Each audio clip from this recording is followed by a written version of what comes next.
No longer contested because now Baka and On1 have moved up north to Mr. Savage and his duo's drop spot. I mean, there's a lot of action to unfold. Mini, I'm excited. I'm super excited as well, but things can change, of course. You know, we know how these drops are maybe going to form. We see some people moving around and changing up their idea of how they're going to play this. So be on the lookout for some changes. Be on the lookout for some of these players and teams that are thinking, actually, you know what, let's switch things up. Let's go for plan B, plan C, plan D, plan Z, maybe. Who knows? That's what I love about Fortnite, right? Yeah. You never know what's actually going to happen, right? We might be able to see the drop map, see what these duos have planned ahead of time, but who knows? Maybe they have a not so great game one, and then they have to change things up, or maybe even after halftime, right? 3 games down, you're like, okay, we're not doing too good. We got to change something up. But I'm excited to see who's going to be able to show that they've been practicing. They have been in the player lounge going against each other, even in creative, you know, doing 1v1s, 2v2s. And I mean, there's so much to see. I really just can't wait. So much to see, so much to do, and I can feel the energy in the arena right now. But Zeke, please take it away. We're too hyped. Bro, I'm right there with you, man. I just cannot wait to see all of the action unfold before our very eyes. We're almost there. Just a couple little things before we start the battle bus on its journey. I wanted to highlight another duo, Cammy and Seti, right? For you longtime EU fans as well, you know these guys recently just won a DreamHack. They've literally came in 1st and 2nd place in a solos competition. They were the best 2 players at the tournament. You know, and the thing that I love about Cammy and Seti is that individually, they kind of remind me of myself, right? That really slow, methodical game play style. They're not going to go for anything too flashy, anything too risky. They're just going to play their game out and play that top 10, top 5 consistent every single game because they are landing at that mid-map spot uncontested. Yeah, the infamous Cammy split, as everybody in EU and just about the world has Yeah. basically come to know. Exactly. But I am curious to see how their surge management actually unfolds throughout the entirety of Chapter 3. I don't think that they really had too many issues with it, but it is important to note that for this duo specifically, they don't really like fighting early. And, well, fortunately, having an uncontested drop spot can definitely feed into that. So naturally, you want to wonder where their points are going to come from or where their surge management is going to come from. And I think that that is something that they're largely just going to have to control throughout their mid-game. Yeah, they also have to be very, very careful when they're landing there in the center of the map. There are a lot of teams landing around them, especially, you know, we think about Tilted Towers right to the left of kind of where they're landing. And then also center map, you know, Cold and Seven are expected to be tested there at that big kind of area. So if any of those teams kind of want to disengage from some of those early spawn fight situations, they could easily run over to the split that Cammy and Seti are looking to take and maybe gather up some loot themselves, which could force a fight. And that's really disadvantageous for Cammy and Seti because they're going to be split, right? They're at these split chops, so they're usually off on their own. And I think what you're getting at is adaptability, right? Yeah. These duos being able to moment say, we had a game plan, we did not find the chest, we did not find the thing, we got tagged, someone has pushed on our like location, we need to change up something. What does that look like, man, right? Like, if this was EU FNCS, I'm like, oh yeah, no problem, I got all the notes for you, but it's NA East, it's NA West, it's Asia, BR, OCE, you know, there's so many other regions that you have to kind of be accounting for. And not only their own meta, it's that duo, right? Like, oh, I know they're from BR and they do this, oh great. I mean, listen, you're bringing up a great point there, right? Like, how? You don't have many notes on a lot of these teams because they're just around for the entire world, right? And that's why international events are held at such a high praise because they're just straight up harder. The competition from all around the world, it's harder to play against people that you don't normally play against. And the competitive lobby metas that we'll often see break out throughout the course of each of these 12 games this weekend, I think that that is going to be a really crucial aspect for some of these teams to hone in on. We know that these players have been cramming VOD review leading up to today. Yeah. We know that they're going to be doing plenty more of it after these 6 games are even played tonight. But as far as Cammy and Seti are concerned, just touching back on them, I like the fact that you brought up the early game engagements because honestly, their all-time record, by the way, first 3 zones, they have a less than 5% of elim scoring throughout those first 3 zones. So they don't like the early game engagements. That is absolutely crazy indeed. You know, a duo I feel like could be a dark horse in the competition that I really want to see kind of win it all. It's Acorn and Edgy. Edgy over in NA has come 2nd place. So close, so many times. Paired up with Acorn. Look, we know this duo is absolutely incredible. They are some of the toppest caliber duo that NA has to offer. Yeah. But Edgy just hasn't been able to grasp that #1 spot. And what I feel like for me to come out of this event and say, I'll walk away with the Swarovski trophy, baby, that'd be pretty sweet. Look at Edgy waving. What's up, Edgy? Listen. Edgy loves it, man. You know, we're laughing at him getting, you know, second place 4 times. He himself, laughs about it. Look at it. I wonder where he's landing. Quick notes. He has the picture of himself there. We've seen it a couple of times now. Tilted Towers. And look, they were being real confident coming into this event. Unfortunately, they are contested by a plethora of other teams over at Tilted Towers. I really think that if they were uncontested, they could probably run away with this event. We'll have to see what happens. I still think it's possible. I think it's a little bit less likely, but I was watching Acorn, you know, yesterday, last night, even into the later night, 10, 11 o'clock. He was still VOD reviewing all the way up until then, so I'd love to see the practice coming out of this duo. But it's the fact that there's 5 duos at Tilted Towers, and literally none of them are willing to budge from this spawn. They all want their piece of the pie here at Tilted Towers, and whether or not this engagement could end up being worthwhile for the duo that even walks away, because when you think about it, Vivid, there might have to be a ton of resources expended. Yeah. We cannot forget, here they are, Queasy Vino. We talked about them at the beginning of the show, and like a circle, we find ourselves back at the beginning. I mean, what more could we possibly say about this duo? They've basically been winning everything as of late. Queasy is looking in absolute top form. Vino has been crushing it. He's ready to go. You want to know something? So I used to be a professional player. Now I'm an analyst, right? Both are very heavy when it comes to the VOD reviews. I pretty much have just done it for the past 5 years. Very intense. I love it. It's awesome. I have never watched a VOD review and been like, wow, I am impressed on an individual level. Because I've been at the top before, right? You know what I mean? I've seen pretty much everything that these players can do. You're still first in our hearts, Vivid. Thank you very much. I appreciate that. Vino, I VOD reviewed him for this event. It's an international event. I'm typically on the NAE side of things, but you know, let me dabble in EU so that way I'm prepared for this event. I'm watching Vino. Individually, like I said, I've never been impressed. I was impressed. He seems so clean. Every single action that he does, it seems like it has a purpose. And I genuinely have never seen that out of an individual player, ever.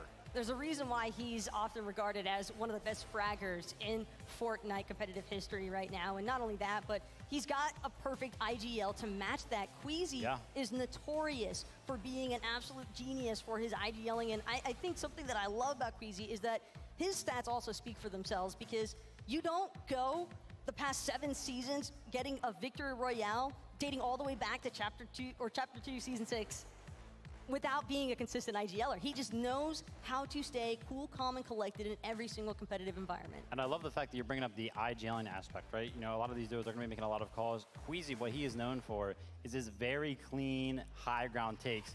It just always seems so methodical and flawless whenever he does it. So the pairing is very, very well. But then that's not even like one of the most exciting parts is they always seem to find those mid-game dead side rotations that work out so well that keep them alive into the end game very consistently. And it's kind of like having a silver bullet, right? You have Vino there ready to go. If you're Queasy, you're just thinking, okay, I need to go accomplish this goal. I'm going to point my silver bullet in a direction. There's an enemy over there I don't like. Vino, why don't you just go 1v2 them for us, and then bring their loot and ammo back and builds, and then I'm going to be up on high ground, okay? I'll see you in 30 seconds. So that's not a joke. I'm laughing because, you know, 1v2s, right? They seem impossible, especially on an international stage. But no, like, literally, Vino, he just does it so often, and I cannot wait to get to the game. That's right. Guess what? Ladies and gentlemen, Fortnite fans, we're ready. The battle bus is all ready. The players are on board. So let's do this. It's game number 1. Here we go. It is time. It's one just big moment away from really kicking it off. All that preparation, we're going to have to put it into it. The battle bus is ready. Let's go, Jacob. It is time. Game number 1 of the FNCS Invitational starts right now. 27 different countries are represented. 88 different champions. Overall, this is just amazing. And just look at the concentration on the players' faces as they start to populate onto this world. Put yourself into their shoes.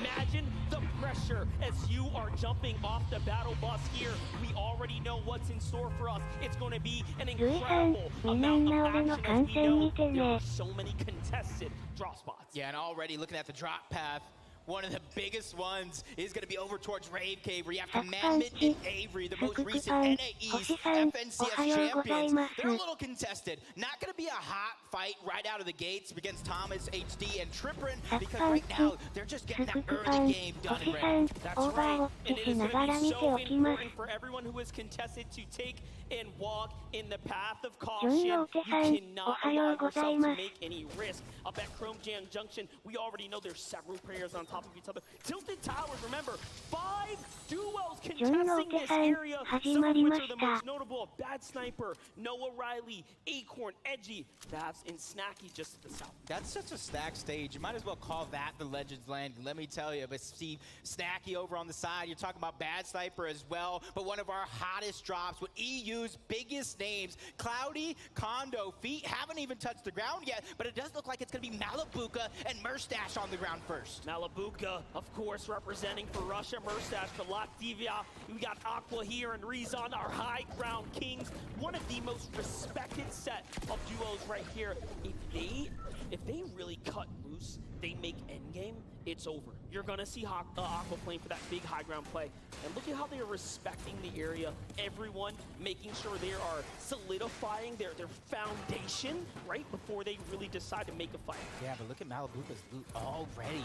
A green prime, a blue Evo Chrome burst. He's ready to pack a punch at a moment's notice. He's probably waiting for Merstash to probably give him the go-ahead, but another inter-regional battle over towards Grim Gables. Now what's crazy about this, I got to sit down with Muzz and Looter. They are feeling exceptionally confident in beating Larson and Smite, but you have to put yourself into this kind of position right now. There's pressure all around you. To me, it's looking like Larson and Smite have the advantage right now. Just take a look at the focus right here, right? This little bit of high ground, they have them almost trapped down below. Yeah, and the thing is, right now, Larson is a little bit separated from Smite. That is a little bit towards the low ground. You know as well as I do, all it takes is 1 second of separation to kind of do one of these teams in, as Marine and Vico over here towards Reality Tree. Another contested drop. But you can see this is only game number 1. Nobody wants to put it all on the line just yet, but I might have spoke too soon. Larson would get it. Take it down, a ton of damage on the Muzz. Looter trying to pick him up, and it looks like they got the first elimination of FNCS. Down goes Larson, and the quick finish for Looter. OCE gets to claim the first on the show today. It's Smite now, left with the pressure of the world on his shoulders. Can he escape these OCE players? It doesn't look very possible. We all know from the past experience that Looter and Muzz are some of the fastest and deadliest when it comes down to these engagements, and they're hip to hip right now. Yeah, Smite right now, he has to figure out a way to just really stay alive, and it looks like Muzz and Looter, they're trying to decide right now, Monster, do you continue to try to fight against Smite as he's looking to try to get that reboot card onto Larson as the third-party shots are beginning to come in from the distance. And that's the thing, you know as well as I do, any drop that's contested and you have that early game fight, and especially it builds just like this, there are so many teams that are look at you to get their surge. Now in the past, Smite has been known to walk away with at least 1 elim in every single major game.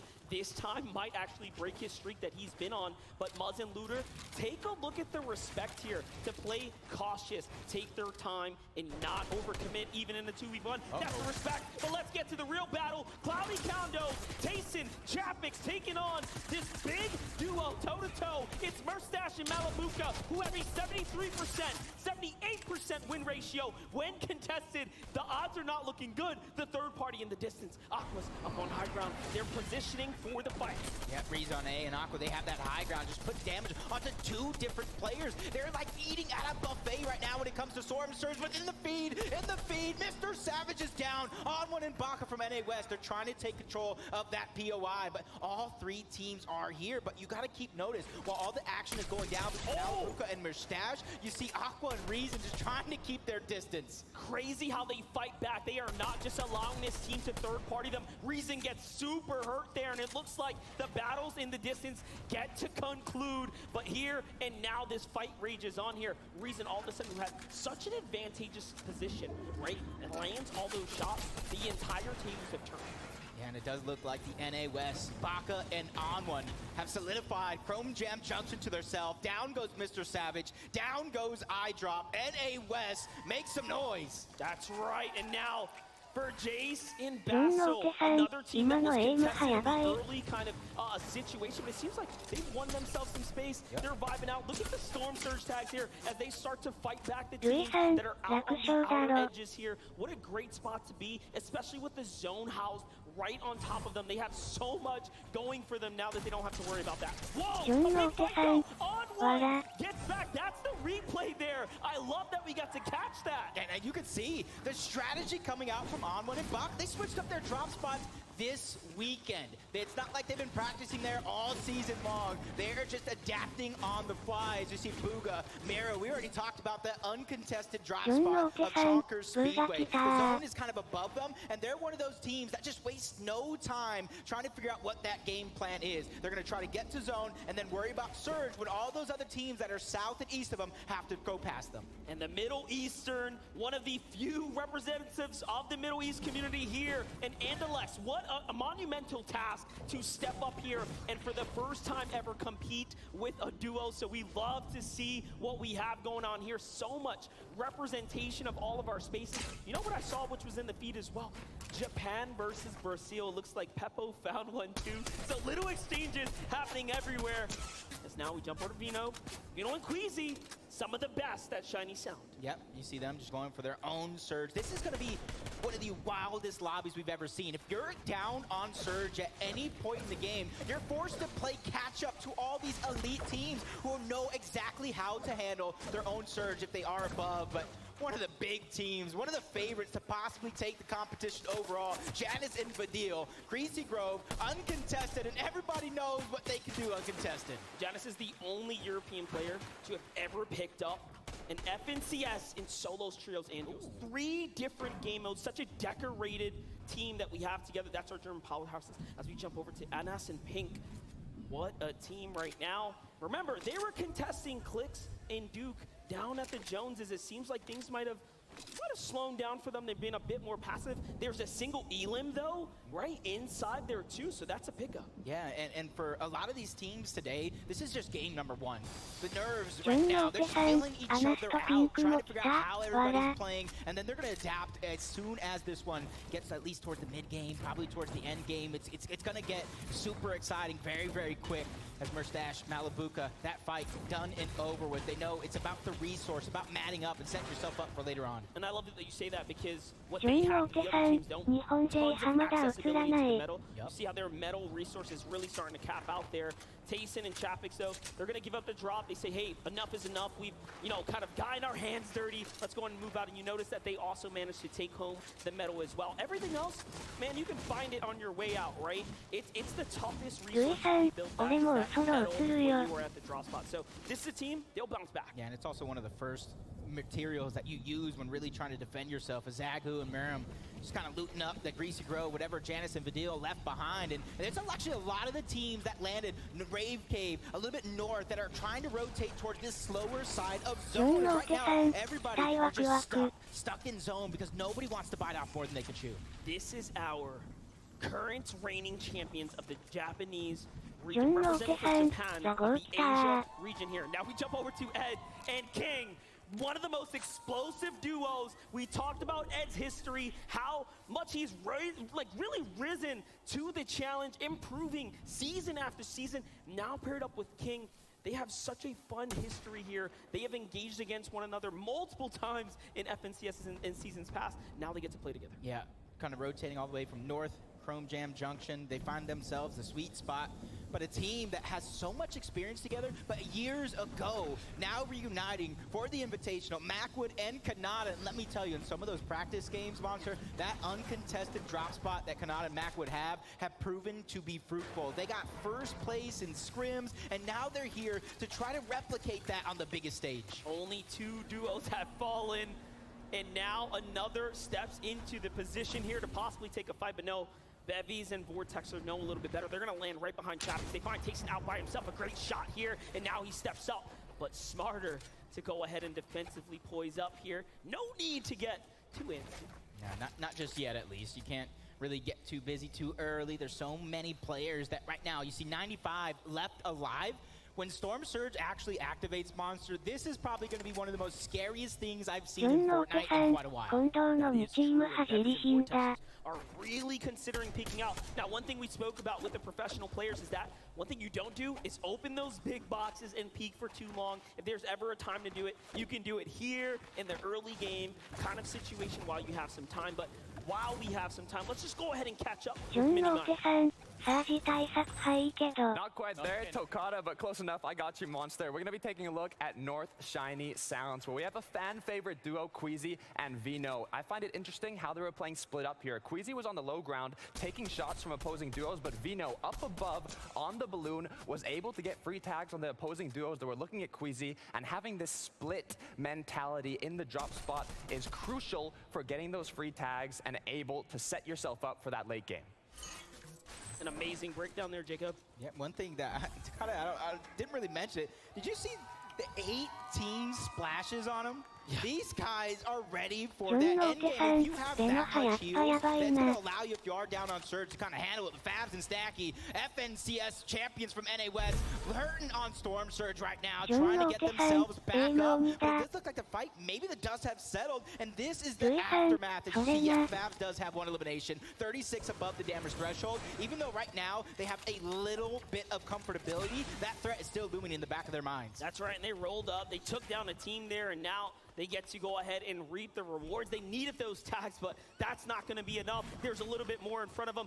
A team that's well below the Surge right now, our full Middle Eastern duo, Spy and Focus, are sitting here, and it's not looking too hot. 220 damage below. I had so much time to catch up with Spy. He is an incredible, and I mean incredible player, but this is one of those decisions that you have to make now. No Who do you pick to fight? There's no easy one. Now we have EU versus NA West. Noah Riley, back over. Epic Will, Reed on the other side. This one is going to get close because we already talked about he loves to fight. Epic Will loves to fight as well, but Epic Will is also that IGL, that 6-time champion. He knows when and where to pick his battles in every single one of these situations. So he's probably talking to him right now, get the pre-edit ready, but he's 137 below. This is why they're not abandoning the fight. They have damage to do. Epic Will and Reed have around a 70+% win ratio when taking on these early game fights in these early zones. It's looking very good for them, but the Surge, no one can beat the Surge. That is going to be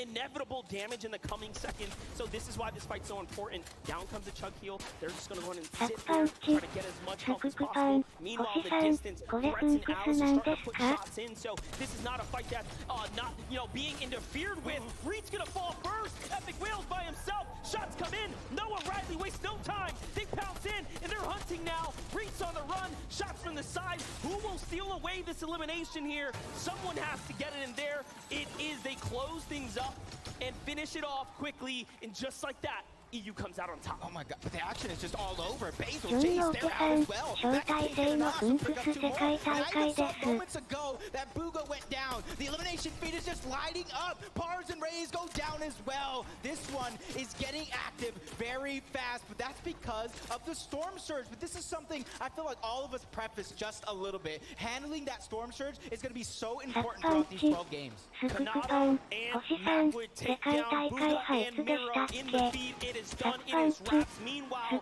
Asia's champions are finding some too. But KBR and Z, representing Brazil, are here, and they need more tags. They're just 8 above. Well played for them to go ahead and find a few to keep them in the game. But let's get on over to that fight that is inevitably going to continue. Jason versus Chapix. And this is exactly what happens when you split it, though. They split that drop spot. They weren't able to get the early damage. Down goes Chapix, Jason under pressure. HP getting dropped, and there he goes. Back to the lobby. Vadil and Janice do it again. From teammates to enemies, Janice takes down Tayson in the zone just like that. It is over. Now we jump on over to Onwon and Baka. 3 elims. 純陽家さん、フィンクス世界大会1回目が2018年とか19年とかでした。surge over Mr. Savage and I drop 順 and の now お手さ they're ん、 picking it そ up. れ以来の I ワー started ルド honestly カッ talking to プ them before this as they were preparing, and when they finally made that decision to switch up their drop spot, they had a choice. Do you contest Hen and Vortex? Do you contest Joe and Z Andy? They said no. They want to take one of the biggest names in Europe. They want to go against Mr. Savage and iDrop, and already it's proving to be fruitful on one coming from Mexico. This guy is a legend from NA West, and honestly, it's been just a few seasons and he's already making a name for himself. That's right, and way to do it on the international stage now when it matters. Now we jump on over to Chicho and Trulix here. What a great spot to be in, my God. Yeah. Finding beautiful tags here, holding the team out on the side. Meanwhile, Vadil and Janice look like they have finally made it from outside the storm line. Tough spot to be in. You have a lot of water here, very little land terrain to work with. And take a look in the distance there. You see the stacking starting to happen. Meanwhile, on the other side, some of the NA East best, Edgy and Acorn. Now what's cool about this duo here is that Edgy and Acorn quite literally said, hey, the better the lobby skill-wise, the better I will perform. That is how much experience he's picked up in the past from practicing against the best of the best lobby. And already, if you look at their loot right now, that 5-team contestation coming out of Tilted Towers, honestly, didn't do too much. 256 above the damage threshold as well. Shots continue to fire off onto Jew. He goes down. Elimination's going to be cleaned up to Acorn. They get 2 to their total. And his teammate, Yusri, goes down as well. That's going to be Vadil, no Riley, picking up some more eliminations as well. What a quick way to finish that one off. And Uh-oh. there's a problem here. We have Bakken on one sitting on the walls. If NA East champions are most recent of Avery and Commandment, you can see they actually taking a lot of damage here. They were just below the surge quite a bit ago. And yes, more damage is starting to come in. It's only a matter of time now for them. They will have to take a fight. That's no easy fight on the other side of the wall. First tags there, they're going to go to the side of the NA East boys. Yeah, Onward and Baka right now, they just need to play their game. They are down on Storm Surge in terms of Commandment and Avery, 65 above, those traded shots. Actually, I wish Onward and Baka would have just stayed in the box because honestly, if they would have just waited a little bit longer, Storm Surge would have had these guys almost down and out and they could have easily cleaned those up. But right now, they're just playing safe. They just want to go ahead and make it towards their end game because this is one of the teams. They finished second in the last FNCS of NA West. They know how to fight with the best of them. This is what it's all about. We show up for big moments like this. Can you step up to the plate? We are just moments away from the game becoming extremely difficult. The zone is only getting tighter and tighter. And take a look at how many players have huge pressure, rapid and endless now. And they have Clicks and Dukes sitting above them. Macwin and Kanata starting to look down as well. They're off to a hot start. That is one of the teams to look out for. Meanwhile, a single Elam already for Clicks on the other side. So they've survived the drop. A huge shot. Clicks finds the one. They're on to Andalek. Then the finish. 2. Clicks and Duke managed to get 2 more eliminations. Oh my gosh. Hey, you got to give him credit, though. He said it himself. He has that World Cup experience teamed with an FNCS champion in Duke, his first time in an in-person event, and he's already loving the environment. Even though he didn't take that off-spawn fight, it was so that he can make it towards this end game and continue to do things like that. Alice and Threats, they're communicating with the 順の translator 後方 between チ them, ミンズ NA やん East and Japan playing with each other. But hold up, Vadil, Janice, this is a problem. One of our favorites. 順のお When 手 you look さん、 online, サ you ー look ジ at を Twitter, 味 you look 方 at につけた what な。 everyone is putting together for a top 10 list. サクパン You チ、 expect this ス team to ク do ク so パン、 well. 星 They さん、 won an already わらわら。 Yeah, Janice was down inside of the storm. Vadil really couldn't go and save him. He has no HP really to regain. Merce Dash and Malibuca, another one of those teams towards Cloudy Condos who are nobody really fought it off spawn. They got some tags and left. 31 below. The pressure is on. They're so close to zone, but they can't necessarily travel to zone because they have to worry about Storm Surge that's actually doing a ton of damage. 31 below. Not looking good, Jacob. Tags are coming in. Clock is ticking. They do have heals. They can survive for a little bit more, but you hear the shots raging everywhere as the lobby turns online. Vadil fires back. He catches Macwood in the feed. That must have been incredible, and that's happening right above us.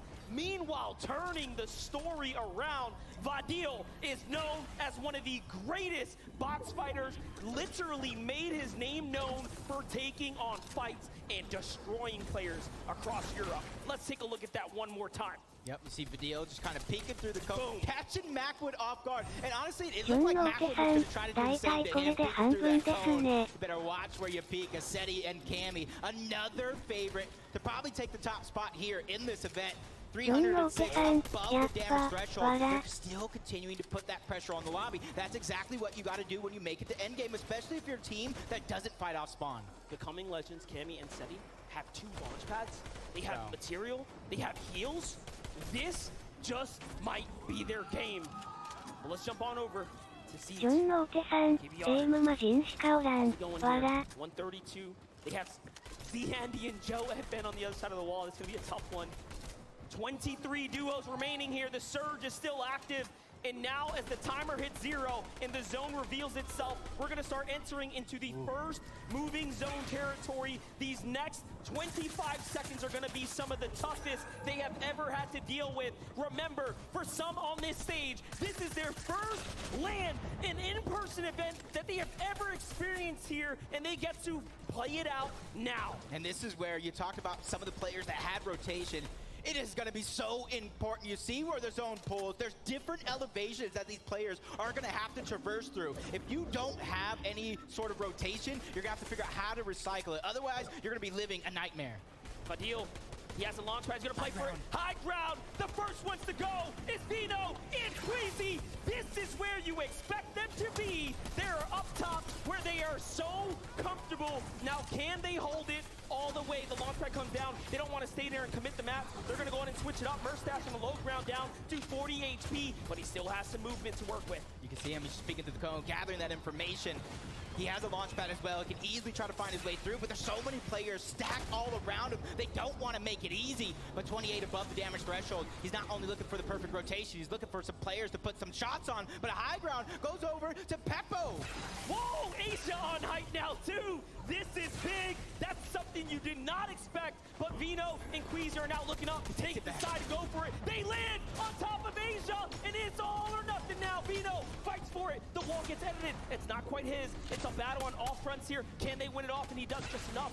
Vino and Queasy have managed to fight back for high ground in the first game of the FNCS Invitation. Yep, and there goes a saw to the feed. Vadil and Janice, their run came to an end. Vico picking up a Nas and Merstash. Two different players. Salas is trying to break through. 118 below the damage threshold. He knows he cannot stay in one place too long. Trying to reunite with Threats, but he goes down as well. Storm Surge really eating these guys alive. Alice has to do something, but the options are so thin. He doesn't know what to do. Finally finding one player, puts the shot on. Storm Surge still going wild. He's below, but that Cypher comes through just in time to keep him alive. He is alive. He takes down the run, steps into the zone, and look at this. A huge pickup now. That's going to buy him more time. That could be the absolute difference. Meanwhile, Seti and Cammy playing their game. Pamstu and Fatch still alive as well. High ground has Queasy and Vino. Low ground has Chicho and Trulix playing and leading the front side of the zone. There's not a player in sight. Clicks is still alive now. Working his way through. He has lost his teammate before Lucas comes through. It might be all or nothing now. He still has so much left in the tank. Yeah, but I'm not too worried about him because of him and Duke's high placement last FNCS was because of solo clutches from that man himself. But talk about solos. Joe gets one as the Andy goes down. Shots coming in from the high ground. Pressure is there, but Joe's trying to find his way to the front side of the zone. But it's a hard journey. Trying to find it. 12 HP. Continuing to drop. Shots still coming in. He's going to find a moment of an oasis to try to stabilize and figure out what's the next play. Cammy and Seti find their way to the high ground. Down goes Clicks to the hands of Cammy. That's a huge one. Hello, Vino. You have to turn and run. Cammy wants to hear nothing about that noise right there. Meanwhile, Seti's keeping eyes on the general area. Very solid. Chicho fighting his way, but no. An edit comes through. It's Zagu and Mareem, who's right above them there. Our FNCS champions of Asia are still here. Down goes Pamstu as well. What a huge elimination here. The top 7 duos alive. 11 players total left in this game. One of them being Seti and Cammy towards the high ground. The analyst has called it. These guys don't play too many early game fights. They wait for this end game and for every opportunity. But Acorn, he's trying to sneak some extra points. He has the Medmiss sitting in the zone. Vino doing the same, but he's almost all out of opportunity. This is absolutely what you expect of the best players in the world coming together for this invitational here to have this opportunity to step up to the plate, represent region. This is what it's all about. Vino by himself just working his way right his way through the build. Acorn is as well. There's a set of major points separating them. Vino looks to high ground. He says, I'm not going to allow you to just sit there and focus me. Trulex is meanwhile in the low, looking for something to do here, turning builds into Chrome. Remember, he can slip through any one of these now. He's becoming desperate. He's just trying to reinforce a little bit of the builds that are around him so nobody can quickly edit through and try to pick that shot from Aram and Sagu. They don't have that high ground, but they have that mid layer trying to find that comfortability. Brino, only 2 HP, no med miss left. He's gonna have to try to find Siphon here, but no, he gets dropped. Acorn finds another one from the outside of zone. 7 elims for Mareem and Zagu, representing for Asia here, looking great. Meanwhile, Yumi and Cool are getting one step closer now to taking this fight. A huge shot out to Mareem. He's gonna feel that one as he plays defensively, but Zagu is here to back him up. They're going hand in hand. The fight breaks out. They clap back. Down. Oh my gosh! Cool steps up to the plate. We are now down to 3 duos in the end game, 2 solo and a duo up top. Carrying that momentum from last season's FNCS, but he has so much more work to do. Seti and Cammy, the only duo left in the game, is Acorn staying alive, still 4 eliminations on the back of Cool, trying to find his way through. But like I said, there's only one duo team, and they have the high ground and the recipe for success. You cannot find a better story for becoming legends. Seti is fighting back. Cammy is fighting back. They're looking to get inside. There goes the Elam they were looking for. Just one player separates up. But Acorn will not survive. And Seti and Cammy take game number 1. Poland is the first country to take home a victory royale on the FNCS Invitational stage. These guys have came to play through and through. What a fairy tale beginning for these absolute veterans. Some of the hardest workers we have ever seen enter into the ecosystem, becoming legends. Seti and Cammy must be absolutely proud. Acorn and Edgy, they were just incredible. Wait for Acorn to truly step up to the table there and clutch this one out. And he said it, put me in the best lobbies, I will put up the numbers. Yeah, and for him, that's a little bit of a success, even though he didn't get the victory royale. Staying alive as long as he did, getting extra eliminations, and getting that top placement, that is just insane. But let's go ahead and throw it over to an interview with the winners. Okay, you guys? 順のお手さん、1試合目から興奮したわ。Our game 1 winners. Give it up for Cammy and Seti! I must ask, what, Dzień dobry, first and foremost. Obviously, game 1 winners, how was that being out there and winning in front of this amazing crowd? It's amazing. I love the atmosphere here. It's really nice having a crowd again. Excellent. And also, obviously, high ground reigns supreme. Once you had the high ground there, able to maintain, do you think that was the difference maker? You felt comfortable being above the rest of the teams? Like, we knew that high team doesn't have much, so we just took it. You took it. Going into the next game, much of the same? Do you have to constantly change strategy, or did it feel good playing against the rest of the world?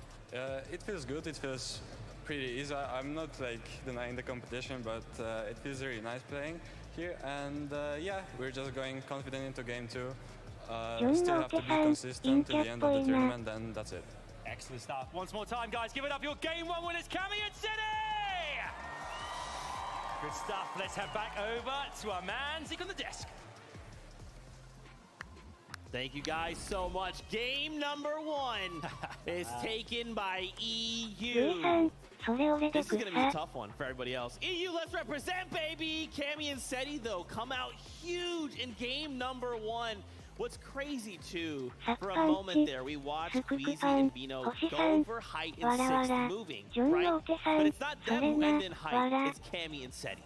It's crazy, big development there. I can't believe Cammy and Seti are the ones that actually end up on the high ground. I love the fact that you mentioned that there were a little bit of flip-flopping going on the high ground. Somehow Cammy and Seti, probably the least likely duo in my opinion to find themselves up there, do so well played coming from that. And also, not to mention, this end clip right here doesn't even tell the full story. Seti goes down in that mid game and Cammy catches up 1v2, which is why he has so many eliminations coming into this. And then to close it out here, just 2 separate solos, and they make easy work of them. It was right around the the start of Zone 8 that we saw Cammy just sweep Queasy completely off guard there on the flank. Didn't seem as though Queasy was fully aware of the fact because there were so many teams trying to challenge that high ground at once, but it was Cammy and Seti who actually successfully walked away with it, and they just had so many builds. That vertical play throughout the entirety of 8th and 9th zone, there was just nothing anyone else could do about it. And the thing that I love, right, is we came into this game and we were like, who's going to be nervous, who's going to be confident? I have never been able to tell if somebody is confident. After winning game number 1 of an invitational, it seemed like there was like no expression coming out of Cammy and Seti. There was like, yeah, that's expected.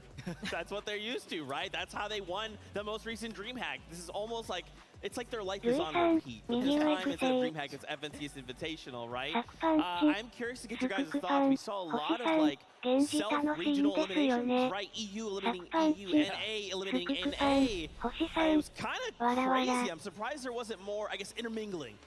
Big battles going on here, and it's really close towards the top of the board. Of course, Cammy and Seti find themselves at the top. They're getting that victory royale, securing 44 points. The early lead after game number 1, but NA West also representing here, going down in that third place position, getting 42 points on the back of so many eliminations. But it was actually the 4th place position. Noah Riley, Bad Sniper, they're walking away with 8 elims. That is a good chunk of points that they were able to compensate for, despite not being able to close things out. And I think ultimately we saw in the first 3 zones a little bit more EU heavy as far as the elim fee was concerned, but by the time we hit that mid game, it seemed as though all of NA and some of the international regions just really started to hit their stride because everything just started lighting up immediately.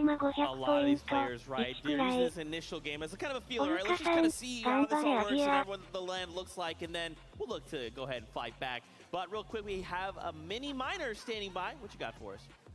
Thanks so much, Zeke. Now, we want to be taking a deep dive into one of our duos that have been deep diving into the dead side of Zone. As a reveal, this massive screen right behind. We're going to be talking, of course, about Commandment and Avery, our reigning NA East FNCS champions. We can see them on the screen right there, the little white arrows, and they've made a really, really interesting rotate this game. We can see the path that they are going to take, using all the way on that dead side of Zone. Now, you might be wondering, what is the benefits of dead side? Now, you can see on the map, loads of those little arrows are on this side of Zone, right? And this is the area that most teams are going to be at, because most of the POIs are going to be rotating into there. We can see Commandment and Avery using the sort of the mid-map rotation, right? You can see the in-game rotation devices, you can see the launch pads being used, you can see the balloons, and of course, you can see the slipstreams as well, and you can see them getting to this less congested side of Zone. Nobody's there. What's going on? They have a free rotation, but of course, this comes with some problems, right? We saw them struggling with Surge in that previous game. It didn't quite work out the way that they were expecting. They weren't able to find as many players as they could, so the benefits for them are, of course, they're on the less congested side of Zone. They don't see anyone, but that also has implications. You don't get the damage done, and you can see that in the last game. They were struggling for tags. Of course, we saw King and Ed doing the exact same thing, but they were able to find as many eliminations and as many tags as they possibly could, which kept them afloat. Unfortunately for Commandment and Avery, though, it didn't quite work out. I've got so many questions to ask, and who better to ask them themselves? Kelly, over to you. Thank you so much, Mini Miner. Joining me right now, I have Commandment and Avery. And Avery, I got to ask you, man, how do you feel about game number 1? Surge was pretty rough. We had to run through Holler's shield pretty early, so we died on half zone. But we still managed to get 8 points for first game, just testing the grounds. Well, good luck in that next game, guys. I'm sure you're going to be doing a lot better. I'm going to be joining over here Acorn and Edgy, guys. That 2nd place finish, what was going through your mind once you had that solo run? I mean, honestly, it was all Acorn. Like, I didn't even do anything, to be honest. He's just the best player in the world. Yeah, man, what was going through your mind? I know I had chromes, and I was like, I'm 100% going to get top 2 here. No, I was confident, and it went my way. I love it. Congratulations, guys. You have a great start to the competition. Let's head on back to the desk. Thank you so much, Kelly, and of course, Mini Miner, and shout out to the players. That was just game number 1. Now, this looks a little deceiving, right? For a moment, we celebrate Cammy and Seti. We think, okay, they got the victory royale, big deal. Yeah. However, Acorn there, it's okay. They didn't get the victory royale, but that's not what they needed, right? They just needed to play top. Yeah, of course. You know, Acorn, you can hear it out of Edgy right there. Best player in the world. Love that confidence coming out of the teammate. But again, you know, one of those solo clutches that we kind of saw was from Cool and Yuman. I think it was Cool specifically getting into that endgame, securing that 3rd place position. And we could saw at one point in time, he was like in that 1v2.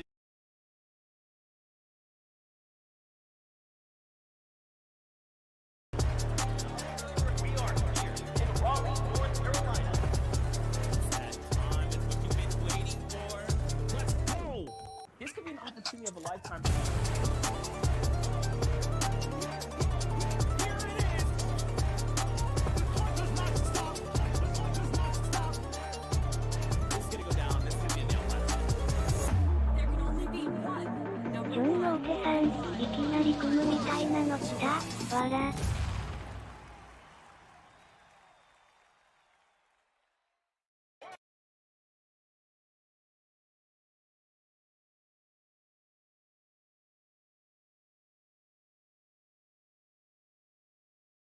オルカさん、組むかっこよ。わらわら。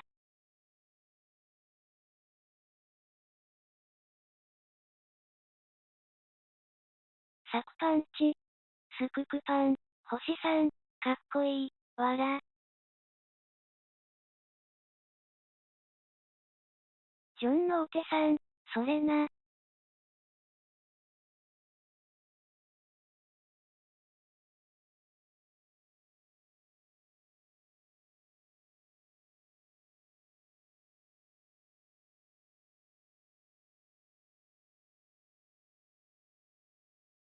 ジョンのお手さん、映像止まった。わら。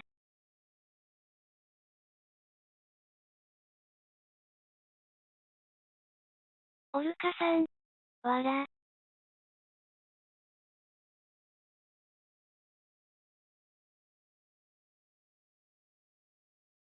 サクパンチ。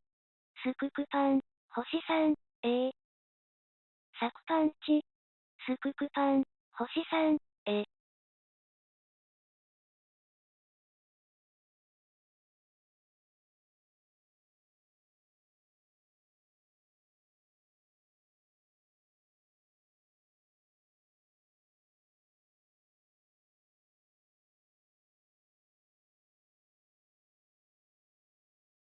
オルカさん、これフォトナでも見れるのくさ。わらわら。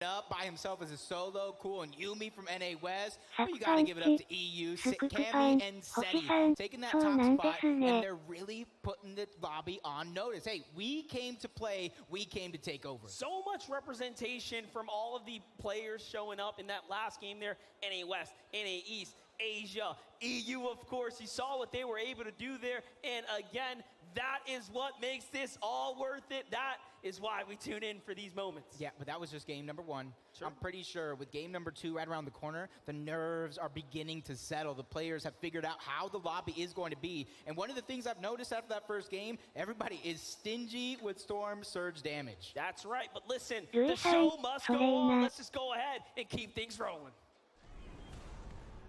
Thank you guys so much. We're trying to get our players back on that battle bus so we can start game number two. Now we have a moment here to just breathe. The biggest thing I think on a lot of these players' mind, as you even saw some of them talk about in their interviews, Storm Surge. This is something that a lot of these players, they try to overcome, and now they have to double adapt. Not just adapt to their own meta and the way they're used to playing Storm Surge, but how other duos ahead of them, next to them, behind them, maybe doing the same thing. Every single time in FORTNITE that we have like a set lobby over the course of X amount of games, game one is always the most stacked. And we saw right there, it was like the flip of a coin, all of a sudden the lobby, the amount of players alive just crashed instantly. Because so many of them needed to play for it. But one thing that I did see in that early game right there, a lot of balloons are being used. A lot of the players poison themselves all the way up there in the sky, then using those hammer assault rifles primarily to get tags in the early game. And then anybody that wasn't really doing that, unfortunately just had to force a fight later on in the game. Like, for example, we saw Epic Whale and Reek go down because of one of those fights. Look, it might have been Cammy and Seti that actually closed out the lobby, but it was Muzz and Looter who got the action going for us because we did see a decent amount of hesitation. It's kind of expected, I think. Game number one here at the FNCS Invitational, nobody wants to be the first one out, but unfortunately,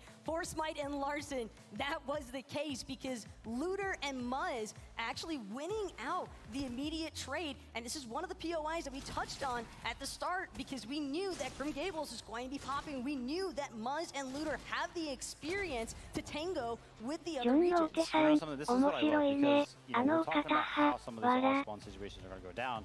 And, you know, I was talking with some of the other analysts, and Taco included, and Muzz and Looter was like, you know, I think this might actually, you know, play into their favor being contested off spawn because, you know, Looter himself said NA East has been way harder than OC. He thinks there's a lot more talent over here. And then Storm Surge was one of the things that he was most worried about. So the fact that they ended up being contested, and that game is a great example. They get that early damage done, those early eliminations, and they're set for the rest of the game. They don't even have to worry about their biggest worry coming into the invitation. Another duel that had a tough time getting going, Mr. Savage. It took a fight that maybe didn't quite go the way it was anticipating. Let's take a look at some of the replays and kind of talk about what we're seeing. That one was definitely a bit of a heartbreaking moment because when a duo that hasn't even naturally been practicing this off-spawn situation up until recently challenges you and beats you. iDrop said it himself in the pre-game interview. I've been dropping here uncontested for the past year. It's not going to change the outcome, and yet we're witnessing the downfall of iDrop and Mr. Savage. Yeah, and honestly, shout out to On1 right there because, you know, the discipline, right? Sometimes when you go to clear buildings, you're kind of just running down the staircase or running through corridors, and you're just like, I'll be fine, I don't hear him, I haven't seen him here. But no, he actually pre-builds off the wall, the floor, he catches Savage trying to go for a sneaky little shot, and Savage at that point is just kind of caught in this box, and On1 cleans it up after placing that wall to make sure Savage can't get any control over any of those builds. So really well played from On1 for sure. And something that's also worth considering, I think, for Mr. Savage and iDrop now is you have to remember when you have so much information out there on how you like to drop, loot, and land this spot, like what we've witnessed from this duo, I think that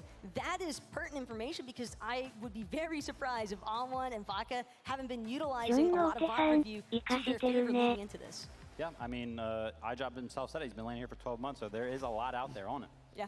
Now the question is, do we get the repeat of this again? Will we watch this happen again? Do we think they're going to change something up? Do they feel now like they have no choice? They have to try to take this fight. You know, I think that the players, especially up there, they are pretty set on going for the fight. So I think we're just going to see a fight happen again. But, you know, game one jitters are kind of out of the way. If you get eliminated early in a game, you kind of can just sit there, right? You can mentally reset. You know, obviously some of it's going to start to wear down on you mentally a little bit. But, you know, you can full reset, maybe come up with a new strategy. We can kind of talk to them in that meantime. 無理ですね、それ。純の手さん、私の配信を見ましょう。 It's not the end of the world by any means because we are literally only one game through. We still have 5 left to go.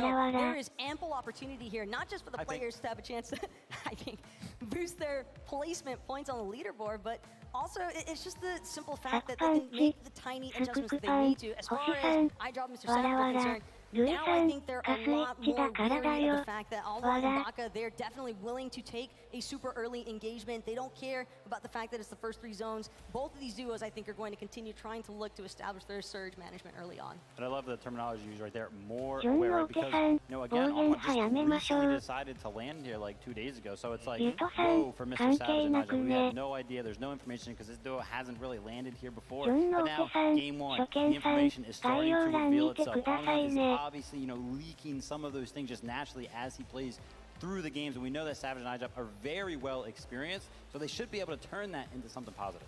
Yeah, it's not kind of like the one beats all, right? There is going to be this back and forth that continues to develop. And it's kind of what we talked about like at the beginning of the show, is that adaptability factor. How many duels can just say, okay, this went wrong, let's go ahead and change these things so that doesn't happen again, right? Fortnite is primarily a game of what you would call RNG, right? You landed a POI, what's there? Where are the chests? Where's the guns? Where's the builds? And for these duos, they're trying to limit as much of that as possible, right? They want to find that spot. Hey, I know there's a gun here every time. I know if I hit this building as I open this door, pick up this thing, I'll have 10 builds. That's a wall I can use to defend myself if I'm jumped, right? So I'm excited to see how in game 2, a lot of these duos look to say, what do we got to do differently? Well, for Beppo and Runa, I was actually very happy to see that they were the ones that initially started off at that Lustrous Lagoon, and again, that was an uncontested draw spot for them. You're talking about loot, you're talking about resources, Zegan. There is ample of it at Lustrous Lagoon. A lot of these players have even talked about the fact that it's kind of crazy that they have gone this entire time leading up to the event without anyone wanting to establish an immediate contest at that POI. So I like the fact that they were able to hang in that top 10 leaderboard as well, really representing their region, I think, excellently there, because the fact is there was a lot of traffic coming their way due to the way that the zones ended up pulling towards that north side. So the fact that they were able to not only stay in that surge management position despite being uncontested, but they also just made do with what they were given there. Yeah, absolutely. It's really cool to see that they actually also took the high ground from none other than Queasy and Vito in that end game. Ultimately, yeah, they did end up losing it, but I want to see more of that, right? Just because you lost at just this one game, you may have a very good strategy that takes out, something that Queasy and Vito aren't used to, and that's kind of that multi-regional invitational that is just so good, and all the strategies start to come out and catch players by surprise. You'll love to see it. This is just kind of our insights here from the desk, but we also have Mini Miner standing by to get his thoughts on that game. Absolutely, Zeke. It's not just me, it's Takata alongside me as well. Now, we've been watching all of this action unfold behind the scenes. We've been able to see some extra POVs, Takata.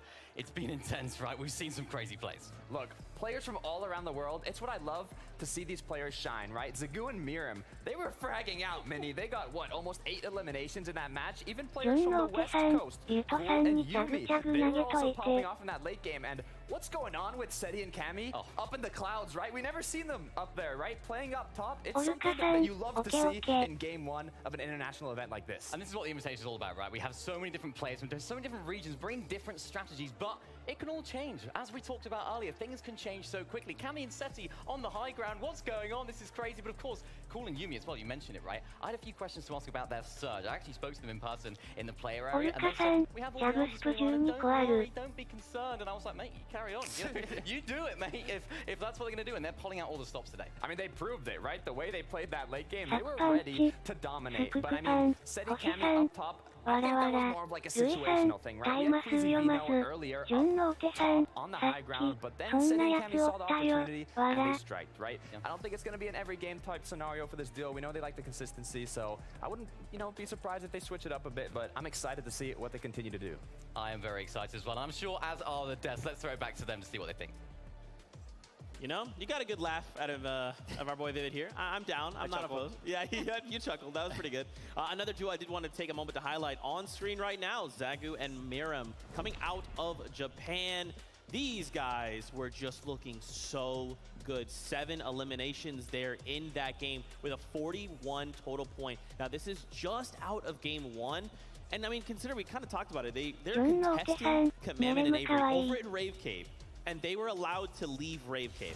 Yeah, 100%. I think that that's pretty much what we can expect, but something that I did not expect, and my eyebrows, they went up, right? I raised them. That stat sheet right there. They did 2,200 plus damage this game. That is incredible. You can see right here, a lot of it coming from this end game, actually picking up a plethora of eliminations. The box fighting skills seem to be catching a lot of these players off guard in the game. Oof, look at that. Absolutely crispy and cooking inside of these boxes. It's looking like a full-on barbecue right now with Zagu and Miram, the way that they were just lighting it up inside of that low ground congestion. Not only that, but I just love seeing how poised they are after that finish. They have not lost sight by any means. They know exactly what's on the line here as far as regional representation is concerned. And you absolutely love to just see that energy kind of be reflected in their gameplay. Yeah, and I love the fact that you mentioned energy. I've been seeing them walk around the player lounge, everything like that. The walkouts, they always seem so happy, right? They're so happy to be here, and they seem confident as well. There's never really like a, oh, we're worried to be here. No, they're just fully embracing it. And we can see right there, in game number 1, they came on top pretty much. When you have performances like that, I can imagine why they're so confident. Because again, I think a lot of duos may not have necessarily been anticipating some of this aggression that we are witnessing right now in Game 1 from the other international regions. But at the very least, I do expect a little bit of a bite back from NA East, West, and EU.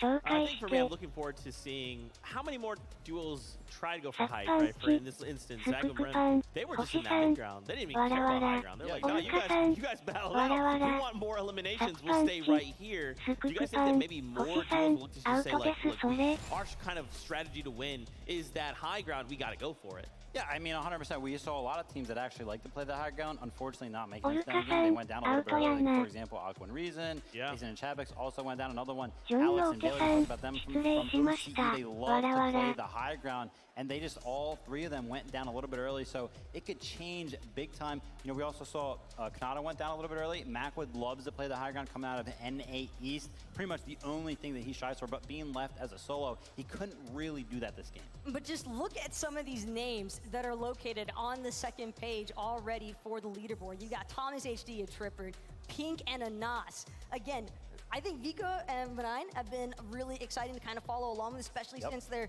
relatively newly formed here for the FNCS Invitational. I don't think that that is an easy feat by any means to have to quickly adapt to your partner.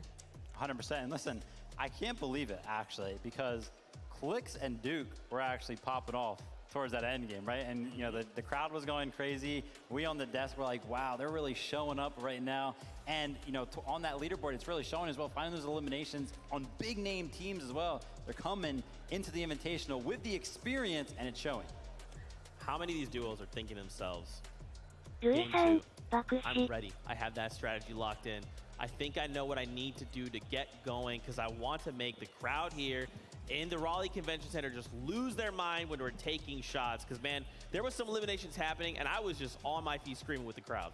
You know, straight up, ultimately, it's going to be based on an individual level, I think. You know, how good are you, and how good is your mental at taking something that could be negative and turning it into something positive? Because, you know, not everything went right for any duo of that game, so they have to think about those things and like, okay, what can we do? What have we scrimmed before that has kind of helped us throughout these situations? Just make those changes come into game number 2. But there's also duos, plenty of them, especially the top 10 on the leaderboard, who, you know, found things that work for them. So keep doing those things, but again, not everything went perfect, so keep that in mind. But nerves aside, as the games go on, it's going to start feeling more and more natural, I think, for a lot of these players. You're going 100%. to start being able to focus in a lot more on the actual gameplay itself. And I think that's where the audio just becomes a little bit of background noise until it comes down to those final moments. But something that I'm really curious to see is whether or not these players are actually going to showcase some of their flexibility or adaptability, because Mustache Malabuka, I think they're a great example of a duo where they can go a game or 2 or 3 without really being able to catch anything, and then they just turn up. That's right. We've heard from us. We've heard from Mini Minor and Tokata. Let's throw it on over to Casters to hear their thoughts on game number 1. Thank you so much for that quick, of course, toss there so we can start getting into our perspective here. I mean, Jacob, let's talk about what we know just coming out of game 1. Yeah, I mean, what we know, NA West, Cool and Yumi showing up big. Not only getting that 3rd place finish, but you saw that 2v1 off the back of Cool. Another thing, Acorn, NA in general just kind of showing up. Obviously, EU won the game, but I think we need to start giving NA more credit. Yeah, definitely have to give them that credit. They show up and then wait for them to win those early engagements. I mean, listen, we got to see the player lounge quite literally stand over the shoulders of Anwon and Baka while they were practicing. They took on the likes. You know who they're training against? Who are they training? Reeds and Epic Whale. That's their training partners. And I don't know about you, but if you were following Twitter, I posted a little clip of Reed taking on Murstache and Malabuka. So it kind of all ties together if Murstache and Malabuka are known as some of the greats, and then Anwon and Baka could hold their toe-to-toe with someone like Reed. I mean, it all just starts to make sense. You know what I'm loving out of all that, though? You talked about the 2 partners, right? Anwon and Baka, and who they're sparring against, Reed and Epic Whale. That's NA West.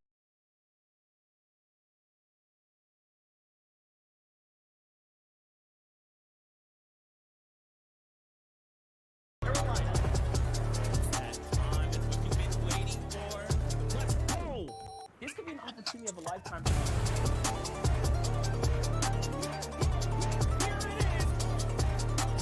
This is gonna go down. This is gonna be a nail biter. There can only be one number 1.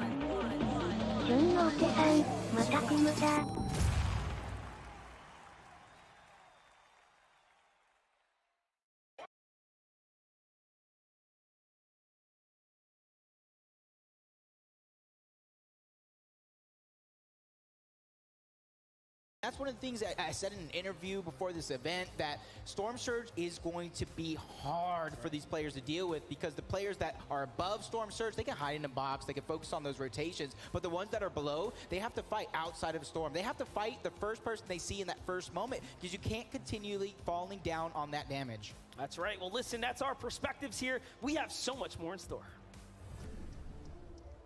Thank you guys so much for those insights. We actually have a really cool moment here. The casters kind of talked about the Bugha and Mira going down earlier. We had a listen-in moment. Let's take a look. We need to find extra heals somehow. You should pop cabbage maybe for whites. I need to heal. Unless you throw me a mini now. Yeah, come. Out there, like right there. Search, yeah. I want that big ammo crate, but I know they're just gonna get above us. I mean, I think you can go for it. There's a chest there as well. It's definitely worth it with our loot. It's just glid off the thing. Minis, yeah. If we could get surge here, we can get enough.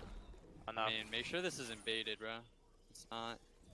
Here, we can get stacked, bro. I'm chilling. If we get surge, we sit in zone, bro. We should look. Yeah, like where though? We just have to. We'd have to follow right side. Yeah, like, we have to go right side. I'm just gonna go up. Nah, we should bump. Alright. You can already tell. Even Bugha and Mira are like, hey, we need Storm Surge. We need to make sure this is right. It is absolutely affecting many of these players. We will come back and talk about more of this in just a moment. First, I do want to throw it on over to the player area for a little special interview.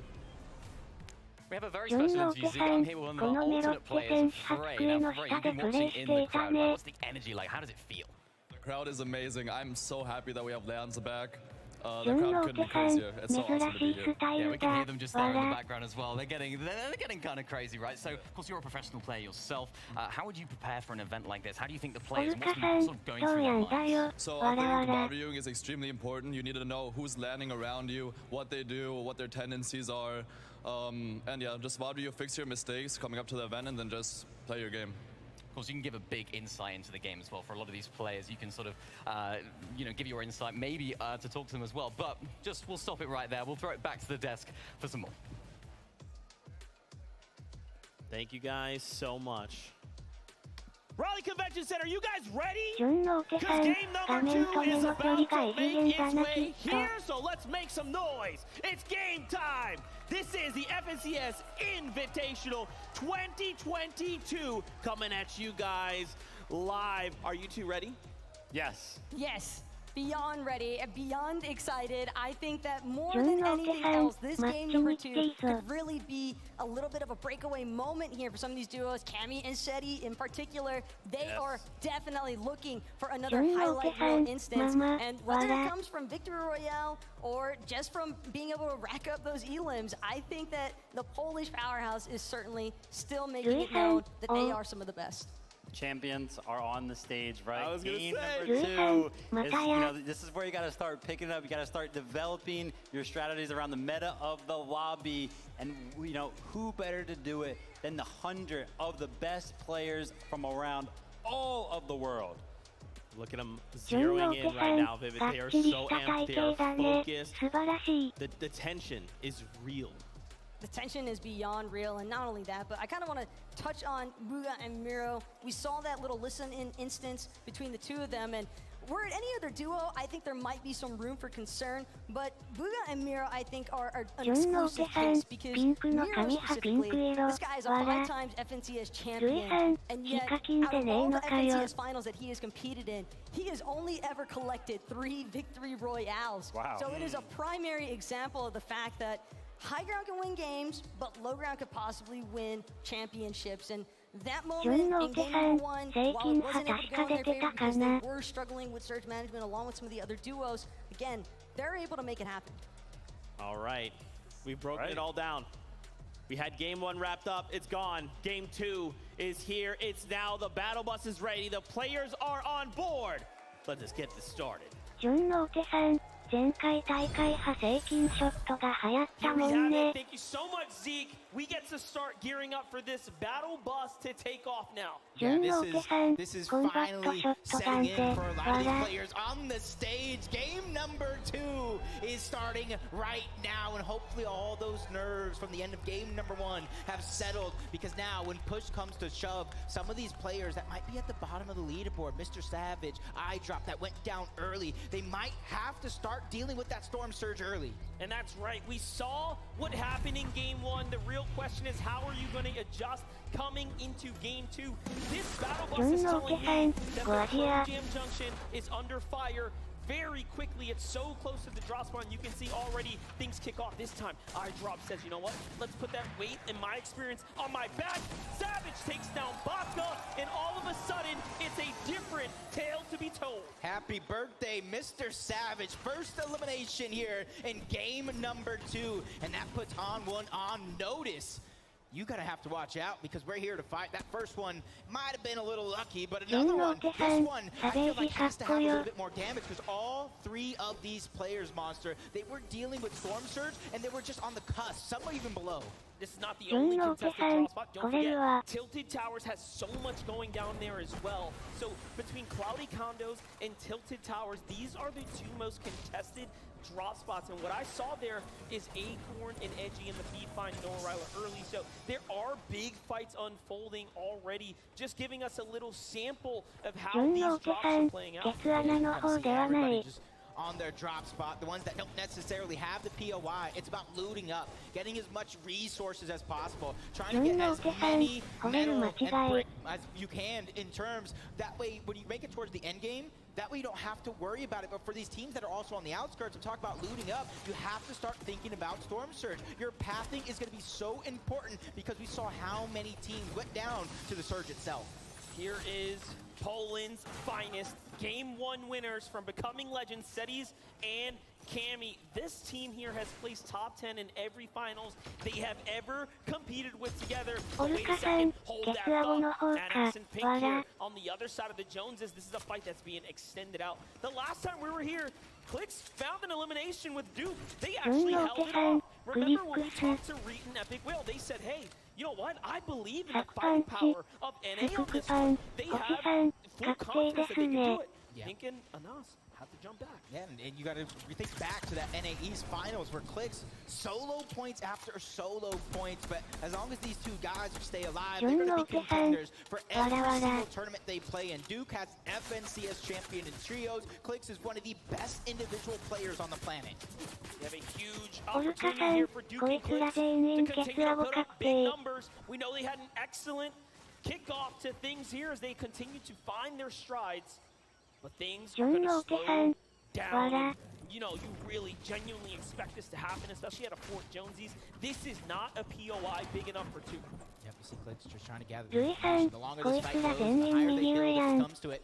Got Jason Basil over on the side. Those are the third parties that we saw towards the early of last game. As Nas Pink trying to get deep into the box. That Evo Chrome Burst AR. We saw how much damage it does to these builds, and it eats through in a second.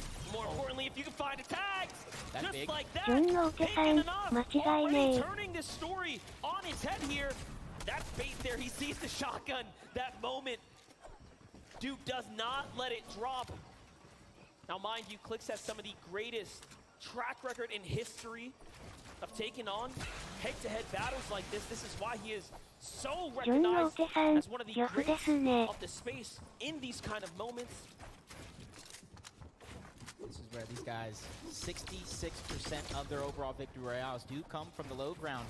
The Pink and Anas, they're just trying to keep a little bit of elevation. They're not ultimate high ground, 3-4 boxes big. They're just trying to keep that advantageous position as long as they can. But this Monster, this one's dragging out a little too long. Do you think there's going to come a point in time where they just kind of abandon and try to get to the zone? Well, I hope it continues, because the rest of the lobby is just taking their time. 49 duos are still alive here, and this is one of the only ones deciding to go toe-to-toe. Clicks, once again, gets tagged there. And again, let's talk about the bad blood developing between these 2. Pink and Clicks were once upon a time almost duos, as Pink was so close to traveling to United States to play alongside them, but now they find each other on the other sides of the monitor here, going head to head. And I mean, looking at the HP so far, it's looking very good for Guilds, NS, and Tundra's Pink. Yeah, and honestly, let's talk about this prolonged fight and what happens if they do actually split right now. They're not going to have a lot of time to go ahead and mat up, but a big shot coming out from Clicks. We know what happens when this man has his back against the wall. His bite is much louder than his bark. This is where Duke does tend to shine right now, these real scrappy types of engagements. This man does not tend to miss a shot. As now, they're looking. They know the enemies fell down on the other side of the wall, but hey, the longer they stay here, the less the less odds they have to actually survive. The longer story is, of course, making it to endgame. Let's jump on over, though, to our favorites of Miro and Bugha here. Head-to-head with Z Andy, Joe FN, Bevy in the distance as well. There's so much going on here. Yeah, for them, we saw that replay of last game during the listen-in. They were just dealing with Storm Surge and not the best way. Even though they were about 50 above, that's not the position you want to be in. But you can see Bugha and Mero have a 60-plus win rate when contested. So they just need to find their rhythm here on this international stage.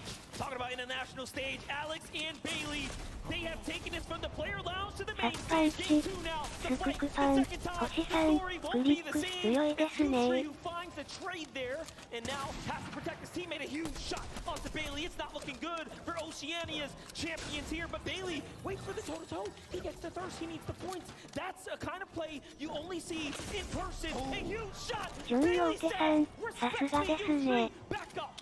He has some heals to use, but does he have the time? Not finding a way to stabilize. Bailey's gonna get in, but only a sliver of HP, and that's why he's picking and choosing his fights right now. He's just trolling for piece control first, trying to heal up, getting as much shield as he can, but you can see he has no HP to regain, so that knock on the juke is so important. And he knows he cannot allow him to get the heal off here. You will not save your teammate if it's up to Bailey. Yusri may have the health advantage, but Yusri has his back against the wall right now. The defensive trade, a huge shot, and Bailey gets caught with his pickaxe out. Yusri clutches up, saves his teammate, and they are in game 2. Sends him back to the lobby, but third place, NA West, Cool Yumi getting busy already. Elimination on the Wax. Now it's up to Rob Bob, trying to stay alive here, trying to get and find a position to where he can hide. You see it in the mini-map. He just got out, and I love that play coming out from some of these players, choosing not to be the hero, because you end up in the hero in the wrong position, you're end up going to be a zero. Together between Wax and Robot, but there's a huge development happening here. Let's watch this one more time. Here's how it kicks off. Cool finds the huge tag. All of a sudden, the knock is there. And yes, there was a third party in the side. You get the reaction as well. You can see fans are cheering in support of one another. But back into the action. Hellfire, Falconer, new duo, pairing up with one another. They already took down King, so this has got to be Ed coming out from Brazil. EU, NA West, trying to take down the region, trying to bolster their points. Right now, the only points they have is that elimination onto King. But with Storm now covering and moving over them, Ultimate Team is now in the distance as well. It's going to become more and more dangerous. Topfair is one of the only competitors, one of the very few left in our scene that has been here since the World Cup. He placed 5th in duos way back when. Wait for him to step up to the challenge and take on this first FNCS Finals ever together alongside Hellfire there from Denmark. But On1 and Baka, did they get the save off? No, I think On1's there by himself. He's just trying to stay alive, and it does look like Larson and Smite might know he's there. And this is where On1 has to be very, very careful, fighting in the storm with very little HP. Larson knocking on the door, trying to burst his way in. You see the bait and switch come through, trying to make sure that both of these players have enough HP to take a big shot from On1 and continue that bait and switch, but he is on the run. What a tough story for On1 and Baka. Such a great and strong showing in game 1. He loses his teammate to Mr. Savage out the gate, survives, saves him, but Smite and Larson, who are contested here by Ruler and Muzz, are still in the zone, and they meet him, and that's how they get this first elim. So it's only a matter of time now as that clock rages on. Smite steps up. There it is, the zone does the rest, and they will find their second elim now, wiping up one of the greats from NA West. Now they got to go ahead and travel to zone, but back on board, Falconer and Hellfire, but let's just make it Hellfire because Ed was able to take down Falconer in a 1v2 situation. Now he's 1v1 versus EU. Brazil trying to stand up tall. Ed put the pressure onto those covers. He knows when to pick and choose his fights. He hears the splashes coming out. He knows that's going on to Falconer. The shield keg as well. He's trying to stop as much of the heals from going through, but it does look like Hellfire is going to get 200 yet again. Listen, Ed recently signed a team Liquid, showing you guys why exactly he deserves to be here. He has had some of the most impressive rises in recent times on his region, but now he's looking to represent for Brazil. And of course for Argentina, his teammate King, who is already down. Hellfire manages to lose his teammate. The wall gets taken, and Hellfire has to react quickly, but look at that. He does not miss a beat. Ed finds the siphon, and now it's an even exchange. Yep. Right now, the 2 launch pads onto Hellfire. He can abandon this fight at a moment's notice. Here it is. Ed with no HP. It's all or nothing. This is the moment you've been waiting for. Here Shots coming through, and Ed 1v2s at a East. Brazil and Argentina are probably standing on their feet right now. Ed clutches up a 順のお手さん、 Oh my わらわ gosh. ら。 Somehow, some way, he found a way to get King's card, but 順のお down 手 over さ to ん、 Chonker うま Speedway. す The ぎ。 action will continue. Reason and Aqua going up against Hen and Bevy and Vortexers. They have a lot of practice going against each other on the EU region, so this is no strange fight to them. What's scary about this is the fact that they've rotated out of the condo 順の down お手 to さん、 the ア territory クア of だ。 Boga and Miro at Chonker Speedway. And yes, they get met with this ルイさん、 incredible duo. ゴリ押 But しだ it か shows らう that まく no な one いよ。 is safe. This entire area is such a ルイ deadly さん、 play zone. カスエッ And ジだ now you よ。 have Reason with the scraps, with his back against the wall, below the storm surge, absolutely ready to commit to this battle. 順のお手さん、 Aqua おい Reason、わら。 140 below the damage threshold. And you can see all the players at the top of the damage threshold, but this is again what is going to happen at Cloudy Condos. A triple contested spot, but nobody is fighting. That's forcing these players to rotate away to find some extra loot and find the damage. And 165 below, Monster, I would be lying to you if I said I wasn't nervous. Copenhagen Flames, Pablo and Swag on your screen right now, also below. But hey, a good little tag here of Elim for Swag right now, puts him in a nice position. They found a player out in the distance. Snacky and Fabs have a window open there, focusing on the duo as well. So they're all looking to target Noah Riley and Bad Sniper. Remember, Noah Riley was eliminated very early to the hands of Edgy while they were landing, and he didn't even get to touch down before he was swatted out the sky. And game number 1 winners, Cammy and Seti, they haven't even done much. They get the zone for now. They get the high ground, probably just trying to go for Surge. So that way when they are forced to rotate, they only have to worry about that. But we knew they were down onto Surge. Now the Peace Control is trying to come over. They're trying to break into the boxes. It's now or never because damage is being dished. A huge shot from Aqua's onto Bevy, who's forced back to a defensive position. Well, here we go. It's now enough in 20 seconds left, but so the Surge gets active, and they have to turn up right now. This is game number 2. Aqua needs these points here. Bevy manages to go ahead and chunk splash his way down. He's back up to Vex HP. He's looking pretty solid. Aqua not afraid by enemies. Meanwhile, Reason finds a wall, finds an angle, but he doesn't like the defensive edit that responds from Bevy and Vortexer. And now, here it is. Things are going to get dicey as the Storm Surge turns on.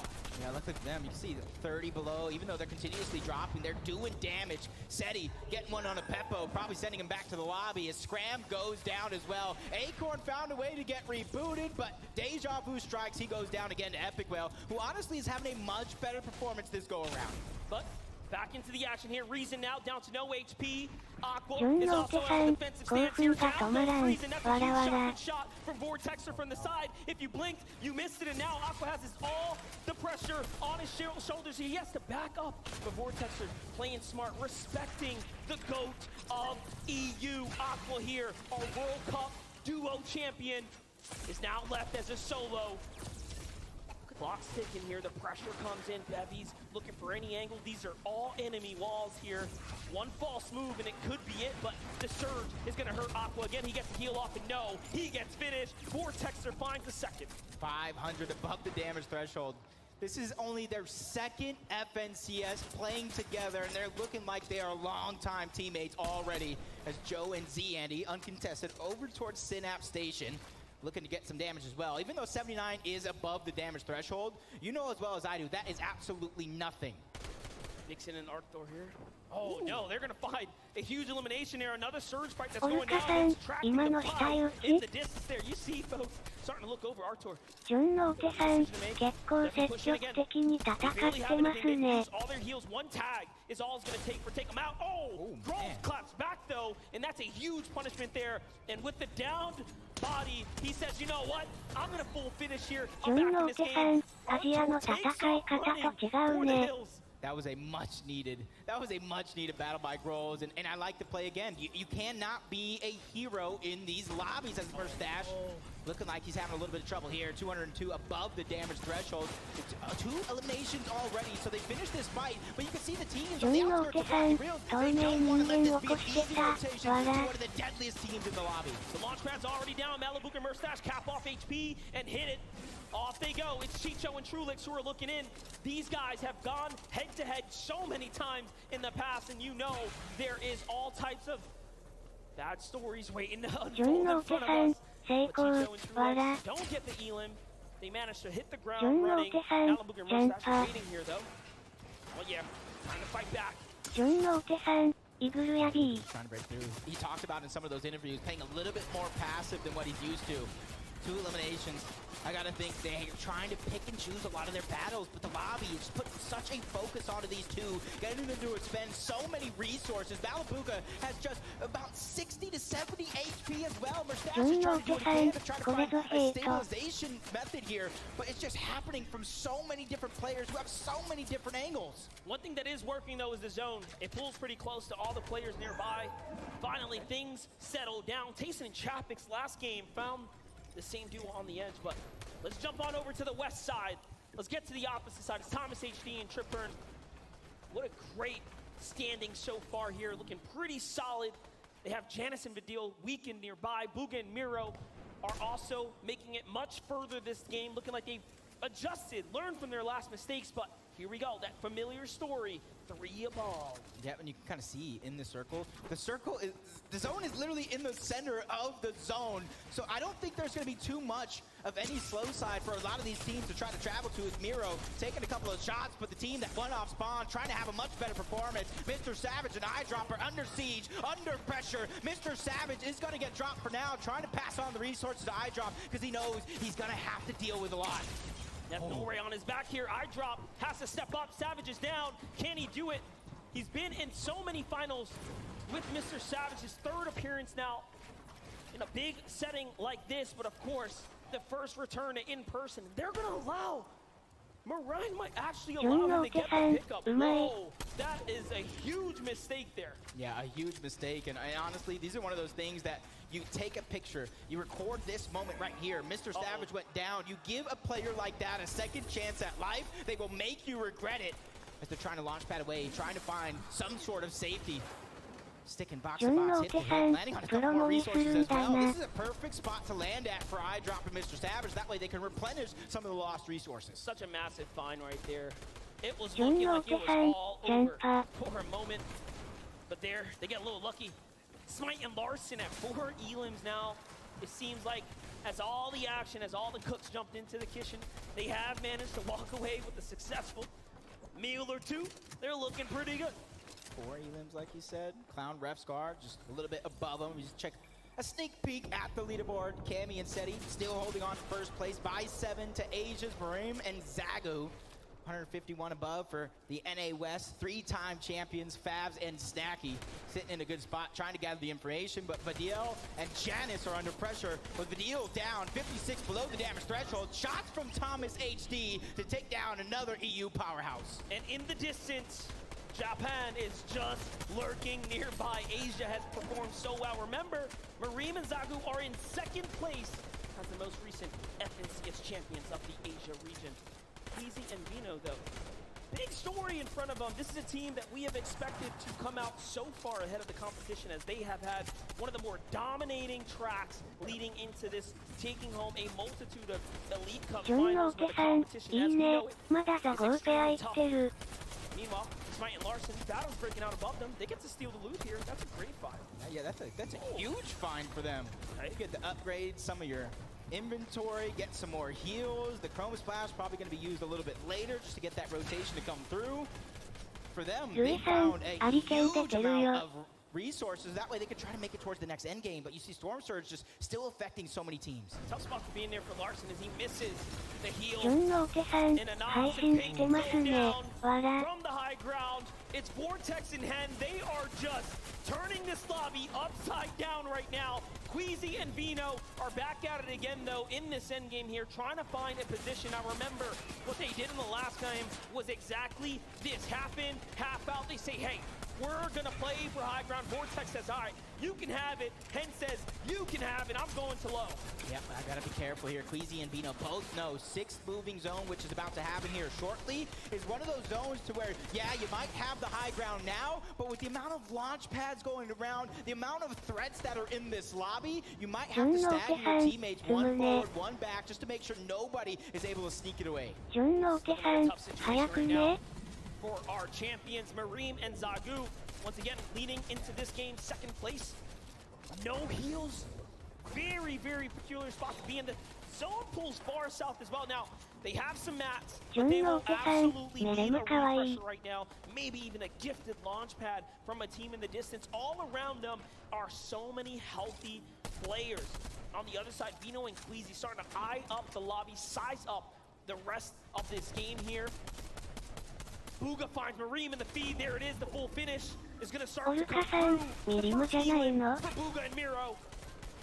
This is where I'm looking at the minimap right now, seeing where it's actually going to go. There's different elevations. I think whoever is able to grab a side of that mountain first will have the best chances to win this game overall, as they're still 500 above the damage threshold. Cammy, as soon as he lands, he's going to get back up to 200 along with Seti as well.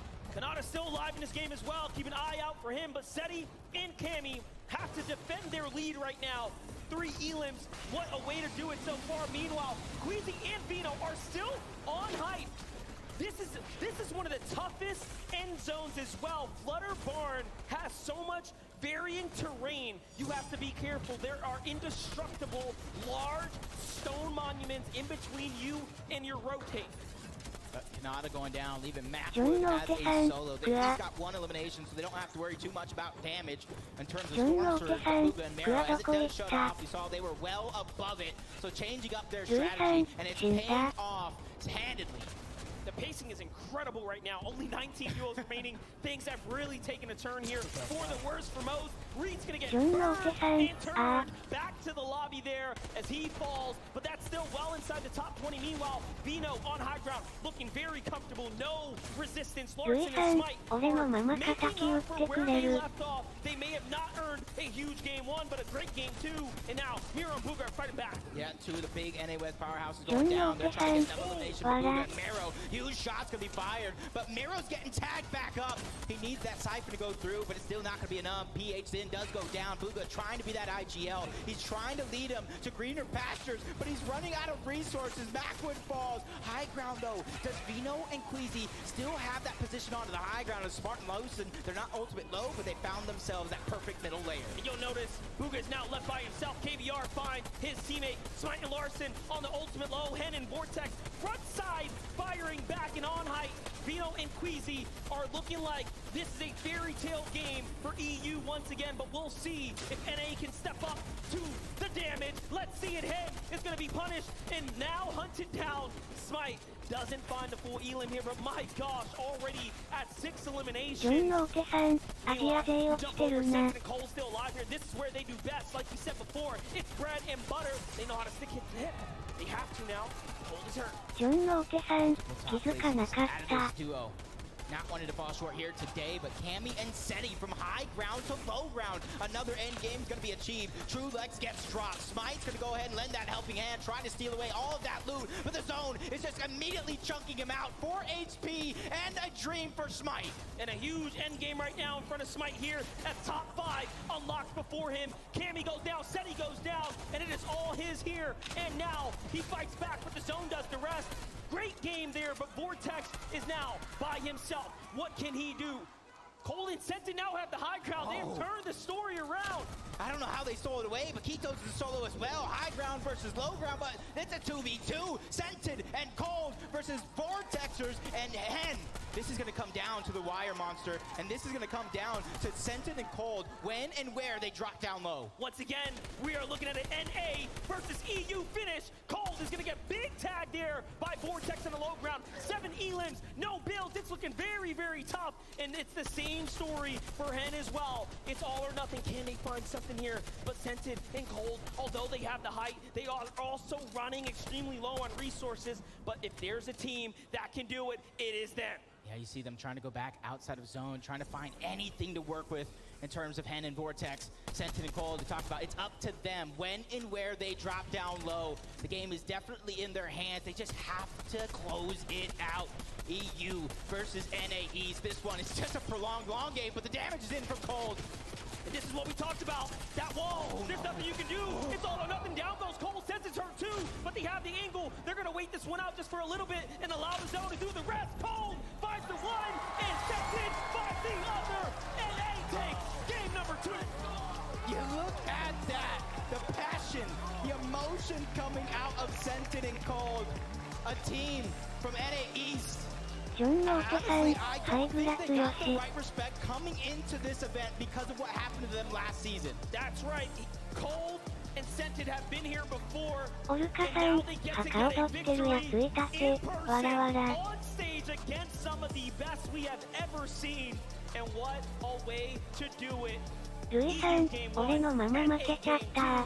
It looks like the stories are tied. Right there was perfect because you heard me talking about wanting them to drop down low. I want to see what they're thinking, how they're feeling. Kelly, let us know. I am joined here by Cold and Scented, and you guys, what an incredible run. You gotta tell me though, how did you take height? So Queasy and Vino just dropped on our sidewalls and we insta-edited and just shot them. I mean, obviously a great strategy, right? But I mean, that final moment there, how did you know how to take them down? Obviously, you guys were kind of in the high ground, low ground fight. What was the final moment like? Honestly, Cold called to just drop above him and sit there. I don't know. He did most of it that game. He played really well. He's the GOAT. All right, man. Well, congratulations. You both are the GOAT now. That is game 2 VR for you guys. Let's head on back to the desk. As EU picks up the first game of the FNCS Invitational, NA strikes back and says, nah, not like this. Cold and Scented, really quickly, I do want to touch on this. At the start of the show, we talked about possibly taking your shoes off as a form of being comfortable. Taco, you're right. It's a legitimate strategy, man. Anybody that has played competitive will tell you the same thing. It matters, but more importantly, what matters even more so is that jump in the leaderboard positionings that we are seeing happen now for Cold and Scented. A 41 placement jump.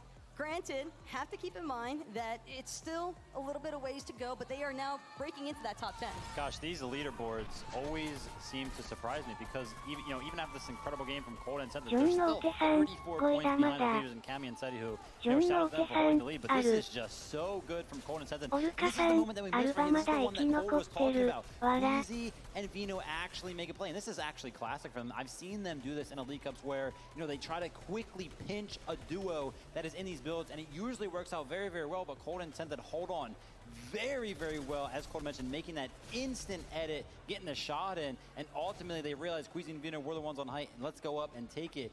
And this right here, it's just all about riding the zone. Now you can see the zone point up there, going right through the mountain. Hen and Vortex just had no chance after that. Clean win from Scented and Cold, who, as you can see right there, what we were referring to, Scented, no shoes. It makes all the difference, man. It does, apparently, as proven by Scented. We do have Adam, who is standing by. He's hanging out with a player. Adam. That's right, I'm hanging out with everyone right now, in particular Smite and Larson, everyone. Smite, that was an incredible display just then. We saw 7 eliminations. You clutched up, you had to. So how imperative is it in this situation, in this environment as well, that you have to try and gain as many points as possible, even when your teammate goes down? It's really important. I mean, like, you need to get as many points as you can. Like, every point matters.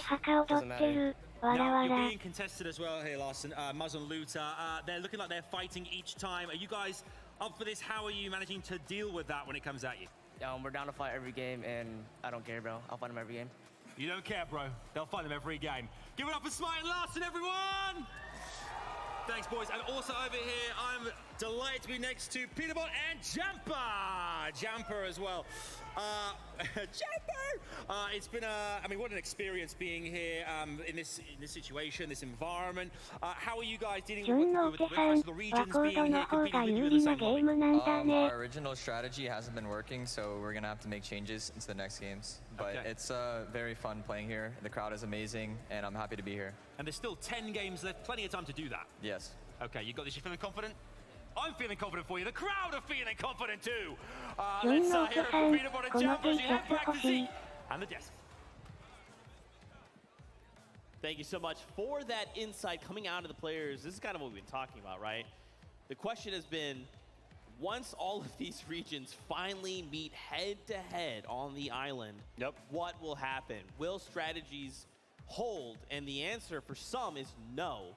Because who knew that having to adapt to a meta that is completely different than your own region that you've been playing for several FNCSs now is going to be very difficult. But if it's anybody that has a strong head on their shoulders, it's going to be Jamper. He's been around for so long, and I love to hear him like, you know, listen, we did the same strategy in games 1 and 2. It's not working. So let's just switch it up. And I love the fact that they are just able to kind of, you know, have that mentality, but then also have a backup strategy. That's what's really important. But that's just part of what it means to be part of the 50 of the best duos competing here for the FNCS Invitational title. But not only that, while they might be working on some changes, Cammy and Seti are a duo where if it ain't broke, don't fix it. They have been maintaining this first place position throughout the first 2 games, and it's definitely a very strong performance here out of this Polish duo. More importantly, I think that Cammy and Seti have just been able to consistently stay working throughout this mid-low ground element, despite the fact that we've been seeing a lot of high ground hits, a lot of high ground play from the close of the lobby. I think that Seti and Kimmy did a great job just holding on to this underside congestion control. You know, we talked about it after game 1. It's like, whoa, Kimmy and Seti are on high ground. This right here, this was more so their style, where it's just like, you know, we're paying attention to the high ground changes that are going on. And then all of a sudden, we load up the leaderboard, and it's like, okay, they had 44 points after game number 1, and now they're at 77. They just got 33 points that game. When did that happen? You know what I mean? Like, they love to play these games where they don't like to show up and show out. They just consistently get those points, couple elims here and there. They're not popping off the elimination feed, but they're just so consistent. And those are the type of games that are scary because, you know, we saw a great performance out of Cold Incented, but still, even after game number 2, they're still like 30-odd points behind because Cammy and Seti are playing so well. And it's the competitive experience, I think, that also helps them with understanding, hey, even if I've lost my duo partner in this moment, I can still hold on for moments longer. I think that that was a great display there, that closing kit there for Seti and Cammy. And I think that ultimately, they're going to probably just keep trying to stay consistent here. Yeah, I mean, one point we tuned in and they were 500 above Surge. I don't know how that's humanly possible, but for Seti and Cammy, it's just another day at the office. Let's talk about Queasy and Vino there. They did get edited on, right? And listen, we have, as the viewing audience, we have the much larger perspective, right? For them, in this opportunity, this was the only chance they had, and we're going to start to kind of figure out what happened. Yeah, I'm hoping that, you know, throughout these replays right here, we can maybe catch some insight into why they actually ended up dropping down, because it seemed like they were getting refreshes. I know they specifically got one right at the start of, you know, moving zone number 2. So it looked like they were chilling on mats. And again, right here, as you can see, Queasy actually only 2 builds up. So that was the call. Let's go try to get a refresh real quick. Unfortunately, Cold and Scented, they're so good in box fight situations, especially Cold. I mean, you know, Scented picked them up just because he is such that well-rounded mechanical player. And Cold and Scented, you know, one thing that I love about them is they're always on the same page, and it's always incredible to see. And right there was one of those situations, unfortunately, for Queasy and Vino. But I love that out of them, right? Going for those plays is what is going to make the difference on the international stage. As far as the IGLing is concerned, Queasy seems relatively confident still in that decision. 2 times over now, we've seen this duo go for high ground by the time that first moving zone actually comes into play. And maybe 3rd time's the charm here for this duo. All in all, though, the high ground strategy is working, right? 2nd place right now, only 4 points behind 1st, so just keep doing their thing. Yeah, and I mean, I feel like, especially looking at how many eliminations they had, man, 5 eliminations, 5 refreshes, and that wasn't enough to take them through that game. So we'll have to keep an eye on that.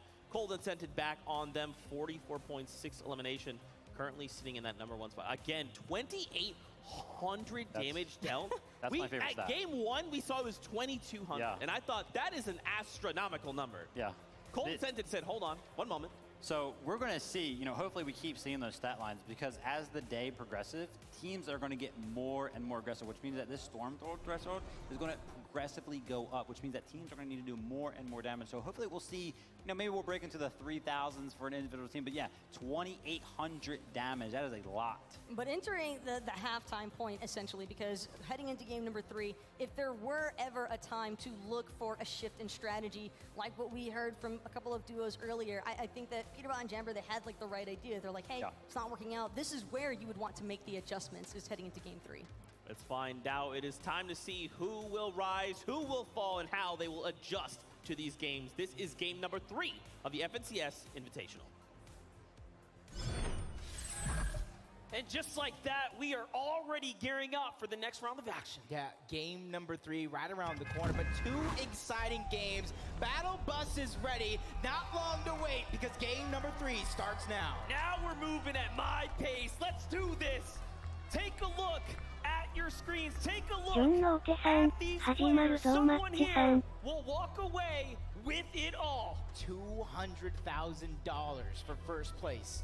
A trophy unlike ever before seen in Fortnite, and a chance to call yourself one of the best in the world of Fortnite, not just your region. And it looks like we have a very similar bus to the last round. That means these northern contested teams are going to fight first. One of the biggest things we saw from game 2 was that early elimination onto Noah Riley.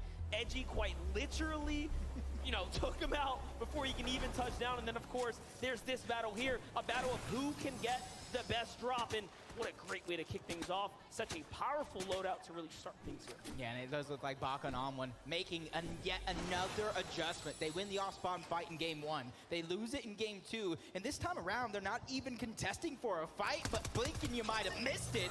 A first elimination is going to be on to Looter. So Smite and Larson are finding ways to get things done again. And A fires back first onto OCE here, and a great find, a great reward comes out of the very little time Larson and Smite had to loot up there. Take a look at these loadouts. It all comes together for them now. Sometimes it's all it takes, right? Sometimes all it takes is a little bit of luck. You get the right loot, you're able to take that fight, that fight nice and fast and clean it up. See, now the picking and choosing comes through. They're going to slow things down, try to loot up as much as possible, making their way in towards one of the only houses towards Grim Gables, and you can kind of see in the distance, Muzz is still floating around, and he's not trying to cause too much commotion and put the focus onto him. He's just trying to wait for Smite and Larson to leave so he can try to get that free reboot onto Looter. All this pressure onto Muzz's shoulders now as he is trying to wriggle his way through this low ground here. He knows that material is going to be the key to allowing him to do something big here. Achieve the unthinkable, win a 1v2 against Smite and Larson, who built their entire reputation this last chapter off of these early game fights. Smite wants none of that. He walks to the wall. Muzz, you're great, but how good? And no, Smite and Larson come out on top. They clean things up for 2 games in a row now and earn themselves a little bit more. And as soon as Mr. Savage gives up a little bit of the high ground on when Baka immediately trying to take it over, him and iDrop are separated just a little bit, and that could be a perfect opportunity for them to strike. But everybody is just biting for time, biting for that perfect moment so that they can pounce. And this one that we talked about, you heard it from Mr. Savage, you heard it from iDrop. I've been landing here for a year straight. No one is going to scare me off. Well, the real question is iDrop walling out right now? He is getting very close to Onwin and Baka. But no, now he decides, all right, I'll listen to you, Savage. I'll come on down, but you have to meet me down here as well. And they start to retreat here.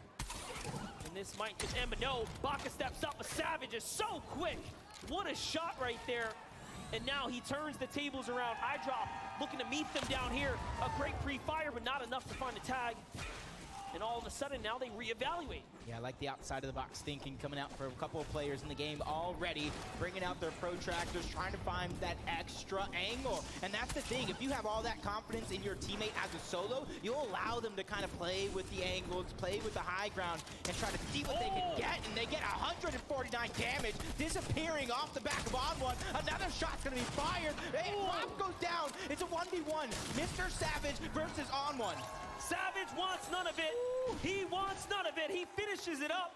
And just like that, 2 games now, he's back in it. Meanwhile, Malibu and Mustache, one of the greatest duos we expected to show up today, put on such a performance, have been met with so much resistance every single turn. There's a new great team waiting for them. This has been probably their least favorite duo to meet, though. Yeah, Chapik and Tayson. It does look like they're fighting over the vault that is right below him. Doesn't want to let that one go easy. But you got to be careful because there's a third team landing towards Cloudy Condos, another team towards the north in the form of Kanata and Macwood that could be lending that helping hand, trying to get that Storm Surge damage for themselves and make your job that much harder. For Malibu and Mustache, it's all about trying to find the perfect angle, trying to find that information so they can try to catch a player off guard, because we already know they're one of the most aggressive teams in this lobby. See it. They're waiting, trying to capitalize on any opportunity here. We all know what Tayson is capable of. One of the most winningest players in the European region. He has done it all. He has proven it all. All that's left is for him to show up in person and put the numbers up. But it's no easy task right now. Malibu and Mustache are so good playing defensively right now. They're doing a great job, but Tayson is slowly, inch by inch, getting closer and closer. He won't let that piece control go over. Tayson has tried a few times, but you try again. Eventually you'll find some success. They're able to take it just for a few seconds, but the longer you fight this far out of zone, it's gonna get more and more dangerous because we got a little bit of a north zone going on. These guys are gonna have to end this one sooner than later, even if they both choose to disengage. Mustache fighting back here, trying to regain the walls here. Ooh, that's a nice one. Huge tag on Chapik here, nicely done. He's gonna open things up, allow him to get some more territory, and closer he walks with Tayson, fights back. The 4X FNCS champion is all of a sudden now with his back against the wall here. But no, he's hurt. Malabuka says, forget that. It takes him down. And now it's up to Mustache. And no, he finishes it off too. And Chapix is left running, trapped now, inside the box. Oxygen starting to run out. He fights back, but for how much longer? Chapix does so much damage. He loses the wall. And no more shield now, and it's all over. Chapix and Tayson fall.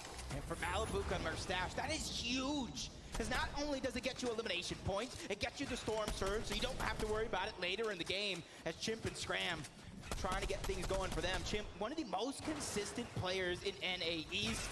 And you got Pamsu and Batch on the other side, also from NA East, so they have a lot of familiarity in terms of fighting against each other. Scram is going to be the odd man out, and you see him trying to find some separation because him and Chimp are not that close together. And all it takes is for both of them to kind of bum rush into one box and kind of end their run. Now jumping over to the other side of the map, as we all know, this area, one of the most hotly contested zones right now, Tilted Towers, at every single in-person event, has always been the home of fireworks. And Chicho and Trulix are looking to go ahead and see what they can spark up nearby, but that's not going to be anything. On the other side, NA West cooling Yumi. One of the few teams on NA West showing up in the top 10 so far. Yeah, had a fantastic game, number one, third place. Cool, got to be living on a prayer right now because for him, he's 1v2'd.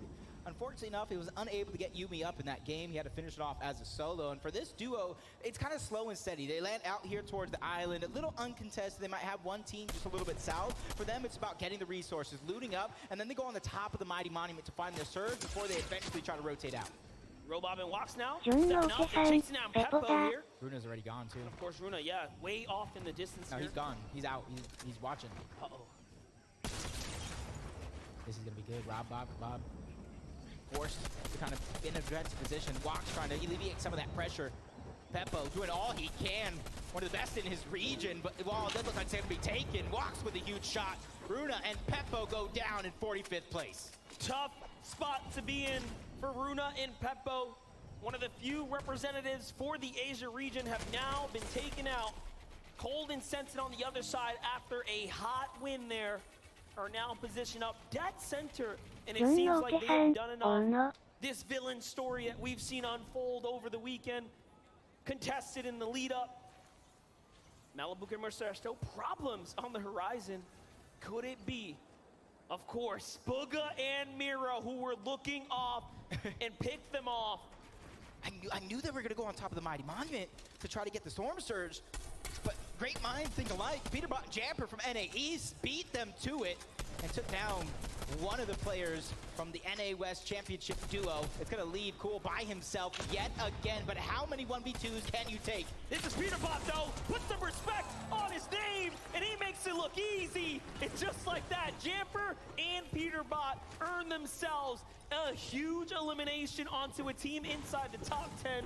What an Elin. And for them, you got to think Peterbot and Jamper don't have to worry about Storm Surge in the immediate future, but you know how active this lobby is. They got to start thinking about it later on in the game once they find that rotation. Well, listen, we have Minimana here to update us on more action. Thank you so much, Monster. Now, this is a prime example as to how to finish a fight quickly, right? We know PH Scene and Ketos are fighting in the middle of the map. They need to finish this fight quickly, and look at that. Pinching from both angles, getting that Storm Surge done early, as well as bolstering their loot. Look out for this team for the rest of the game. And that is such a huge set of elims there, because that's another team that is huge, like honestly showing up for the Brazilian region. PH and Ketos, man, wait for them to just really show out. You know, the discussion and lead up to this entire event was things are going to be easier. You know, let's not respect these guys. And now all of a sudden they're saying, hold up. No, hold my water. Hold my mini shield. Let me show you what I'm capable of.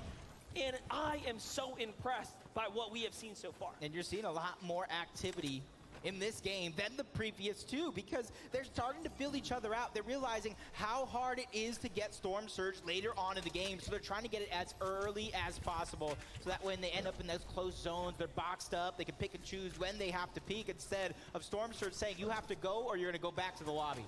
Vidio, no stranger to victory royales, but falling very much short so far.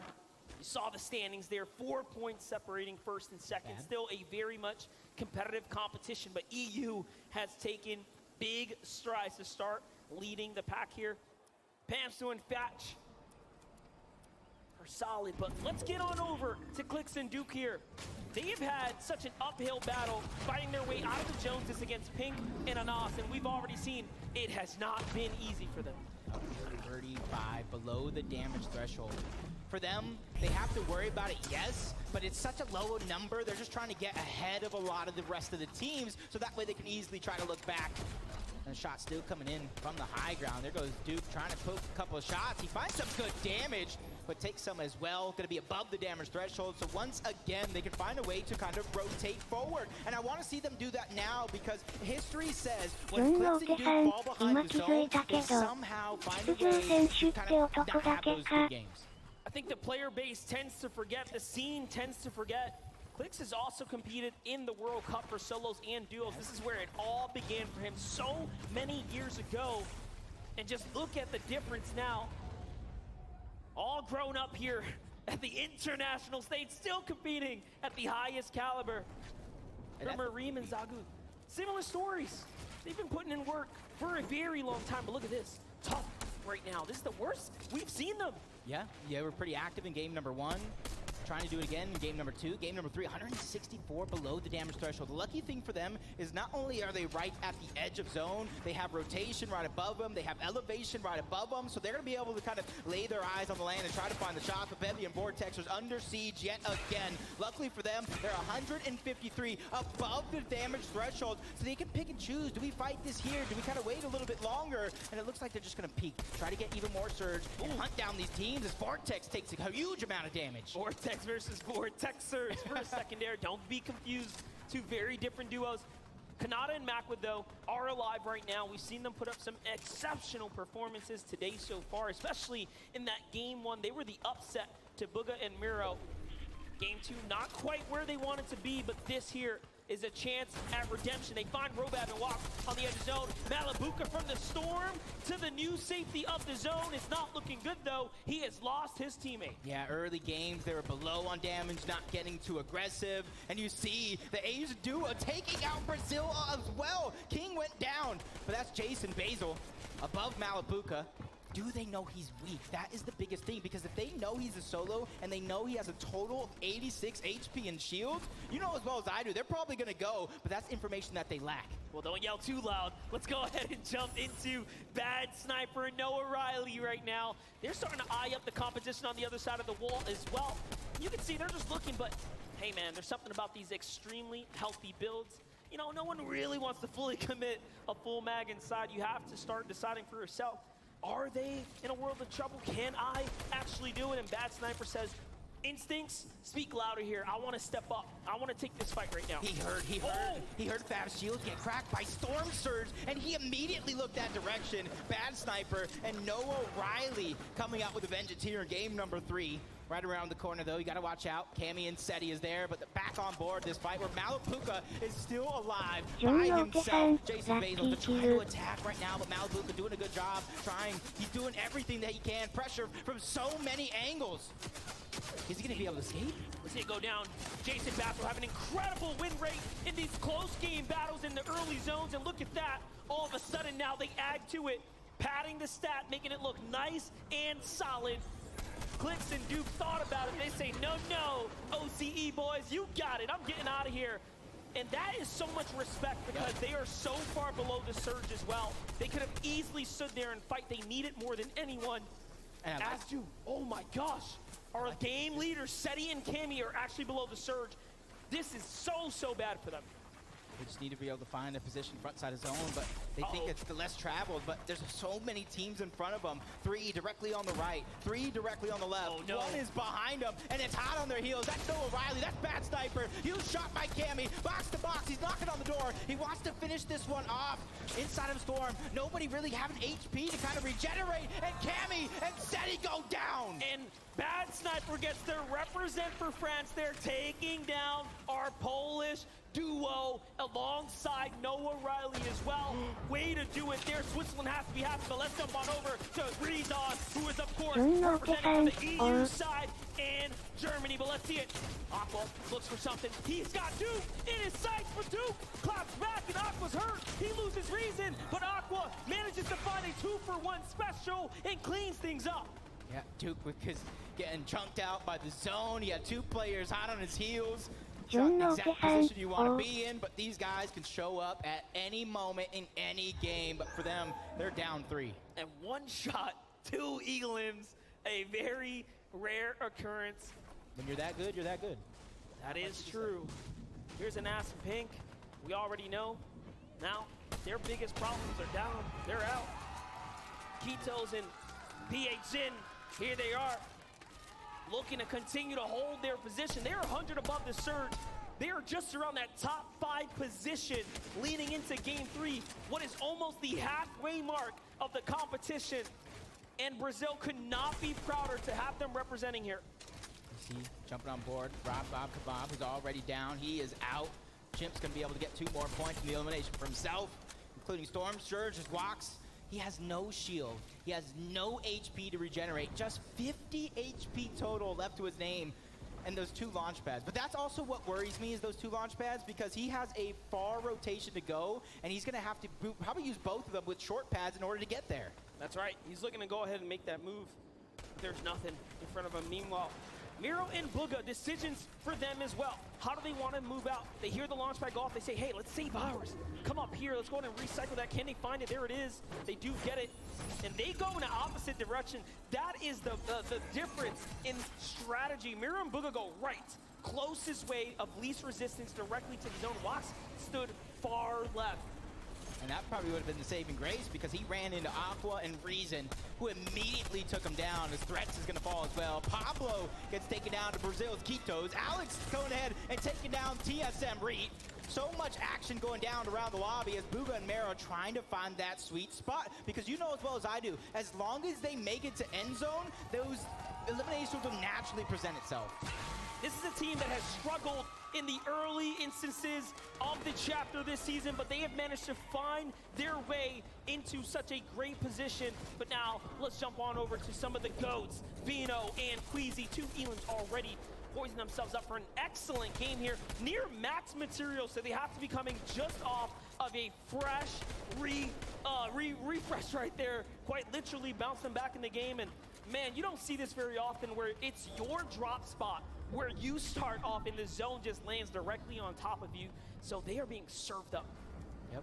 And right now, for an end zone like this, when it is on your drop spot, you already know how to traverse every piece of terrain that is around, as Kito's still trying to do wonders. Not a lot of HP on PHN, so these guys down on damage in terms of Storm Surge have to figure out what they're going to do, because if they wait too much longer, they will be down. They will be out. Well, here it is. Luckily for them, the threshold is met, and they do not have to fight, but they know what's in front of them now. They have a huge monumental task to step up here. And you can see there, that's a wall that cannot be built there. Here it is. So it's all or nothing now, right? We know the Brazilian region to be one of the most aggressive. PHN is literally tied for third for the most FNCS champions individually in his region and globally. So that's a team that has everything to play for right now. But jumping over to Zaku and Mareem, they're still alive right now. Some of Japan's best are here. And Thomas HD, one of EU's best as well. And honestly, one of the fan favorites to take it off. 296 above the damage threshold. Joe and Z Andy right in front of him. Piece control is going to be important towards this end game, because if you go into the wrong box at the wrong time, they're going to take you out, and they're just trying to gather that information. They know they don't have far to go as the shot's going to be fired and landed onto Hen, who's dropped down to about 50 HP. And with that, you see other teams taking notice, and they're also putting that pressure on. Trippin has full trust in his teammates, but their Elim gets sniped up right there. It's Zagu and Mareem who are just coming out and literally reaping the benefits, taking all the spoils. Edgy and Acorn have high ground right now. What in the world? An excellent game. 1 second place finish, leading into game 3 in a such dominant position right now. Yeah, and I'm one of those people last season saying Edgy can do it on NAEs, try to be the 2 region champion. What would you call that here? Would he be the 7 region champion, 8 region champion if he wins this? I mean, at this point, he's looking to break that second place curse too. He wants to make sure he gets one for Queasy and Vino. Caught lacking. Don't forget, they were the most stacked duo in this lobby. This is their home position, the drop spot of Shiny Sound. And now, all of that luck and hard work, preparation out the window. Yeah, it was 2 different teams, one from Asia, one from EU. They actually got an elimination each on the team, as Scented and Cold trying to get to that front side of zone. They have that victory royale in the last game.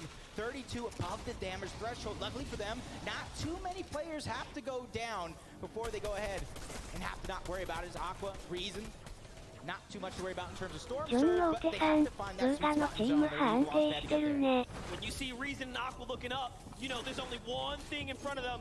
How can we take this high ground? Tripper, though, has a problem in front of him. He gets punished. He backs up. Great defensive maneuvers right now. Okay, and Thomas takes the lead. He says, hey, you go ahead, pause down, heal. I'll continue to tarp out. We have the zone right here. See Andy and Joe, even with a messed up finger, Joe is not gonna allow him to stop playing for the big positions right now, and he's got this high ground. It doesn't even look like it's been affecting him at all. Yeah. Look at this, 3 Elans. He had all the mats to hold on to that high ground with 7 moving zone, even if it's contested. Reason and Aqua trying to fight for it, but they're gonna get stuck. They're gonna get shut down for now, and you can see the pressure from Joe and Z Andy. They're looking towards the backside of zone, and they're putting shots on players who are suffering the Storm Surge.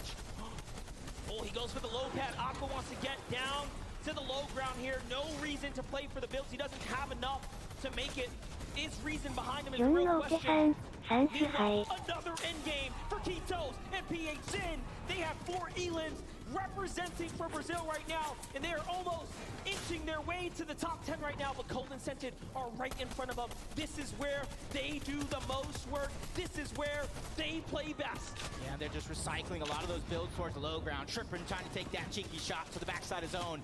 Elevation up. Thomas HD probably leading the charge, making sure that these guys are on the same page through and through. Booga backside of zone. 2 men miss. He's just trying to go ahead and stagger himself out, and he found an elimination on the Jew. More HP victory for him, and look at the resources he found. And it's huge right now. He's managing to fight his way through. He finds another one there in the zone. A huge tag is going to keep him alive right now. And look at him start to sprint here. But no, he's hunted down and taken out back by Thomas HD. And all of a sudden now Thomas has all the extra refreshes here, but he's starting to run out. Is he going to go for low ground, or is he going to continue to hold out here? Reason has a decision to make as well. Off to the side he goes. This player's in front. Cold is down. We saw that exchange. It's a big one. Yep, he's just trying to stay alive. Reason's doing a good job staying ahead of zone. And now he just has to mid stuff to find a way to stabilize. It's Thomas HD. He's trying to stagger himself towards the backside of zone. Running out of sticks onto that mid. A huge shot's going to be fired. Thomas HD is trying to stay alive, but he goes down. Zagu from Asia strikes again. It's just not enough. Zagu says, I am here to play, and put some respect on Ascension. It's going to fall to EU Scram. And again, Zagu is now by himself. Comes out. He finds his teammate. Does he get the save? Now this is what you want to see. Big save here.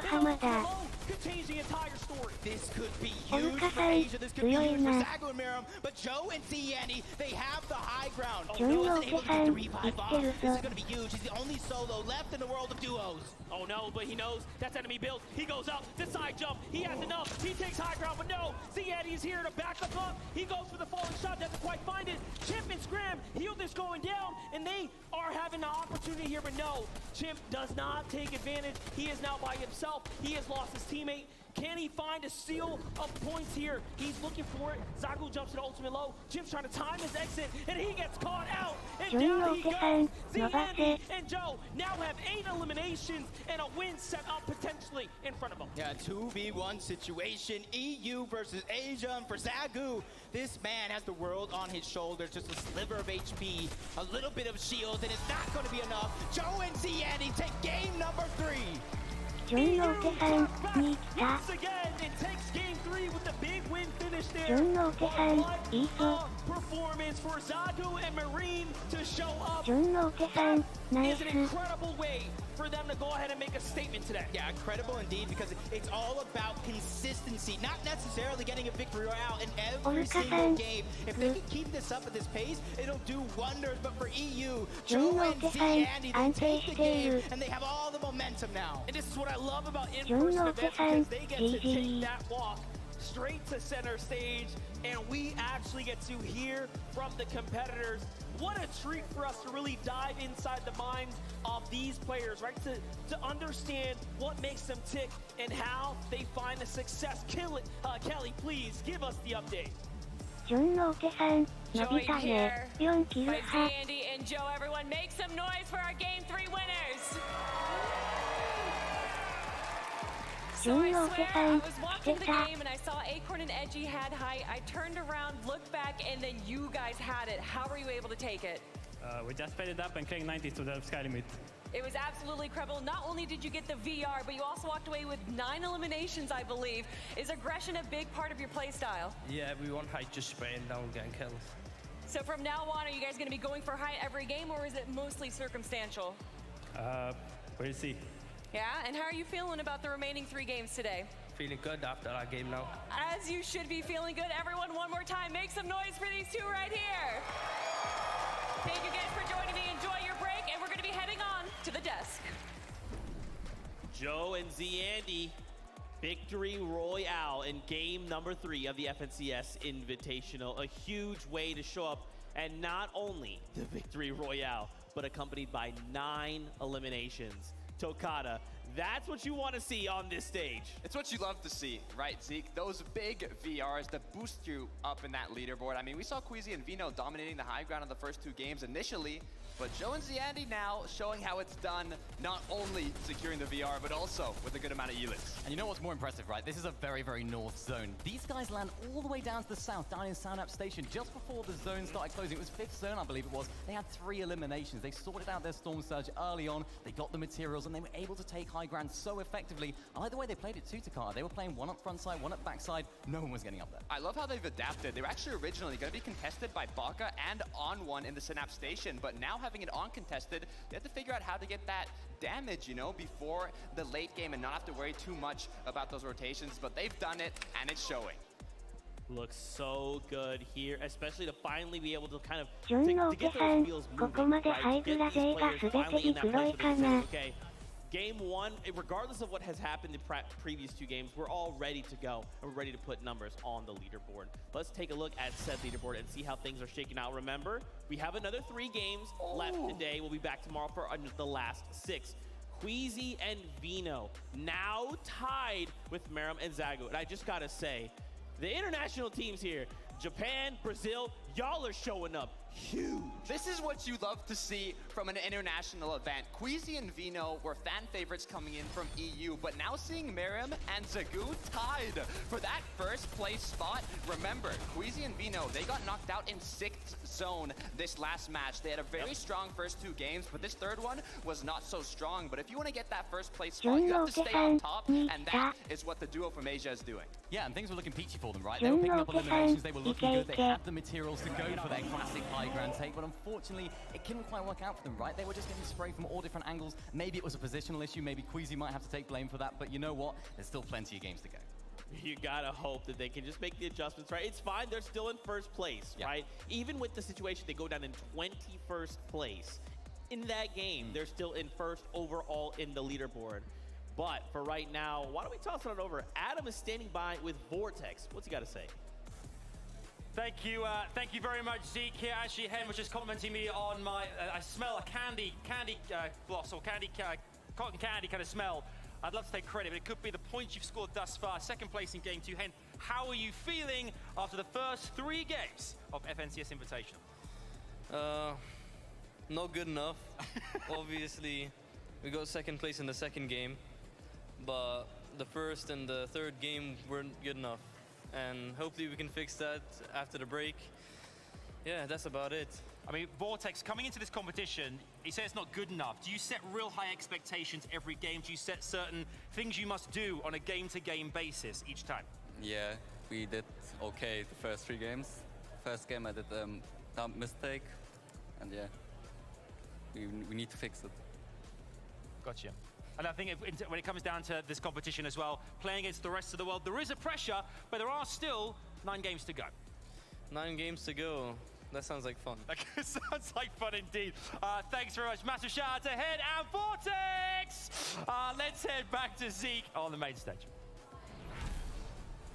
Just kidding, Adam. Surprise for you here. It's actually me, Vivid, on the stage. Shout out to the players. Game number 3 is done. Into the halftime we go. Some of the players will have an opportunity to make some changes, just like Booga and Mira have. As you can see here, some of those early games, the Storm Surge wasn't necessarily looking in their favor, so they're actually going to go ahead and make sure to prioritize some of these tags before they're even fully loaded up. Mira right here has a pistol, and he's still making sure to find those opportunities in that early game. Now, of course, this is something that you love to see out of Booga and Mira. This is something that they usually do. Move just to the north of them over here at this area, set up on this hill, and find plenty of tags throughout this early game to make sure that they are set on Storm Surge. And they actually sit up here for so long that Hen and Vortex are not even expecting them to still be up there. And they get this nice sneaky beam in here to make sure that their Storm Surge is looking good. And then listen, this is the adjustments I was talking about. Look at this.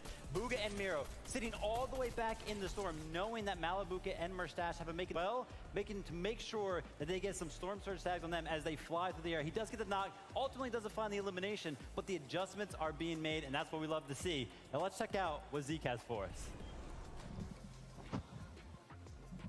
Thank you so much, Vivid, for that breakdown.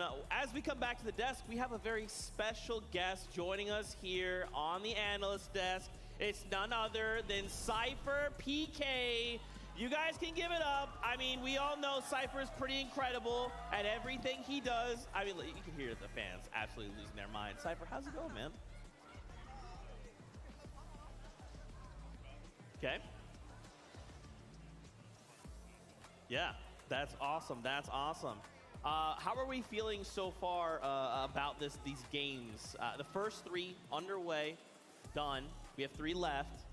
What are your thoughts? It's been exciting, man. We've seen some crazy changes, right? I mean, we went into it kind of having expectations. We thought, we thought these teams were going to do well. We saw the Queasy and Vino, of course, still doing very, very well. But some of the smaller regions, some of the maybe lesser-known players have turned up today. It's been great to see. We've seen changes in strategy, of course, as well. Some crazy zones that have really put these teams to the test of time. It's what you love to see, though, right? In an international competition like this, teams from all over the globe popping off, right? I mean, the leaderboard right now, I saw some predictions coming into this tournament, and they did not look like the leaderboard is reflecting currently.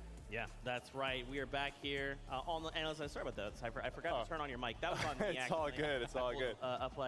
Welcome. How are you feeling now that everyone can hear you? I'm feeling great. You know, first FORTNITE event since World Cup, and you guys blew it out of the water. That's awesome. What are you thinking about the competition so far? How are you enjoying the games? Well, it's great to see some of these players like in a LAN environment, and because there has been one in such a long time, a lot of these players, this is their first ever in-person event. So it's a completely different kind of shock when you're playing in front of a crowd and you hear the cheering and roaring. So some of them are veterans, some of them have LAN experience, and that is going to benefit them, but then the rest are kind of here for the first time. Yeah. Is there like a duo you feel like you're following? You're like, yo, I'm vibing with this duo, and then maybe one that you're like, yo, these are the ones I think are gonna win. Well, the duo from Japan, I'm glad to see like a small region pop off on like an international level. So I'm kind of rooting for them. That's right, dude. Zago and Maron, they are absolutely, like, it's weird too. They're just running around, and it's like wherever we look, their action, they're just there. Like, they're just like, hey, there's action over there. I want to be there, finding eliminations. Who are you hoping to see change things up as we kind of move into the later half of the day? Well, there's a lot of off-spawn fights happening right now. You got a little bit in Jones's, a little bit in Tilted Towers, and whoever's just on the bad end of that, I want to see some adjustments from them and see if they can like put aside their ego and just make the right play, maybe land somewhere else or change it up. I mean, there's some spots on the map that might still be uncontested, but you know, you're looking for that scrap loot and trying to make it to end game. You might not want to make that change in the middle of the tournament, but it could be beneficial. Yeah, I mean, you are pretty much known as like one of the guys that can adapt to anything, right? Think back all the days of like, I'm going to build a tower here and I'm going to throw a million traps in here and, oh, it's a convenient launch pad. Do you maybe have advice for some of these players? Maybe things you would hope they kind of like consider as we now have that time to kind of collect ourselves? Okay, so my biggest advice, I mean, as someone who's played some of the pro-ams and in-person events, my biggest regret sometimes is just not going for it. There's like a little bit of like panic, a little bit of nervousness on some of the plays. You gotta really just get into that mindset. Like you're playing at home. Like if you can get into that mindset, play very comfortably, like you'll make plays and people will be shocked by it. They won't expect you to make those plays. Yeah. Do you have like a favorite moment that has happened so far? Like anything that stands out like, yo, that moment was wild? I mean, I've seen some crazy 1v2s, which is, I mean, just think about this lobby right here. Like we talked about the accolades that these duos have and the amount of FNCS championships, it's insane. I would not want to be playing against these guys. So to do a 1v2, and we've seen a few already, and I think we're going to see a little bit more going on, that's super impressive. Yeah, I mean, watching a lot of these 1v2s happen, kind of like to what you're saying, it doesn't just happen, right? Like it's kind of like walking up to professionals of your equal caliber and just be like, I'll just 1v2 you guys in front of a live audience, kind of casually, no big deal. Look, it's a feeling that's unique, though, especially in an in-person event like this. You hear the crowd cheer when you get that clutch, and it's exciting. But I'm curious, Cypher, we've seen multiple duos from Brazil right now in the top 5, in the top 10, a duo from Asia tied for first place. We've seen a lot, but I want to know, what do you want to see that has not happened yet? Let me know if there's something that you're looking forward to happening. Well, I guess one thing that I did want to see was some of these smaller regions pop off, and we're seeing that with Brazil and Japan. And I think like some of the less conventional playstyles and duos that people don't know about showing up on the main stage and doing really well, like that kind of shakes up the scene, and that's what I wanted to see. And we're seeing it live, and then you're also feeling the crowd react, and they're rooting for some of the underdogs as well, which is great to see. So it's been a blast. Yeah, it's absolutely incredible. I mean, seeing all these players here together with each other as well, getting to interact, how important do you think that is on a player level? How important do you think it is to, like, you know, have some friends, make some communities, and enjoy it? I mean, it's so important on a player level, but even just from a competitive standpoint, like this is esports, like competing in front of an audience and you know, having that pressure on you and still performing and still doing well.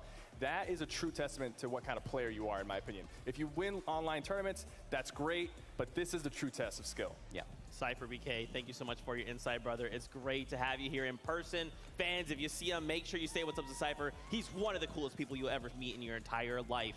The players are currently on a little bit of a break as they collect themselves, so why don't we go hang out with the casters, Monster D-Face and Jacob PR. Thank you so much, Zeke, there for, of course, introducing us. Now, listen, all that hype about what your favorite moments, I want to talk about what I've loved the most so far. Let's talk about how this script has been flipped way upside down. Not a single person expected. I think what we've seen today, and for me, the Brazilian region, in the 2v1 situation there on the outside of zone, wait for him to clutch up, and then PHC and Iquitos coming through, putting up incredible performances so far. What a way for them to represent for the entire Brazil region. I like how you're going for a region that isn't necessarily the most talked about. No EU, no NA at all, neither one East or West. And I'm going to follow suit. I'm going over to that Asia region. I want to visit Japan one day, and I hopefully get to meet Zagu and Miram. These guys are lighting up the leaderboard. They are putting on a show, and it's a show that I don't think anybody expected to see. And they put every single competitor on lobby on notice. We are here. We're here to contend. We didn't fly that long just to come home, which is $1,000, 50th place, just for a top 10. They want first. And not to mention, they are coming off the heels of being the champions of their region. That was a big part of the entire story as to why we began rooting for them from the beginning, because we have never seen such a gathering like this before. And it's only their second. This is their second finals appearance. That one championship, that was their first time playing together. They have 100% win rate. Incredible. Absolutely incredible. And you guys get to see some of those highlights right there as well. Just coming through, performing, playing these end games, and doing it in a way that not a single person on the internet that I follow expected. I can tell you that. And that's exactly what I want to keep seeing, though. And I want to see also the TSM duo, Re and Epic. Well, I need to see them really step it up to the plate and to begin to knock it out of the park. But am I necessarily surprised? Not necessarily, because they do have slow starts, but they have great finishes. Well, that's right. That's a quick temperature check from us. Let's keep this thing going. Thank you guys so much. Fantastic insight just all the way around. As you can see, we've got a lot of empty chairs here. Our players, after the first 3 games, have a moment here to collect themselves, go back to the player lounge, talk amongst themselves, potential coaches there, whatever they need to do to kind of recollect and prepare for the last 3 games on the day. Now, earlier, we had a really cool moment. We got to listen in between Booga and his duo and kind of hear what was going on. Well, guess what? We've collected a few of those for you guys if you might have missed during the game. So check this out. Nice! Jovik. You see clicks on them? Yeah, they're here. I see. 順ローテさん、このイスト買って選手にプレゼントかな、それともオークションとかかな、わら。Go to the pond and farm. Come down. Let's do it. I'm trying 3 more. 1v1v, 6 way.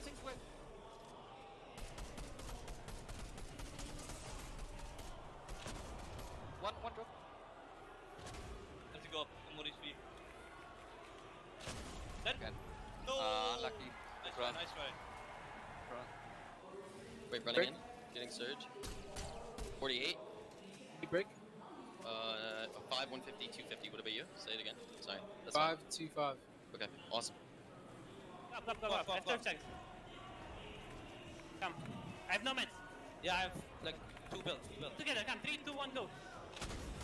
Ready? Let's. We needed that. Let's go.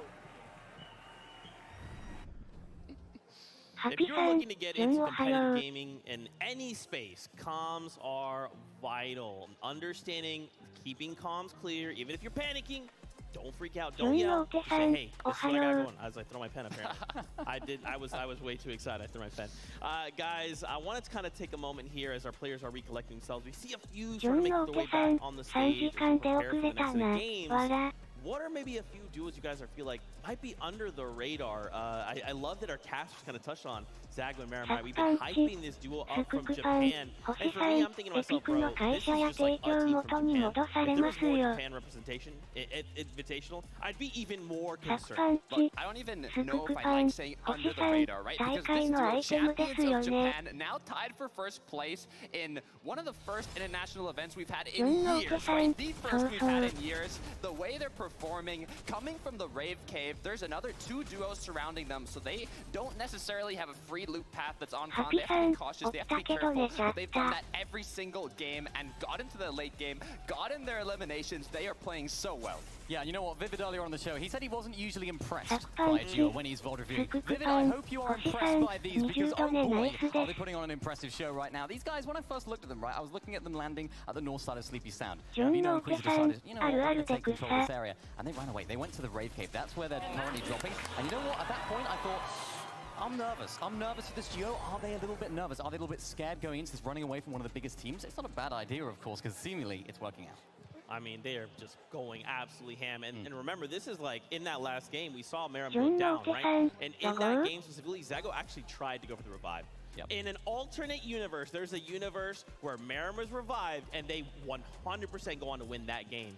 So we'll have to keep an eye on this duel. Is there another duel for you guys you feel might be under the radar, like truly under the radar?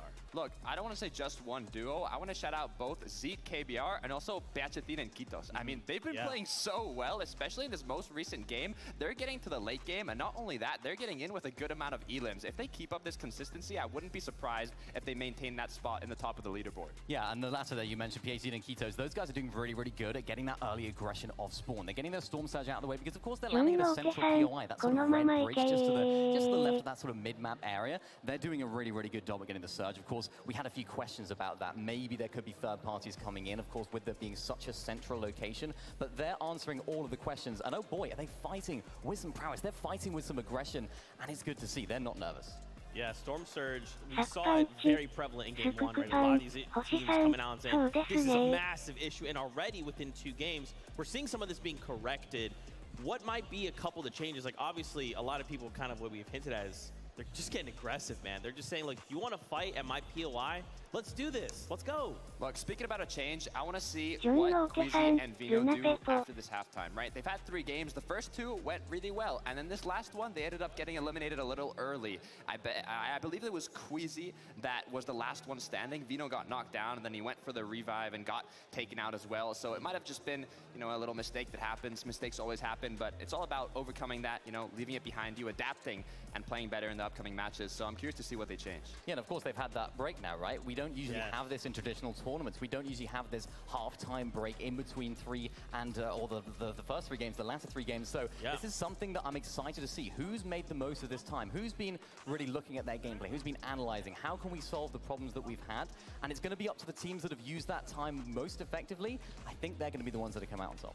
And I hope some of them have even taken this time and just said, like, let's just calm our nerves down. Like, as incredible it is to have an audience just lose their mind when elimination goes out or a victory all happens, we just need to contain ourselves. Even if something goes wrong, we're eliminated off spawn, it's not the end of the world. Just calm the nerves. Right, these are 100 of the best duos that all 7 regions have, right? So if they lose an off-spawn fight, doesn't mean they're a bad duo, doesn't mean they're not capable of winning the competition. They just had one off-spawn bad fight, and they need to correct it. Right, I mean, if you're gonna have a bad off-spawn fight, or even a bad match, the best time to have that bad match is right before the break, right? Because you get the time to stay calm, stay collected, refresh your mind, get a bit of water, get hydrated, get some food in you, and continue playing. Of course, and things can change so quickly as well. We saw a very, very north zone in that previous game, all the way up to Shiny Sound, and it wasn't necessarily the zone that we would have expected a team that landed all the way on the south, Joe and Ziandi, to do well in, but it just shows things can change, and it's about the teams that are most adaptable to those changes. They're going to be able to find success. I'm impressed so far with all these high ground plays, because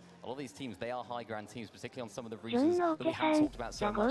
Those guys, they know how to play high, so nobody's safe. That's right, man. All these duos are back at it. Just look as we've kind of taken moments to just visit with each duo. You can tell the focus is there.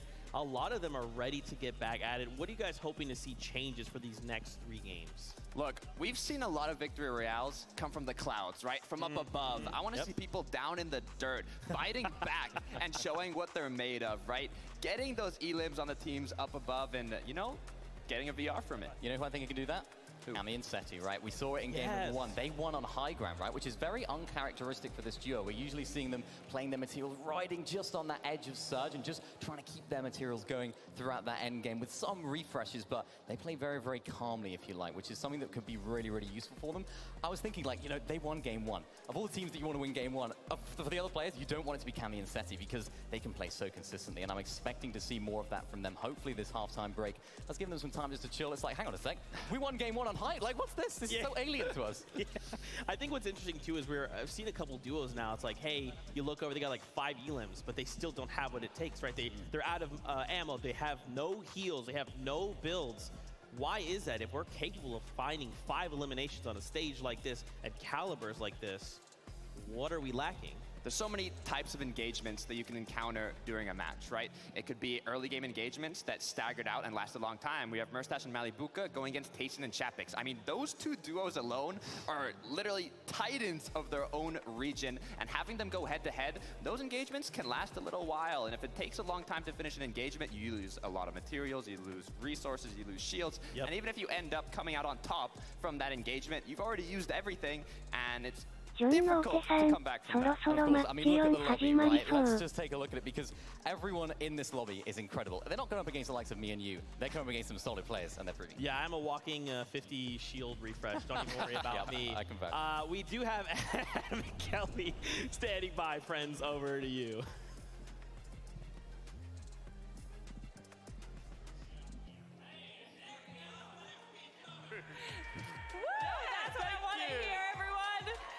Thank you so much, Desk, and thank you guys for hanging out with us. We wanted to make sure that our players had a break between games 3 and 4, get some food, get some drinks, and now they are ready to go. All right, we have got ourselves a game 4 imminently, but we need the entire world right now to hear us, North Carolina. Let us hear you make some noise! Let them hear you in Japan, in Greenland, let them hear you in Mars! We are here! We are ready, everyone. Let's go to game number 4.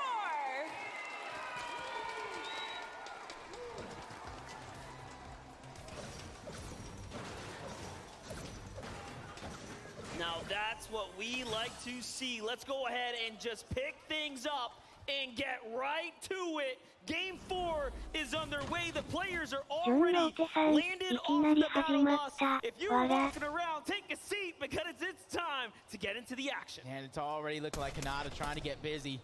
Taking down Vortexers for the first elimination of the game. Ascended trying to put shots on into the distance. It does look like Cole got a knock onto Pars. The angles and the pressure is already coming out. These guys have been battling all weekend long for that contested drop spot in the middle islands.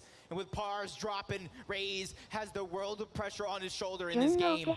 It's so crazy because we didn't think they were going to be able to do it. Get past this, what feels like crazy hurdle. Being contested on an in-person event should honestly cross you out of the equation here, but not for these competitors. They don't let that little inconvenience stop them. If anything, they weaponize it. They've turned it into surge tag. They've turned it into great standings. Even Zagu and Marine here from Team Alba representing for their entire region at the Rave Cave. Yep, this is huge. You got Thomas, HD, and Tripperin, Commandment, and Avery all landing towards the Rave Cave. Luckily enough, this is one of the biggest POIs with a ton of loot to go around. And you're kind of seeing not too many early game fights going down over there. As Kitos and PH Zin trying to have that early game that they want, because for them, they've been doing so consistent lately out of this drop spot. Not too much contesting going by. And for their Storm Surge, they have so many players around them so they can gather it. Now, what's crazy is that the story of Brazil is W key, but not for them. They've made all their points through placement. They actually have some of the lowest eliminations overall. When you stand them against the others inside the top 5, they're actually at the lower spectrum. But Vico and Marine here starting to get into some dangerous territory. You can see the reality tree is no great position by any means. You have Retake and crew up above, Zandy and Joe, who have just taken home a huge moment and win for themselves, are now poised up at the sign out station just south of Bugamiro. Yeah, and right now, even though they have uncontested drop, it almost makes me wonder with the zone kind of being towards the northeast portion. I was going to say exactly this, what Grim Gable looks like for Larson and Smite, who actually did win that off-spawn exchange last game against Buzz and Looter, trying to have that repeat success here in this game. But right now, they're just kind of taking their time. They're high up on the mountain, so they got to be careful for those third-party attempts to come through. Now, Buzz and Looter are playing potentially spoiler here outside the Grim Gables because we have this Larson and Smite duo who have fought their way on up to 7th. And again, elims are the name of the game for Larson and Smite, but this is where they have built their reputation, fighting in the early game, managing to get so much experience being contested season after season. It started way back north where Vino and Queasy are, but hold up, Larson finds one, the trade is good, and Smite gets the other, and down goes OCE, Muzz, and Looter. That was a fantastic play by Larson, reading him like a book. He turned the page and got an elimination as Mr. Savage strikes again. Onward goes down. Baka has to go ahead and figure out what to do next as iDrop's trying to get those angles. Right now, they're just trying to alleviate the pressure, but the Brazilian duo that you're talking about, King and Mr. Savage, they're looming in the distance, waiting for that perfect moment to strike. And that's right. This is such a huge opportunity. Now, remember, they land just west of the Chrome Jam Junction. For them to come in, sweep things up, could change the story around. There it is. They open up with a couple tags, but iDrop gets to the loot first. He's got the refresh. He's got a little more material, and you have to assume King and Ed are just a little bit more positioned and ready for this, but a good defense, a good bluff is all you need here to back them off, and it is going to be enough. King and Ed don't get to show us what they're made of in a clean 2v2. Another team is kind of floating in towards Chrome Jam. That is the Asian powerhouse. But over here, towards the islands, towards Mighty Monument, you have the FNCS, NA West champions, trying to have that repeat performance in game number 1. That's Basil, that's Chase, that are under pressure. High ground is seemingly right now cemented to the PSG TNA duo. Now Yumi is very solid. Cool's gonna find Jason to feed there. It's up to Basu by himself. Basu has no teammate to work with here, and he is trapped inside this stone build here. This is a very tough tower to play out of. Awkward positions to build, and the terrain gets extremely weird. He does drop a few layers, but there's only 2 exits, and one of them's cut off by tons of enemy territory. So look at this. He goes out the back with the windows there, and that is that game knowledge kicking in there. Yumi and Core looking so solid. This is what they do on a day-to-day basis, isn't it, Jacob? Yep, this is exactly what they came to do here with that stunning performance last season. Even though it was a 2-day competition, they ran away with it on day 1, and when push came to shove, they held on to it in day 2 to take home that crown. But you can kind of see the Brazilian duo slowing things down just a little bit. They thought it was going to be an easy third party on Mr. Savage and Baka and Onward, but it wasn't as easy as we thought. Definitely, and of course, plenty of highlights as well. Let's get caught up with how this unplayed and unfolded. So Onward just gets snuck up on there. You saw all the chrome builds. He says, no, I'm not going through that. We're going to go and take the easy path here. But that's exactly what iDrop was kind of talking about. He said, I've been dropping here for 12 months. Right. I'm ready to fight. I'm not splitting loot. I came to take what's mine. And he does it game after game after game. If they can keep up this type of consistency, mix that with an opportunity to take the end game, this is a recipe for a duo that can catch fire at any moment. Because you got to remember, one of the last in-person events that we had, not the last one, but one of the last, Mr. Savage took it out on top. You had Bizzle in second, and the placement's down far after. That's right, but look at this. Seti and Cammy going to the old trusty right on top of this air blimp. This is what you expect. This is a huge double-edged sword here where you expose yourself, but you just open up the entire terrain before you. As we jump on over to Kitos and PH in here, looking absolutely phenomenal. They have more eliminations against players inside the top 10 than any other duo, just showing us exactly what they are capable and made of. This is literally the story of them on their region as well. They consistently take out teams at the top, and that is perfect preparation for a lobby like this, because you got to think the Brazil region, they're fighters. They love to fight, and right now they're playing against the best, and it's working out. Let's talk a little bit about this zone for a second here. For the first time now, we see a little northern pole off to the east, so we get another kind of shake-up. So the last time we went to Shiny, it didn't quite work out for Vino and Queasy, but what we did see was that they were so just suited for a big game. And now that we know that, it should be the same story. But let's get on over to Lustrous Lagoon here.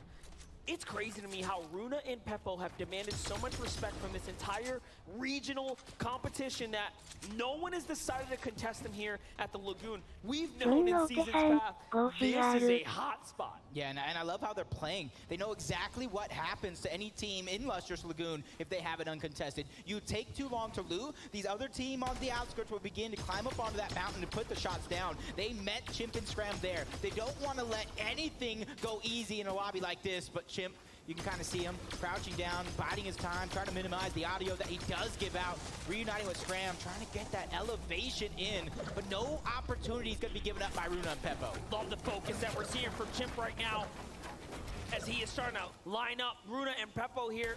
Not afraid of taking a fight, but also playing extremely smart. He does have the slight disadvantage, but Runa swings the thing around there. He says, hold up. Might just go up for high ground. Meanwhile, Queasy looking for tags here in the distance. So there's all types of battles starting to shape up and potentially heat out right now. And remember, this is all in loom of potential storm surge, right? Scram, Chimp, still in that high ground fight. The thing is, they're in zone. Every team that landed south is going to come here on this side. This is going to be the most congested side of the map monster. They have to be careful. They got to start looking to end this fight quick, whether it's taking the actual fight or just trying to disengage. Zagu doesn't stop, though. He finds Falconer in the feed there while this fight is raging on here. Chimp still looking around, just saying, hey, Scram, I trust you. Do your thing. Take that toe-to-toe. Keep them busy. Meanwhile, Chimp's like, I'll look for tags in the distance, make sure no one sneaks up. The confidence, the trust in Scram to play by himself here. Zagu, team from Asia. You see Hellfire and Falconer in the distance. The shots just coming in. You can see how he went down. He had no choice but to go forward. Storm was going to eat him alive. And I think that's still Queasy and Vino on top of the blimp, lending that helping hand inadvertently. And then they just W key straight across as well. They're like, you're not going to get that save whether you want to or not. We're here to fight, and we're going to make sure we solidify the elim. That will effectively allow them to take first place, breaking the tie. Now, Vino and Queasy, of course, are just behind them, and this is going to become a matter of who can survive the longest and play the best, of course. So this is still a moment, and big decision to make. Chrome Splash to launch pad. It looks like they drop them. What are you choosing? I like the Chrome Splashes personally. I'm trusting in their gut. It doesn't matter what I want. They got the launch pad. I want the launch pad too. Go ahead. Actually does give you options. Short pad. You can do the high pad. You can go ahead and try to take high ground if you're able to hold on it towards the end game. And this is going to be the first instance of Storm Surge in game number 4 that we're going to see. All day long, we've seen teams not necessarily manage it the best, and that being the sole focus of why they get down. But game number 3, Victory Royale winners, Joe and Zandy, 58 below the damage threshold and continuously falling. Now, they did win a game, but that's not enough to stay in. You have to continue to perform, and maybe, just maybe, that long-awaited break has allowed other teams to figure it out. Hit that drawing board. They're slowly slipping down now. 91 below here, but the longer they wait, the more likely enemies are to set up. So they have to get going. Off to the air vent they go. Can they get there in time? He misses it just slightly, but Joe fights back. And he doesn't miss. How quick was the setup there? Nicely done. That little bit of defense is something, sometimes all you need to go in and buy you some time. But they're still 46 below the damage threshold. They have a lot more room to cover as well, but luckily for them, they have the Chili Chug Splashes. They have the Mighty Monument. As Nico has an elimination onto Miriam. Can he be able to clean that one up and get the spoils after that falls all together? Moraine and Vico really trying to show up this game, and you talked about it during that break about how stacked that top of the leaderboard actually is. And it looks like they were waiting around just a little too long. They try to bait out the vault, and instead they get punished. And now Zagu is by himself. The shield bubble is going to buy him some time, but it's only a matter of time. If he stays there, yes, they're just going to 2v1 him. He goes up for high ground, and he's trying to get on out of here. Vico and Moraine decide better. They say, all right, I'm okay with that. With Swag and Pablo here, let's just get to the new Storm. Let's get safe, and that's what they do first. But it is not looking good for our first place team now. Yeah, so many teams just barely on the threshold, either above or below, as Runa and Peppo trying to keep things going. They are 244 below the damage threshold, going up against Pete and Anas, who've also had their own struggles when it comes to Storm Surge. This could be a good fight for both of them. A huge shot coming out of Peppo. Beacon and Oz, they have their backs up against the wall, trying to get out alive, but the backfire comes through. Vidil gets an elimination as well. Everybody in this fight is under siege. Pink, with his back up against the wall, takes them both down. And EU takes down Asia in a 2v2 head-to-head with no interference in the distance. Chapix cleans things up onto Z, Andy, and Joe are Game 3 winners, and now Chapix and Tayson continue to play upset. Let's just take a look at the highlight. How did it all go down? He walks up. Man, this is why Chapix is so good. This is what he did in the World Cup. This is what he's doing here now, and ooh, you can see the pain. That was a tough one. Yeah, that's definitely tough here, but luckily for them, they did get that victory royale. They're at the top side of the leaderboard. One bad game does not decide your future. As Queasy and Vino under siege yet again. Just a sliver of HP. Storm Surge doing its wonders, but they have 10 splashes. But Vino has to try to get him out. That means Queasy has to alleviate some of the pressure with the builds. But shots coming in from the distance. Luckily for them, it's another team that is struggling to surge, so they're not the sole focus of the lobby just yet. Now this is insane.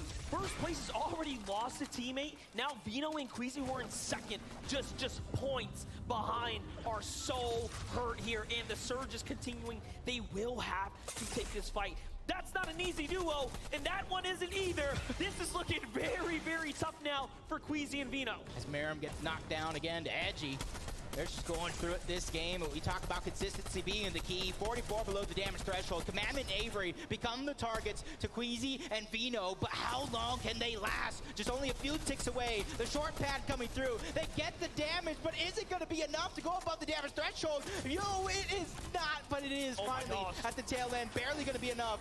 Launchpad going out. They're going to live, Monster, to fight another day. How did Queasy survive that with 1 HP, and now he gets to fight back just a little bit here? Can he find anything? Was there something left behind? They should know better. This is their landing spot. This is their home territory, and they're just gonna go ahead and look for scraps now. And just like that, they knew what they left behind, and they are gonna be back in this game in no time. Some of the biggest brains in Fortnite to kind of remember something like that. That is outside of the box thinking, but the Storm Surge has not left them just yet. 49 still below the damage threshold. Commandment and Avery, I don't know how they made it out alive either, but they're still doing a good job this time around. 187 above the damage threshold. Let's see what they can do when it's not going to be a worry. Let's not forget, these are our previous NAT's champions. But hold up, Vino says we need some Elins, but no, he gets taken out, and Queasy, it's up to him, and he falls too. And all of a sudden, Vino and Queasy are down, and Zagu is there to play in the mess here. He is putting his own two thoughts into the battle. He has not given up, and this is an opportunity now. Look at Zagu's HP. He is so hurt there off to the side, and now he turns and burns. He's like, yeah, I'm gonna leave it to you, Avery. I'm gonna leave it to you, Commandment. You guys can have it, but it's Savage and iDrop who get all the loot. Yeah, and that's huge for the loot for Savage and iDrop, because now they can kind of pick and choose. You see, he still has some bandages there, so he's trying to look for something else to maybe trade it off. But with 2 launch pads, the zone right now is not going to be a worry at all, especially since Commandment and Avery are already making their rotation outward.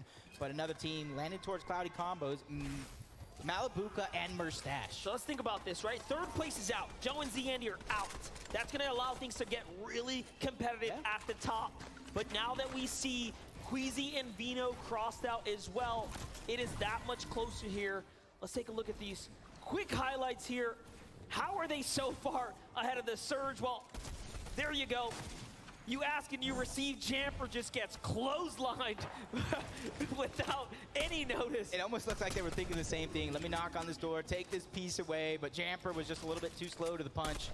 Rolls Rifty trying to fly high through the sky. Tripper and Thomas. It's like target practice for them as Macwood does go down to Hydro. And there goes the leaderboard, 5th through 9th. Look how stacked it is. Only 8 points separating those teams. And remember, Joe and Andy are down and out. Zagu has jumped back into the game here. Impressive. 46 damage above the Surge. all he has to do is out-survive 2 players, and you would think it would not be possible, but he has found his way back into this game here, and he is still getting that much more lucky. Sometimes all it takes is a little bit of luck, and look at the heals come back to reward him here. He's gonna hold on and continue to earn. Seti and Cammy have an opportunity to go ahead and close this gap. They lost out on it after the last game, falling short. But as we know, they're slow, they're steady. Yeah, for them, it's not just chasing after eliminations. They're not forcing any of these plays. Like you said, slow and steady wins the race. And for them, they let these opportunities naturally present itself while gathering all the information in the lobby. They know exactly what to do as long as they're not playing with their backs up against the wall. Clix and Duke, another highly skilled team, 353 above the damage threshold. They already have an elimination. For them, it's just making it to the end game itself. And it's crazy to show the disparity, the point difference between Clix and Duke there, and first place, 47 points separate, 20th from first. It shows you that's about a 2-game spread. You have to play very, very well, but it also shows you one big win, and you're inside the top 10 undoubtedly. You are very much right back into this game if you can just get one. Yeah, mindset and handling this pressure is going to be huge because it's easy. You know, 12 games, being in a stage like this, you go down early, it starts to sink in that doubt. It's easy to believe in that doubt, but right now, you guys are the best of the best on that stage. You need to snap yourselves out of it and really pick it back up because this is game 4 out of 12. You have every chance in the world to make a comeback. Ju and Yusra have been contested on the drop to the hands of OCE, Alex and Bailey. We have seen what they have managed to do all day. They are an exceptional duo.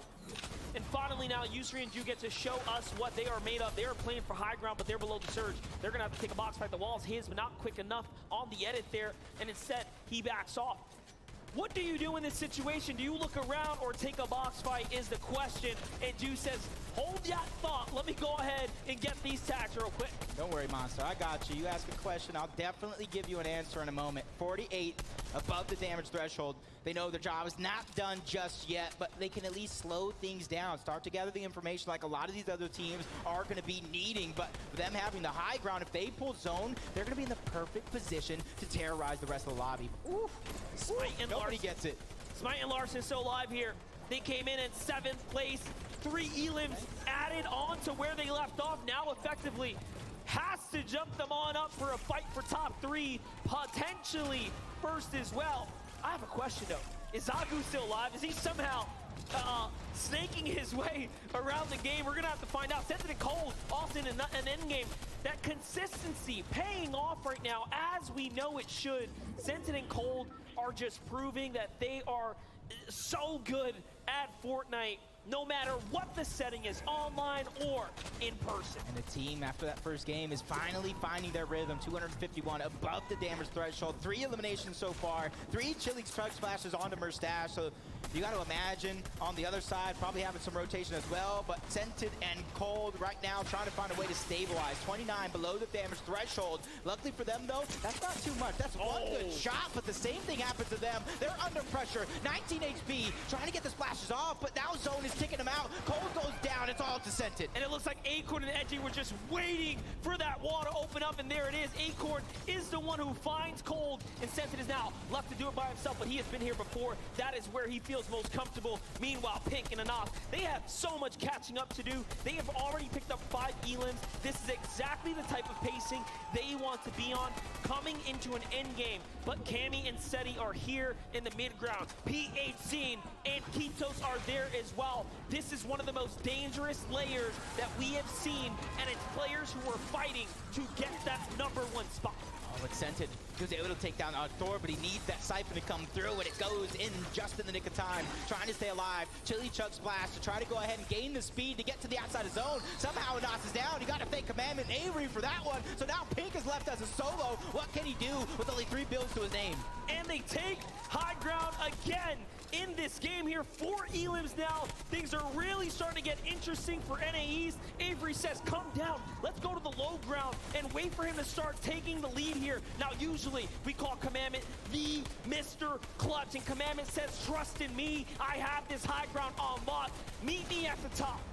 Yep, for one of the most insane end-game finishes for the FNCS Chapter 3 Season 3 Championship. They're looking to do it here again in this game as Malabuka's by himself. He ends up into the box, takes another player out, a huge siphon and refresh to come through just in the nick of time. That was Ed from Brazil who went down, but he's doing a good job. Malabuka immediately beelining to the front side of zone. And back to Pink here. Look at Pink's perspective. He's on that low with 7 elims. He has not stopped picking up. Malabuka continues to fight though. Ustri is gonna fall there, and a quick elim. Someone's behind him though. Now he turns around, and it's just enemy territory everywhere. Which way are you gonna go, son? That's the zone. Larson and Smite are still alive. This is where they do the most work, but no, it's not enough. They get wiped up and taken out.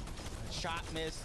Duke clicks, take advantage in the blink of an eye. Another end game. They're trying to move up to the top leaderboards as Thomas HD goes down. Trippin feeling the pressure as a solo here. Changing elevation. That was a huge play because look how many teams are stuck down low towards the low ground. But now he has to meet him down there as Commandment Avery begin to put on the pressure. Malabuka, 4 eliminations as a solo. 6 as a team. The damage continues and he's putting on a show. He doesn't stop. Down goes Rifty. 5 elims. Can he get another? No, it's not enough. Trifford fights back. He's got it in him. And now, look at this. Behind the walls, BL and Edgy from the Storm. BL is still in this. It's Seti who's representing on this low ground. Another huge, consistent game for Seti is everything here. There's 5 duos left, and about maybe 3 of them are full duos right now, and Savage loses another one. He's a solo. He's trying to take down the NA West team. He takes down Yumi. Huge siphon coming through. Mr. Savage does it again and gets into the top 4. You have to love the move in here. Oh my God! Another one. He does not stop. Seti might just be next. Savage is on fire. Let's see it. High ground is still NA East. 1v1v2. Commandment and Avery have everything working for them as Savage is looking to do so much work. But Seti says, hold up, I could find a chance here. He needs to pick and choose this wisely. Do you go for 2 elims on the low ground or a chance at first? And down goes Savage. Seti knows better, and it's a great game for Commandment and Avery. A huge victory royale and a huge boost for the NA East champions of Chapter 3 Season 3. Commandment and Avery switched up their games after halftime, and it pays off big. And that's why you have to love that little moment where the players get to hit the drawing board. Look at that smile on Commandment. You love to see it as they have managed to put up a huge win and represent. And again, the story goes now. 2 for EU, 2 wins for NA East. It's just back and forth, showing us how close the competition really is. And you're seeing the polar opposite of what happens to some of these teams. But let's go ahead and listen to them as Kelly is going to dig deep to figure out how they did it. Thank you so much, Jacob. Clearly, you guys have made a great change. What exactly have you done differently in Game 4? We just looked for height way more than like game 1, 2, 3, and like we just landed on it and like won the game, bro. I don't know. So is that going to be the strategy for the next game? When it's free like that, we're definitely gonna be on high ground. I mean, you obviously seem to be feeling great right now, man. What's going through your mind? I don't even know, bro. My hands are tingling. That is awesome. Everyone make some noise for Commandment and Avery. Let's head on back to the desk. Thank you so much, Kelly, for checking in with our Victory Royale winners from game number 4, Commandment and Avery. And I'm so thankful they kind of had that moment to be like, yo, my hands are shaking, right? Like, that's what's going on. This pressure is unlike anything. And the moment that these guys took a pop off, you could hear the crowd going absolutely ham. Because this is what we want to see, right? This game was like way more aggressive than anything else we've seen. It's what you love to see, right? Malabuka popping off like a solo. Mr. Savage popping off like a solo. Pink in 6th zone with 5 elims, but then Avery and Commandment taking it from above, taking the high ground and finishing it off with a nice little VR. Look, we just had halftime. They had a little break. I don't even think they changed up their strategy a lot, but just that little moment of time to reflect and get back into the game, it's changed a lot. And you saw that right there. The refresh from Commandment, that was so crucial in them holding the high ground out at the end. I had a little look. Commandment had 200 wood when they were on high ground in a second moving zone. It wasn't going to be enough. That was a crucial refresh from Commandment, and that is ultimately what got them the victory, right? They were able to take the high ground and spray down below right at the perfect time as well. Look at the standings. Oh, man, and you know what's crazy too? Cammy and Seti, we saw Seti make top 3 there, right? And even though he was a solo, he held on. But really quickly, Adam, I think you want to talk about Spud. I got so much for you guys. Right now, I'm joined by the almighty Clicks and Duke, everyone! We're working so hard over here right now. Duke's hand warmer has exploded in his hand because he's working that hard. Duke, currently you guys are sat, I think, in 13th place, 82 points. After 4 games, how's it been being out there amongst the rest of the competitors? I'm feeling good playing with the loot that we have. We're doing really well. We're leaving off spawn with like 2 minis max, maybe like a big pot, and we're still doing good. I'm feeling good right now. Doing fantastic. I mean, Clicks as well. Prior to this competition, you almost partnered with Pink, who was obviously dropping in the same area for Jonesy as you guys. How's it being testing yourselves against them each POI and each drop? You know, it sucks. Like what Duke said, we're leaving terrible loot, and we always have to come back. But you know, good luck to them. And you know, it's pretty close right now. It is only 20 points on top of them. Yeah, it's like 10. We're 10 points between each other. Okay. But good luck to them. You know. Looking good. I love that. Great sportsmanship there. Big up for Clicks and Duke, everyone. And heading down this way to, coming over to Pink and Anas. What's up, Pink? How are we? I couldn't miss you with the hair. Looks great. How's the competition been thus far as well for you guys? Anas is playing good. So far it's good. Lots of good. That's good. And Anas as well, partnering with Pink in this competition. Just ask Clicks the question as well. For Jonesy, both dropping in the same POI. How have you managed to manage it thus far? Yeah, I think we're playing pretty well. It's some minor mistakes that we make that make us die, but like, overall it's pretty good. But you've still got plenty of time to change things up. Yeah, I think we're gonna keep adapting and just do what it takes. I think in this competition you have to adapt, being all regions combined in one lobby. So big up for Anas and Pink, everybody! Let's head back over to Zeke and the gang. Thank you so much, Adam, and fantastic just to hear from these players. I love this setting, right? We can literally just go, I want to know what those players are thinking. Let's walk up, let's ask a couple questions and kind of see them. You can even tell, like, they're still pretty focused, right? Like, of course they're going to answer Adam's questions, but there is definitely like a level of resolve right there where they're like, look, I just want to get in this next game. I want to get the run back.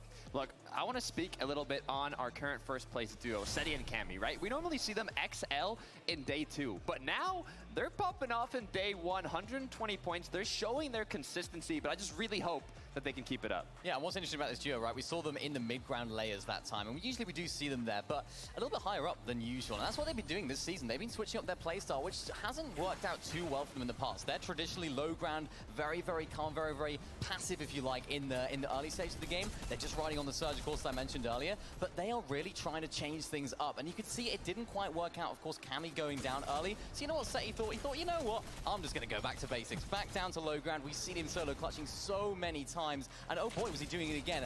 Absolutely crazy scenes. I mean, they always put on a show, right? Seti and Cammy, they're well known. They've accomplished so much, and now, if today and tomorrow combined, they can keep it up. They can take home a title, an international title. It would be something that I'd love to see, but them having secured the VR game 1 from height was surprising, and now seeing them keep up the consistency is not as surprising. We know how strong they are, but you know, we're only 4 games in. There's still so much more to be played out. That's right, man. 2 games left on the day. And remember, this is kind of setting the pace because we're back tomorrow for another 6 games and we're going to walk away winners. But it is that time. We are ready for game number 5 here from Raleigh, North Carolina. This is the FNCS Invitational. Thank you so very much, Zeke. There we get to kick things back off one more time. It's Monster D-Face and Jacob PR calling all the action here. What a set of games we have had so far. Yeah, this is nothing short than entertainment at its finest. Right. I feel like a gladiator calling all the action in an arena. This has just been dreams come true. But right now, game number 5 is about to be underway, and this is where some dreams could become nightmares. Hopefully no one's dreams get crushed here, but it is inevitable. At the end, you have to step up. You have to perform. And we've seen so many great performances already, especially when it comes down to this Becoming Legends duo of Cammy and Seti. Wait for them to represent not only for Poland, but the organization. I know my boy Reno is proud sitting back right now as these players are competing at the best of their capabilities. But once again, This northern bus shows us there's going to be trouble for Savage and iDrop here, or Baka and On1. Yeah, I want to see Baka and On1 kind of really either do one of two things. Be the aggressors first, or just kind of get what they got out of their loot and try to get out, because right now, it just seemingly time and time again, Mr. Savage and iDrop have that high ground, but waste no time. Muzz and Looter getting busy, putting damage onto Larson before he can even touch the ground. Baka does it! He does it over towards Chrome Jam. He gets the double and takes down Mr. Savage and iDrop. Man, oh man, there are big stories developing now.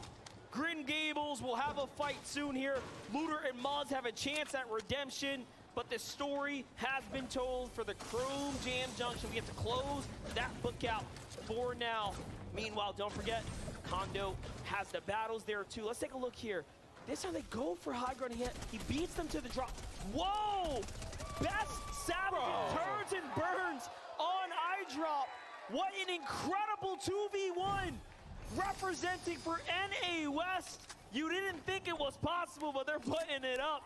That's 2 for 2. And another action going down very early yet again. Cloudy Condos, we haven't seen too much of it right out of the gates, but Chapix is down. Aqua was able to get the knock, and they're hunting. They're hunting for Tayson right now. Let's see it. Cloudy Condos is a tough spot to fight, especially at the southern area. The southern area is more often taken by a singular team of Reason and Aqua, but Malabuka and Murstache got a little lucky here as Tayson tries to steal in and sneak away some loot. But you see the knock body there. No save just yet. They're going to leave him behind. They're baiting it. They want Tayson to try to go for Chapix here. Aqua gets punished, though. And now, little lesson learned, he slows down. This is fabulous for Malabuka and Murstache, though, because now they have options. They can loot up, they can get the resources, everything that they want, and more as Aqua gets knocked, but Tayson gets taken out. Chapix and Tayson are the second team. EU are the only 2 teams down out of this game so far, but if you look at the leaderboard, Seti and Cammy sitting strong in first, Thomas and Trippin close by, but now Malabuka and Murstache, knowing that that fight just ended, they can either go right away and try to clean it up, or they can continue doing what they're doing, loot up and try to get out. But we know how aggressive this team is going to be, and I think it's going to be the first choice. Let's see it. There's still a chance. There's still time left in the ticker here, but things are not looking too hot. Let's jump on over to Larson and Smite. Larson and Smite, Grim Gables. This is now, again, the second time we get to catch it real early, where they have this slight advantage. The last time it was Looter who fell first, and then left it all up to Muzz. It's looking like this might be the same story once again. Looter and Muzz, notably not that successful in early game battles versus Larson and Smite as a comparison, who have such better odds just historically. And so far, it's been just like that. Yeah, that was a huge shot landed by Muzz, but in that 2v1 situation, it's easy to kind of stabilize yourself, heal up, and now Muzz is just trying to get out. He's trying to survive, and it's going to be up to Larson and Smite to kind of let him. Do you let him survive? You continue to chase, and right now, they are hot on his heels. They don't want to let these 2 points. They don't want to let that refresh. They don't want to let the elimination slip through, and right now, it is not, but that was an explosive ending. That almost makes magic happen. Smite says, you want a show? I'll give you a show. Hold this pickaxe. And down goes Muzz. What a way to really assert yourself here. Meanwhile, on the other side, Vico and Marine push up on retake and Novice here inside the box. Vico with a quick finish and then steps over to the side. He 2v1s at the reality tree as well. And oh, the punishment there, that's tough, but it happens. Yep, and the fights, they continue all around. Pink and Anas, they're trying to do it yet again, but it's not Clicks, it's not Dukes, it's Peterbot and Jamper this time around. What are they doing And here? they're ready to fight. They're ready to take it to them. And this is what happens when teams go the last couple of games struggling to Storm Surge on an uncontested drop. They're trying to get active. They're trying to find what damage they can gather. And for Peterbot and Jamper, it does look like they bit off a little bit more than they could chew, because Pink and Anas have every single advantageous position right now. Yeah, but Peterbot, Jamper already picking up big end games. They know how to navigate these early game situations, and more importantly, Peterbot is just gross when it comes down to head-to-head. That is not a player you can sleep on by any means, and Jamper is a veteran. He does not get the credit he deserves. He has put in so much work for years now on the NA East region, and he always seems to fly under that radar. what more can do. And this is a respectable disengage, right? They come on in and say, oh, look, these guys are healthy. I don't know where's Clicks and Duke maybe, you know, let's get out of here. Yep, and now you can see Rob, Bob, Kabab, and Wax trying to bring it over towards Chimp and Scram, towards the outskirts, and another team looming in the distance. That's Peppo and Runa. And another team coming from the Lighthouse. That could be Pamsto and Fatch. Who knows? Either way, we're going to have a house party in a couple moments. Let's see at the breakdown, though. Looking for the chop here, it's held on by nothing, and now it starts toppling over, but there are players in the distance here, making it tough for them, ruining their plans. But down come Chimp and Scram. So, okay, there is a little development here. They do get to reset. Blind shots into the bush. Robobs is like, hold my mini shield. Let me show you what I can do. And he hits some huge, huge tags there. Peppo and Runa, though, are looking at Chimp right now, and oh, they open fire, but no tags there. Yeah, and you can kind of see Chimp and Scram. Chimp, you're talking about one of the most consistent players on the NA East region. He knows exactly what to do in a lot of these different situations. He's just trying to get out. He realized so many teams are here. So many teams are trying to disrupt and kind of put their hand into the mix. And that's not something they want to be a part of. But that piece control and the peaks, the shots on the defensive end are huge for Chimp and Scram, because now that put that fear into Peppa and Runa. Do we continue to fight this off? Do we continue to lose health? As it looks like they're even trying to keep their distance. Yeah, Chimp doing an excellent job defending here, but you know, a refresh would be even better in this instance, but the pressure comes in, he loses his shield, and they are starting to run out of gas here. Robob and Wax walk up to the wall. They say, hey, Chimp, we thought we forgot about you. But no, too much pressure from Runa and Peppo, and they leave the damage to them. And they go ahead and take this as a small W to Scram. Really left to defend himself here, and he's doing an excellent job. This is going to be interesting right now, because everybody tried to disengage in a moment.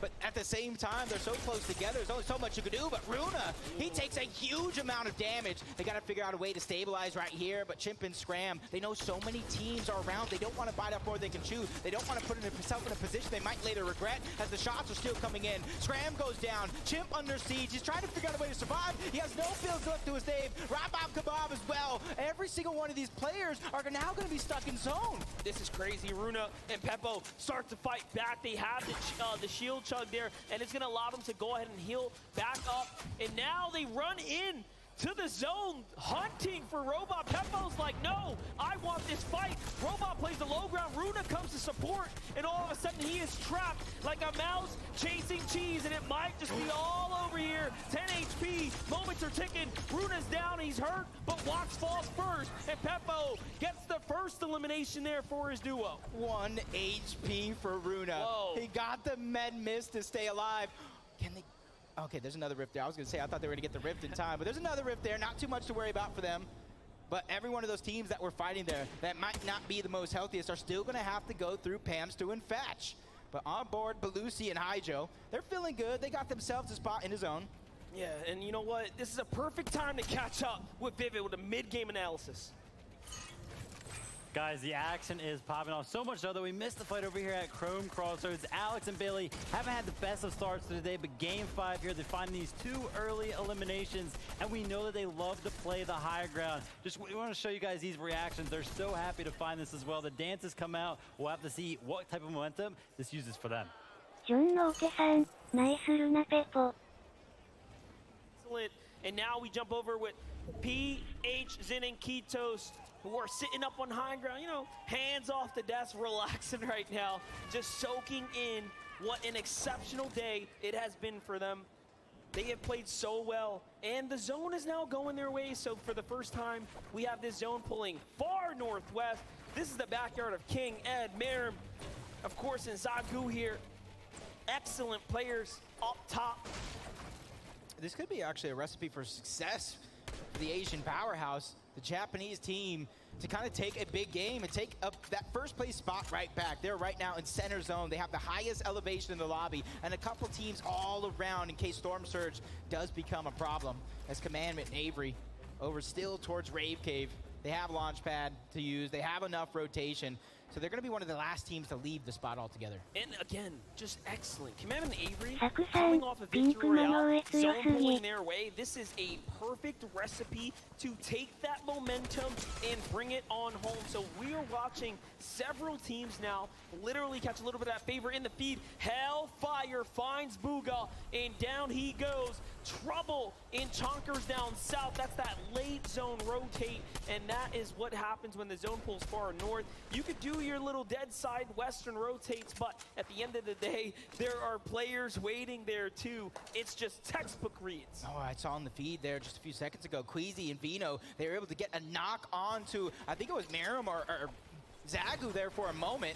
Are they going to be able to kind of run up and clean it up? I think they got the elimination altogether. Now keep in mind, Marine coming into that last game, they were in first and second tie leading, and they had fallen to fifth. So this is a huge opportunity here.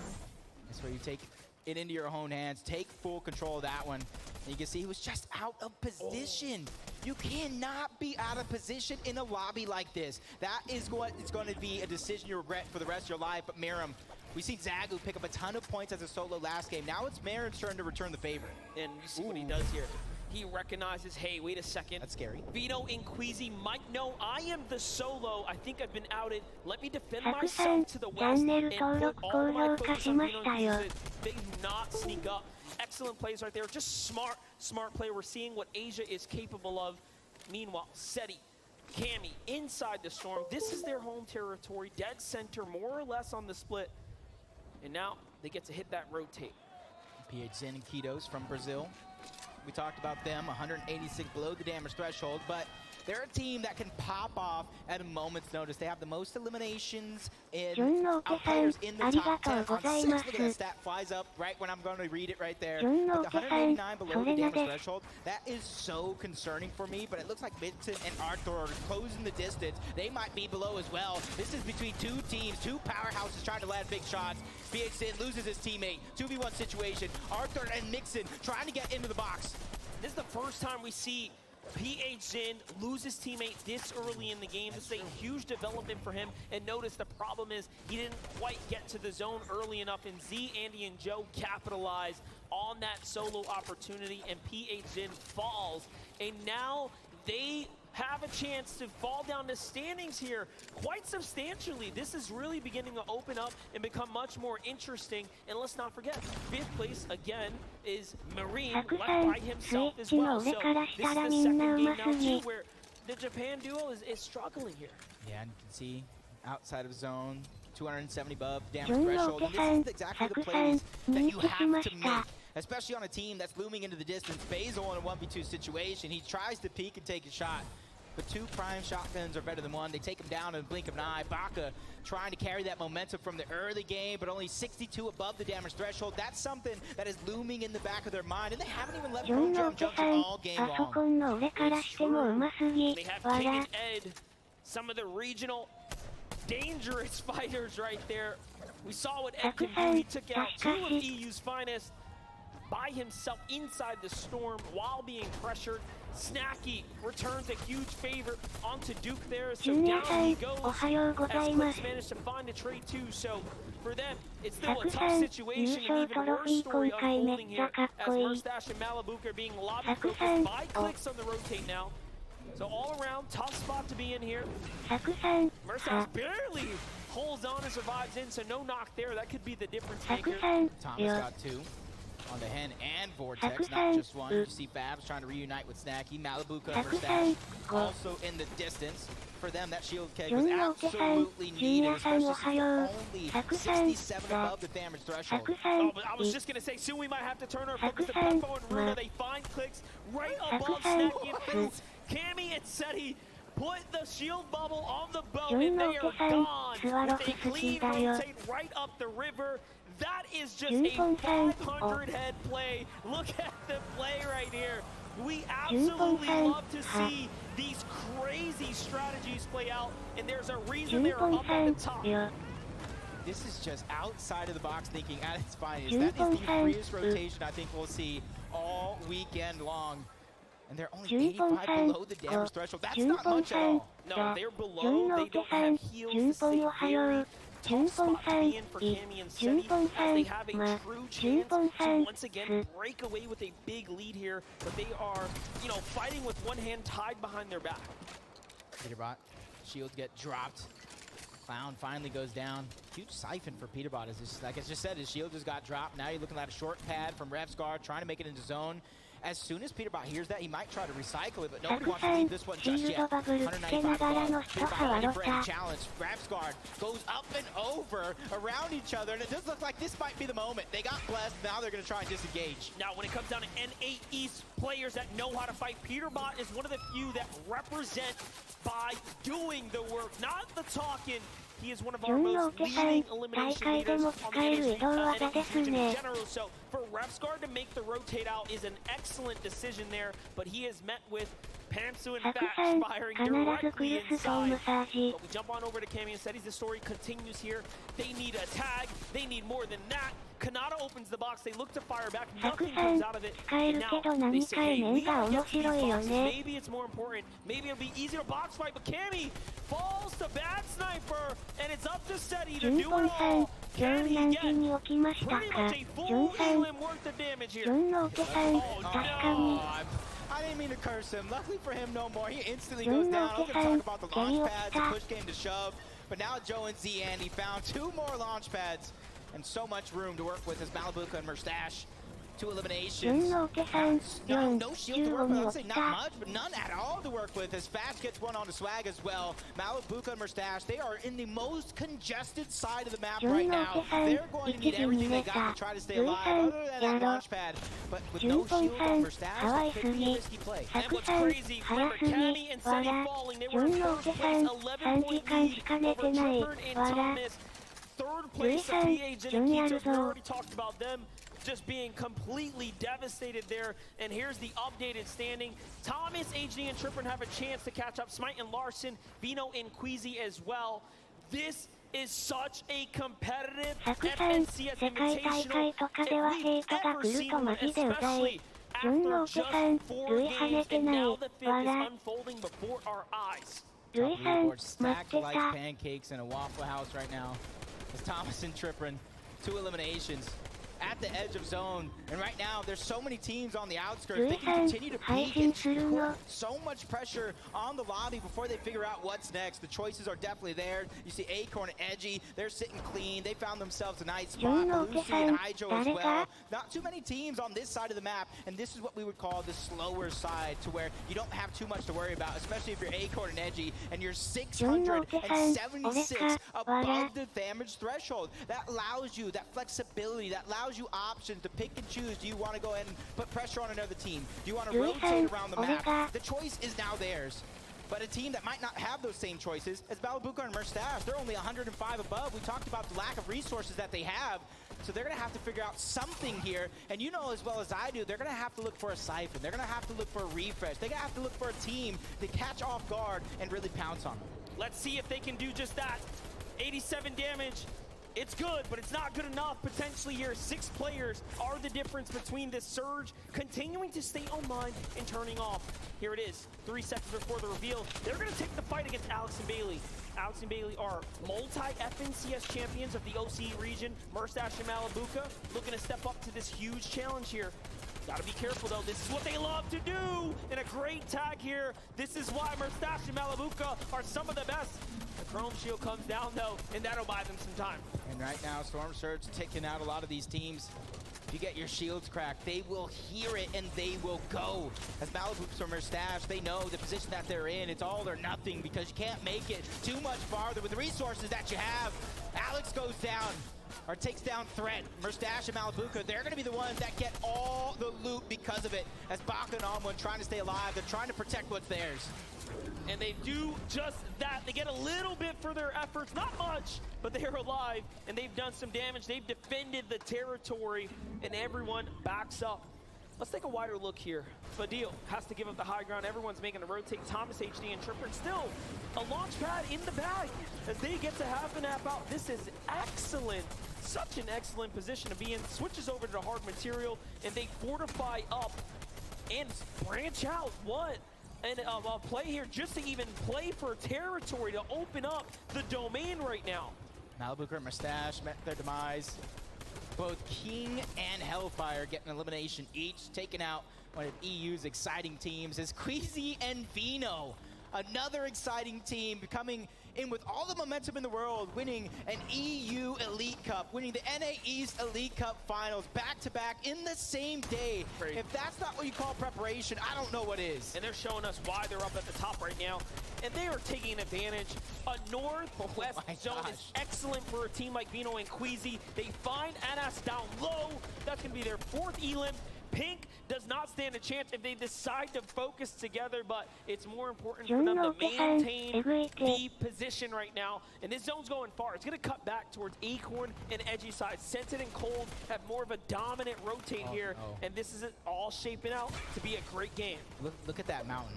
They got to go down the hill and then back up the hill. This is literally going to be a roller coaster ride of an end game. And if you don't have a launch pad, if you don't have chrome splashes, I wish you best of luck. Well, we do know if you do, Cold and Scented go ahead and put the chrome splashes to the use here, to the test, and they jump right over that bush and into it. It's going to be a great spot. Meanwhile, everyone else takes to the high ground. Peppo finds an elim, and Yumi is going to fall there too. He is the victim of the loot that we are watching get sniped up by Larson and Smite here. You know, they called it though. They called it's going to start at the drop spot of Grim Gables. They take out Muzz and Looter, and they keep things going. Repscar peaks at the right time, finds the shots on the cool. Another elimination going over. And this could be a moment for him to remember for the rest of his days if he can continue to clutch up big like that as Joe and Z-Andy trying to be the first team on the day to win 2 victory royales. And Smite and Larson are still in the game as well. Vino and Queasy have the high ground. Queasy manages to crank his way on up, and that is what you call a well-executed launch pad play there to keep them in the run here, but there's still more points that they have to close out. Here goes Smite. He's going to go for the pad play. Z-Andy and Joe get to the front side of zone now. They rotate their way on out as well, and this is coming back off, way off the height. This is such a tough and just honestly difficult zone to play.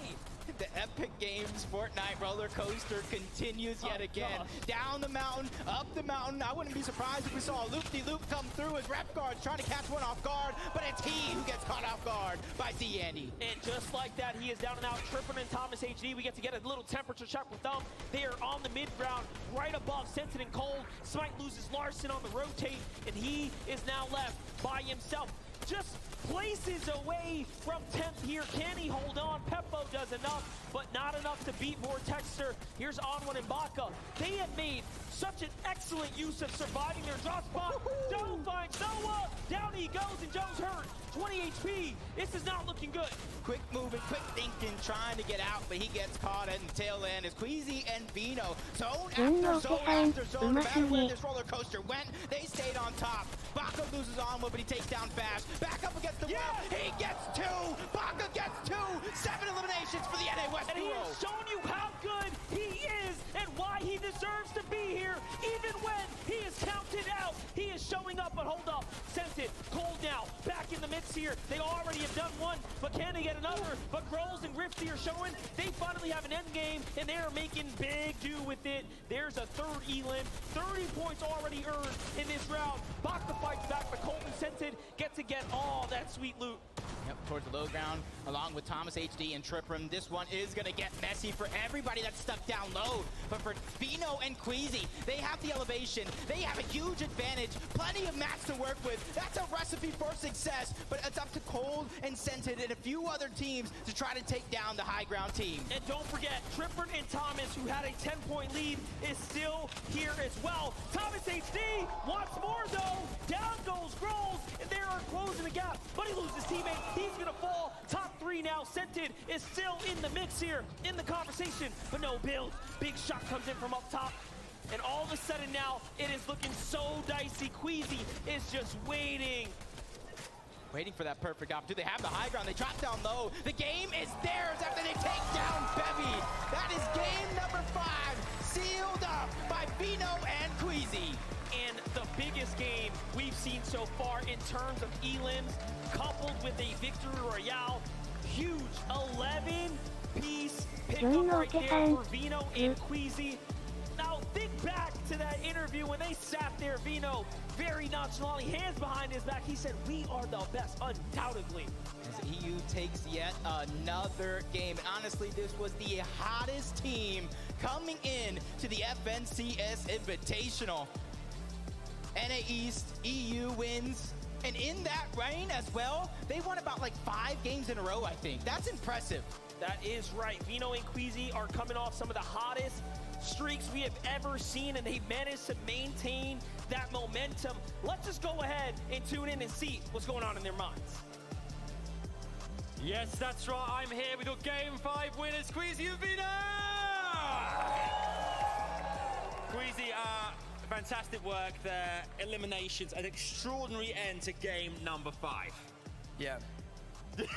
What else is there to say? What else is there to say? I mean, the competition has been great for you guys today. You've had unbelievable work thus far. Scored a lot of points in this competition. How much are you enjoying your time here as well? A lot, to be fair. It's amazing. Like the atmosphere and everything is just sick to be here.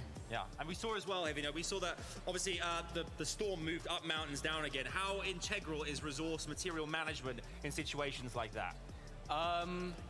It's very important, but it's also great getting refreshes. Me and Queasy got good refreshes. We kept our mats alive. We used our splashes well. We played that game really well. Now you've got 1 game left today before we kind of pull the curtain down on day number 1. You seem to be feeling confident. You seem very laid back. Has it been a competition you expected, or has there been other things at work here that you didn't expect coming into this? The Asia team surprised me. Yeah. They've been doing really good.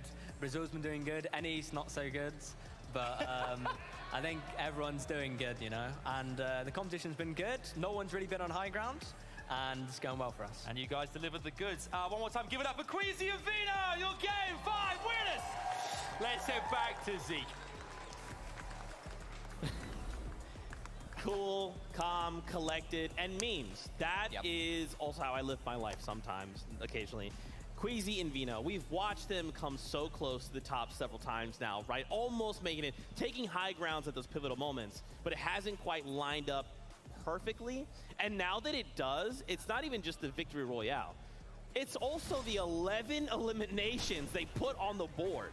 Look, all day they've been trying to set themselves up for this match. We saw it in the beginning of this tournament today. I mean, they were going for high ground, they were going for the setup, but they just had these little mistakes that didn't permit them to get it. But now, they showed why they are one of the fan favorites coming into this tournament to take it home. The first duo to reach more than double-digit elims. They had 11 total eliminations, and it's what you love to see. You know what? It doesn't happen by accident either. These guys have definitely seen some progression throughout today. We saw it in the previous game. We saw them go down to Surge. It wasn't ideal for them. This time, though, we saw them rotate all the way up towards those rifts, towards the top left, the very northwest side of the map, and they were aggressive. They were looking for those eliminations. Instead of sitting on those blimps, on those balloons at their drop spot, they were looking to be aggressive for Surge, and it paid off. We saw them take high in that 50-50 zone. Of course, I think Queasy had about, I don't even know how many mats, he had about 1,000 materials going into that second moving as well, so he's looking great. Absolutely. We also have Kelly, who is standing by to chat with some of our players. Kelly,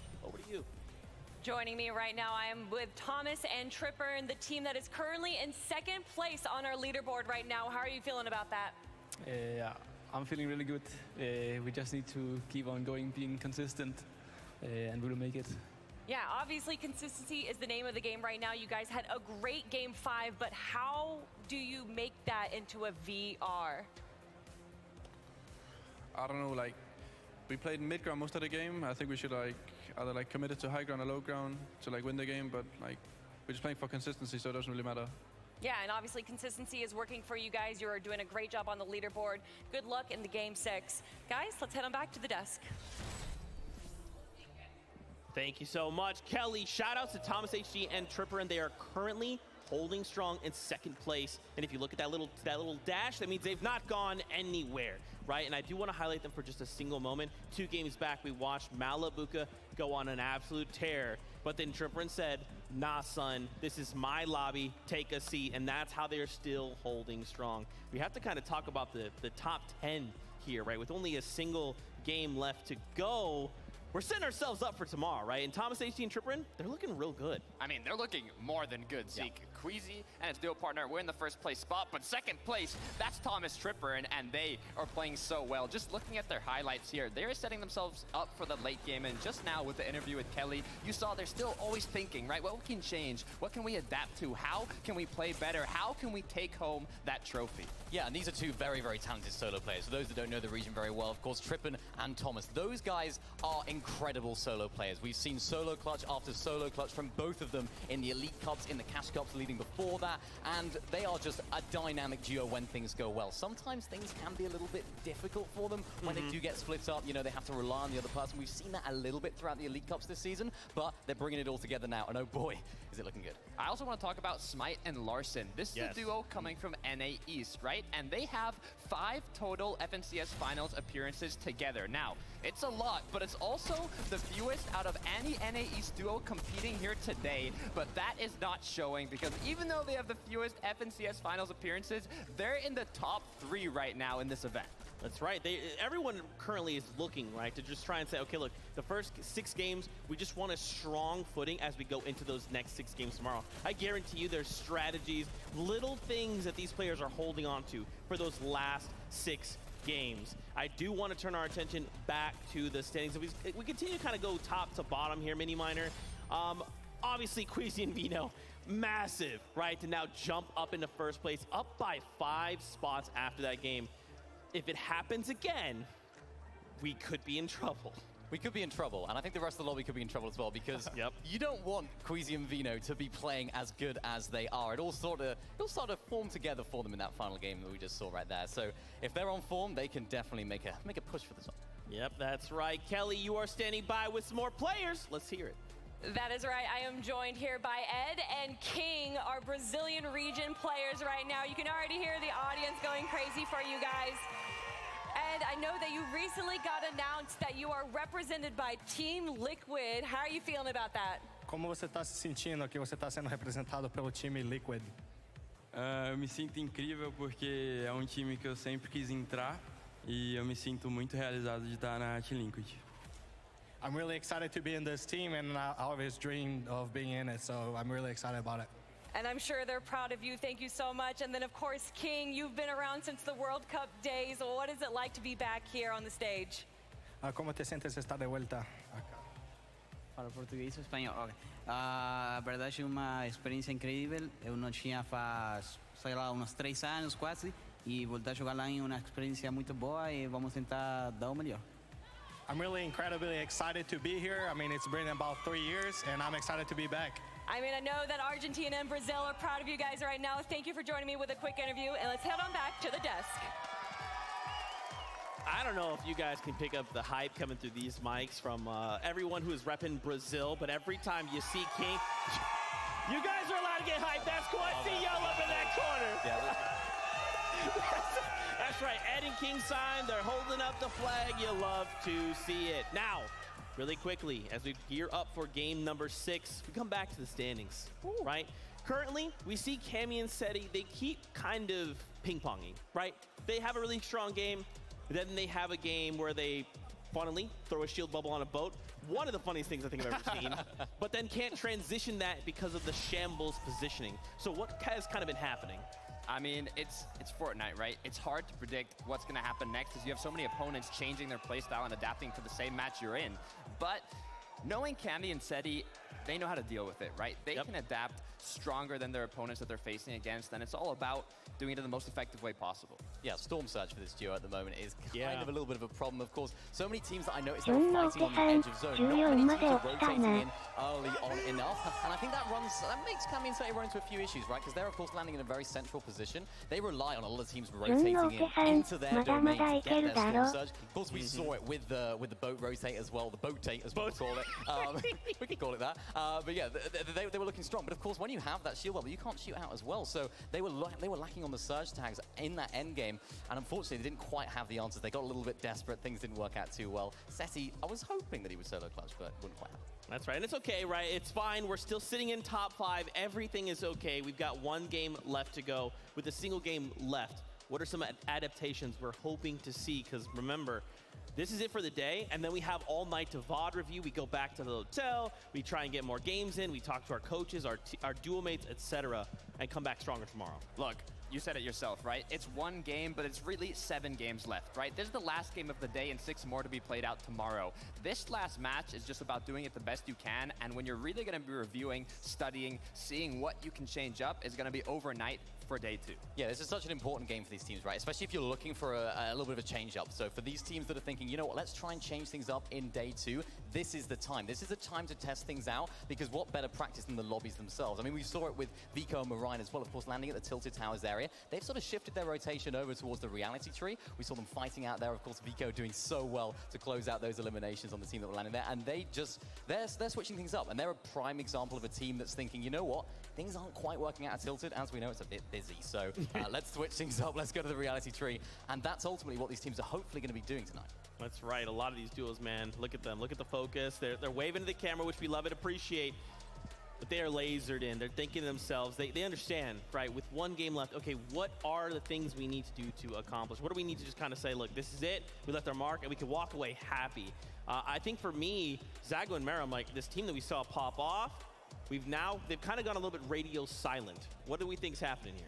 I mean, we've seen them. They've been having a bit of trouble doing enough damage and even staying close together. I've seen 2 times now. One of them, Meram, was left alone, and the other is Zagu was left alone, having their duo partner get eliminated. So I'm not sure if it's because they're not playing together enough, if rotates have changed from their opponents and it's cutting them off while they're trying to get to zone. Yeah. There's a lot of possibilities, but they really have to focus on seeing what went wrong after those initial matches and see what they can change going into day 2. They were trying, though. Of course, they made a really, really solid rotation up towards that Rifts area. They had just the best position on the map. And as you mentioned, Takata, they were a little bit split, right? They didn't quite execute it to perfection. Of course, Queasy and Veno, they decided, you know what, let's just take them out. We'll take this position, and ultimately that's what won them the game. But it's just a little bit of confidence, maybe a little bit dropping potentially with this duo. We saw it early on. The aggression was what made them so impressive. So that set them apart from the rest of the teams here, and that were really, we admired it, right? We admire their confidence in fighting. Maybe now they're thinking, actually, maybe we need to tone it down a little bit, when in fact, keep it up, you know, keep up that aggression, because if you're toning it down, you're not getting the Storm Surge tanks, you're not getting the damage that you need to make it to endgame. Guys, I want to see more of their aggression. Yeah, and honestly, they're kind of reminding me of a Queasy and a Vino, right? Like, they're doing what Queasy and Vino are doing. You watch on the high ground, you're like, okay, Queasy's up there.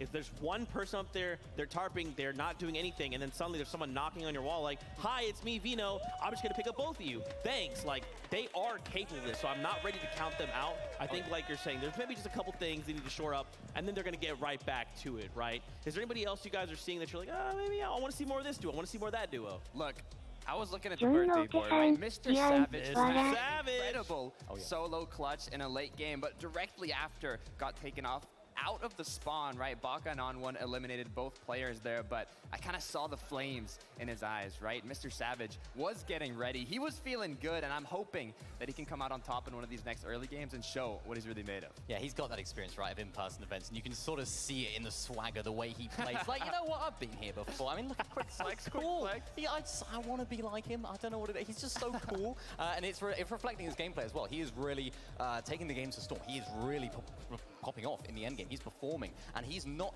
showing any signs of nerves. He's really just 2v1ing. We're seeing 2v1s. We're seeing some crazy clutches, and that's what you need. At this level, you need to have those individual pop-offs, because without it, you can't make your way to the top of the leaderboard. And on screen right now, we've got Reet and Epic Whale. In case you didn't know, Epic Whale, a 6-time FNCS champion, paired up with Reet, who's on controller, representing the controller gang.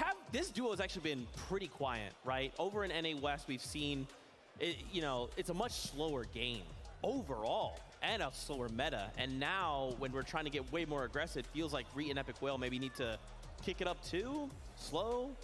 I mean, I'm wondering what's happening, because I was watching this duo practice, right? In the player lounge, they were prepping themselves, getting ready for this tournament. And in the scrims, right, in the practice matches, they were 3, 4, even 5 elims in the mid game before the late game even started. They were playing aggressive, and they were doing it right against the opponents they're competing against today. So I'm wondering what happened, but we'll have to see if they adapt for day 2. That's right. Really quickly, hanging out in the player lounge, we've got Adam Savage standing by. You have indeed here, Zeke, but I am joined by the one and only Cease, everybody! Cease, we've talked so much about you in the past. You know, it's great to see you here at the competition. How has it been for you? One of our backup players this weekend. How great has it been to be around the crowd, the players? How much have you enjoyed this? It's been a pleasure, man. I mean, being here back at another international LAN event, it's amazing. I mean, everyone said it so far. You've heard it on repeat all day, but it's such a great experience and feeling to be here. What's it been like, the vibe with the players as well? Obviously, you had a chance to kind of spend some time with them. The player lounge is right behind us as well. What's on the DL? What's been the kind of vibes amongst the players from your perspective? Cold-blooded, man. These guys are locked in, especially some of these EU players. Headphones on, listening to music. Yeah. They don't play around. No, they are focused. What does this mean for the community as well? A competition like this, like FNCS Invitational, it seems it's been massively well received. Dude.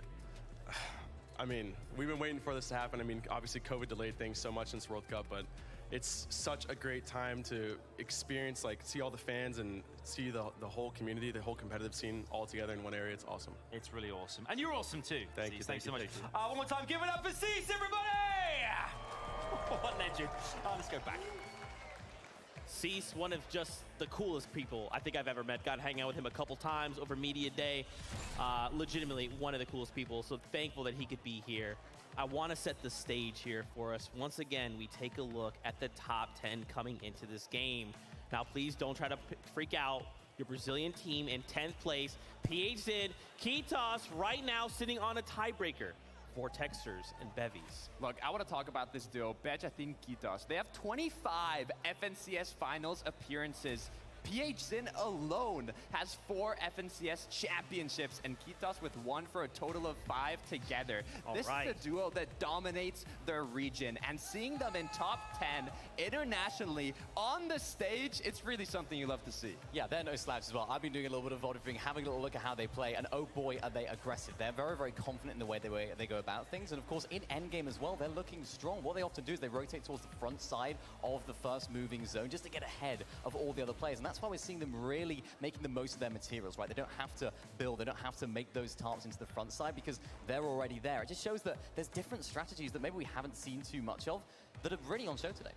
That's right. We saw him in 8th place there, Scented and Edgy. Once again, Edgy always hitting that 2nd place. Now, of course, 2nd place is still absolutely incredible, but he wants that 1st place, and he wants to do it on a stage like this. Look, but if he's able to keep getting 2nd places, and it's able to get them that trophy, I think it's okay, right? As long as you're able to consistently get those points, make your way up the leaderboard, it's what you want to see. That's right. Ladies and gentlemen, here in Raleigh, North Carolina, y'all need to make some noise because this is the last game here of the day. This is game number 6 of the FNCS Invitational. Let's run it one more time. Here we go. Game number 6 is just moments away, and we get to close out this crazy day 1. Yeah, and you're already seeing from game number 1 all the way till here, it is action-packed, and that action continues to improve, and continues to get better each and every game that we watch. That's right, and listen, Fortnite is at its best when we get to see everyone go head-to-head from all of our favorite regions, but listen up. There is only one more round in front of us, which means there's no time to lose out now if you want to be set up for day 2. Yeah, and honestly, if you didn't necessarily have the best day, don't worry, because game number 6 is about to start. And if you are at the bottom half of that leaderboard, it's not always how you finish. Or it's not always how you start, it's how you finish. And a lot of these teams, they can finish strong. Well, listen up. Let's give it up one more time for Game 6 here for our players as we start to load onto this battle bus. Here we go. Different bus path this time around. And a good chance for an off-spawn Cloudy Condos. 5 games we didn't see too much. Or 4 games we didn't see too much, but in that 5th game, that's when we saw a lot of activity. And it helped a team like Malibuco and Mustache, who wasn't necessarily in the fight. They got the surge and they got out right away. That's right. Well, listen up. As things start to get ready here and we settle in, looks like we're gonna have to gear up this battle bus one more good time. And it wouldn't be a fun event if we didn't just give you a little bit more airtime for some of our favorite players while we were at it. So give us a moment here. Take a look at the focus of our players. Jacob, we have ourselves still one more game left today. Yeah, and just take note, That victory royale there from Queasy was his 8th straight finals with a VR. That is impressive. That means Queasy and VRs go together in finals like peanut butter and jelly, spaghetti and meatballs. They are a duo, so you better watch out, Vino. Not only that, Vino was talking about how NA East hasn't shown up. I was looking at that top 10. I saw 3 NA East teams on that top 10 leaderboard. But not only that, they are 3 contested NA East teams showing up. So there really has been some crazy performances and put-ups. But let's go and send on over to the analyst desk. Let's just continue to keep this thing. Thank you guys so much. Sorry about that. We're making sure all of our players are on that battle bus and ready to go. We cannot miss anyone on this pivotal game here in game number 6, the last one on the day. Now, if you're just tuning in, welcome. This is the FNCS Invitational. You've missed a lot, but hey, we're happy you're here now. And there's a lot to talk about, starting with Queasy and Vino. These guys have been absolutely running the EU region as of late. And now, after winning that last game, 11 eliminations, they are sitting pretty in first place. I mean, they were the first duo to break the double-digit elim record at this tournament, right? Previously being 8 eliminations, but now 11 for this duo. I mean, they're playing very well. Vino. Queasy and Vino, incredible. Well, let's talk about Vino, right? Yes. How good is this guy, right? We got 17 eliminations on the day today. That is the most of any individual player, and consistently, FNCS final after FNCS final, this guy is doing the most damage in the lobby. He is an incredible fragger. We can see it. 5,932 damage dealt. That's a lot of damage that he's outputting, and he's really helping. We saw it in that previous game. We saw the refreshes. He's helping them out so much, and when you have a high ground playstyle like they do, he's really putting on a show. Yeah, and we've watched a lot of the moments, right, where, again, it's like Vino just says, oh, Queasy, you need me to go eliminate a threat? Yeah, man, I'm down. Like, let me just hop down there, get a bunch of refreshes, and bring all the stuff back, and then we're ready to go again. But I think Vino has actually shown quite a bit of, he's evolved as a player, right? When Vino first hit the scene, he was just this like aggressive player. He's like, I want to W key every single person in my face. But now he understands, like, okay, this may not be the moment, but when that moment arrives, I promise you I will be knocking on your wall. Look, not only having the strong mechanics, but also that strong mentality, it's what you need to be a top-tier professional player. But I want to see if any of these other duos are going to be able to contest the high ground as much as they have been doing, especially in day 2 with more time to adapt, right? We have duos like Alex and Bailey coming from OCE. I mean, at one point, I believe they had On Height in their name, right? Because of how much they like going for the high ground. So I'd like to see some more teams up there going for the clouds and seeing what they can really do. But we mentioned it, right? Vino, his progression of play, I think his overall playstyle has developed so much, but it's also, he's got so much of a smarter player, right? He used to have his name as Tundra IGL. So he's not necessarily taking on the IGL role in this duo, but he has the brain to take it on. That's right, another duo sitting here in your top 10. It's Thomas HD and it's Tripper and Thomas HD. For those of you that have not followed the EU scene, if there is a sniper in the game, you might as well just rename that sniper to Thomas HD Sniper, because this guy does not miss, and if there's a sniper in his hands, he will find every single angle, even if it's a pixel on the screen, you're gonna take max damage. And it shows. He has the most damage dealt out of any player here today, and if there were snipers in competitive currently, I'm sure he'd not only have the most damage, but also the most elims with those headshot snipes. We'd like to see him yet. Yeah, it's interesting, because of course, Thomas HD is widely regarded as the best sniper, and we got a chance to talk to him. Me and Vivid, we were behind the scenes, and we spoke to him. Like, Thomas, are you sad about the removal of sniper? You think that it's bad, but he was like, no, I love it. I think it's great. So he's adapting his playstyle. Not only is he incredibly good with snipers, also when they're not in the game, it enables them to get so many more surge tags. Of course, you can overpeak. You don't have to worry about getting that 200 damage to the head, because you can overpeak, and you can see it right now. They're getting the surge tags early on. They're getting the mid-game rotations perfectly on point,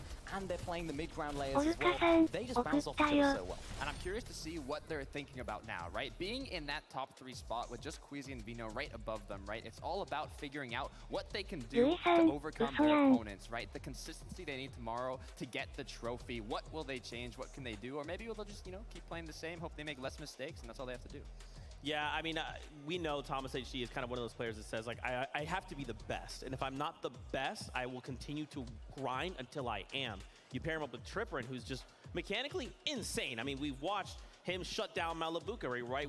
When he's in situations where he's by himself, he still finds points. He finds high placement. So it's cool to see these guys finally come together. They've been doing for like 3 seasons, 4 seasons since the beginning. I don't even know at this point. I mean, that's another interesting fact to bring up, right? There's a lot of duos here that have been competing together. They're like brothers, right? They're like companions. And then we have other newly formed duos, right? King and Ed, first tournament competing together. And they kind of have that synergy disadvantage, right? That some of these other duos might have. Yeah, it's definitely true, but it's not showing, of course. We can see them popping off every single time, particularly that Ed 1v2 clutch that we saw earlier on. I know the guys at the back there really, really liked that one. They were cheering a lot for that. That's right, my friends. We're drawing ever closer. We're just counting heads, making sure everyone's on that bus, because once again, we don't want to leave anyone behind. We want to make sure everyone is here, ready to go. You can see it on their screens. They're getting prepared. And I just got to say, it's been an honor and a pleasure to be here with this amazing crowd here at the Raleigh Convention Center. You guys are just losing your minds, and that's what I love to see. That's right, that's right. We have 1 game left to go. And guess what? I'm getting word. It is that time. Game number 6 of the FNCS Invitational starts right now. Let's do it one more time here in Raleigh, North Carolina. It is game 6 of the FNCS Invitational. Jacob, we get to close out day 1 soon. And this is going to be a huge closeout event. 5 games, 5 different Victory Royale teams coming out on top, just going to show that it's honestly anyone's game at this point. That's right, and we've seen so much new attempts and ways for this to all play out. We gave the players time to go ahead and think about how they want to strategize, but here it is. Let's see if it was all worth it. Game 6 is in front of us. Once again, let's make some noise for our players as they take board the battle bus. And that time that you were talking about for preparation has run out. Everybody now taking their position on the map. We've seen wonders over towards Chrome Jam Junction. We've seen so many fights go down towards Fort Jonesy as well. But honestly, interesting enough, neither of them involved these 2 teams going at it off spawn. Not only that, the coast has 2 teams as well, so there's so much going on in this area, and we've seen it play out a few times now, round after round, but this is a first take at Clix and Duke not necessarily being right on top of their opponents, pinking and off there. They've given each other some space, and this is, you know, honestly, last game vibes are here. It just makes sense. Everyone wants to take it slow and try to play this one out. Yeah, that's respect to them too, because they know the position that each of them are in. You know what I mean? If you go ahead and take that fight and it doesn't go well for either one of you, that's kind of throwing away that game. So they want to split the loot and try to get more on their path to the center of the zone. But just like very many games before, we're going to have a little bit of a northern zone, which looks like it bode well for Queasy and Vino yet again. Can you believe Smite and Larson are in 3rd place being contested at the Grim Gables? What a way to play some Fortnite today for them. It looked like it was all over when you viewed the paper and you crunched the numbers, but they have really turned all that lemon into lemonade. Yeah, I believe they lost game number 1, but I think that was the game 1 jitters of an international stage. That's the first in-person Fortnite event in quite a long time. They shake those off, and they're rising to the occasion. NA East, best hope right now to close out day number 1 with a top spot. You can see Vico over towards Reality Tree. Lost Bride pretty early, and that was Retake and Novice who also land over here. Hey, listen, I'm from the Bronx. I know all about being scrappy. Vico and Moran are clawing their way out of the mud here, officially breaking back into top 20 with those 2 elims right there. That's a big point swing for them. It's going to mean all the difference. What's wild about these 2-day formats is anything can happen right now. We have seen teams just in this bubble area range jump all the way back up. You have to stay consistent. Larson and Smite get defended off of their drop effectively. They're pushed out by Muzz and Looter. So that fight will continue. We jump on over to Savage and iDrop versus Bakken on 1. Not that 50-50 we saw before. This one's going to be a little bit prolonged, and I think that kind of sits a little bit better for iDrop and Mr. Savage, simply because iDrop knows this POI like the back of his hand. He knows exactly where to get the loot. He knows where a lot of the chests are. He knows every single thing, and he also knows any pathing in order to disengage in a lot of these fights, but it does look like the TSM duo, Epic Well, strikes first, taking down Scented. That's a big elimination right there, as well as Scented and Cold, and one of the few NA East teams inside of that top 10. And for them to fall to the hands of Epic Whale just around the Tilted Towers is definitely not a part of the plan. Marine finds Falconer in the feed there, but Peterbot and Jamper looking to continue their battle here. We talked about these contested coastal battles, and now we get to see it unfold for the first time from the beginning. Going up against Jace and Basil. So this is going to be an interesting one, because sooner or later you cannot continue to go down. The chest is down there, and that's where Basil's at, and he's actually just trying to get out. He's trying to escape. You already know that he lost his teammate, trying to do wonders as a solo and finish off the day strong, because that's the thing. FNCS NA East Chapter 3 Season 3. After day 1, Commandment and Avery were in 9th place. Day number 2, they had the comeback for the age to take the top.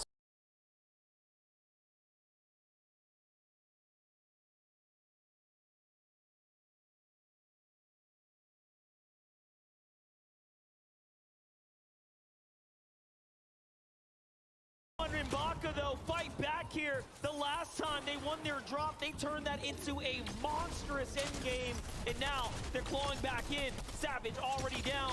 iDrop. Can they do it? Baka in the midst here. Actually, Savage is on the run right now. Oh, he's going to be able to get out alive, but On1 and Baka want to chase him. There's so many other teams in the mix as well, including Brazil's very own King and Ed, where they're at in the leaderboard right now. They want to start getting aggressive. They want to take the game into their own hands. Ed and King here, trying to do something big. We haven't quite seen them put up the numbers on show yet.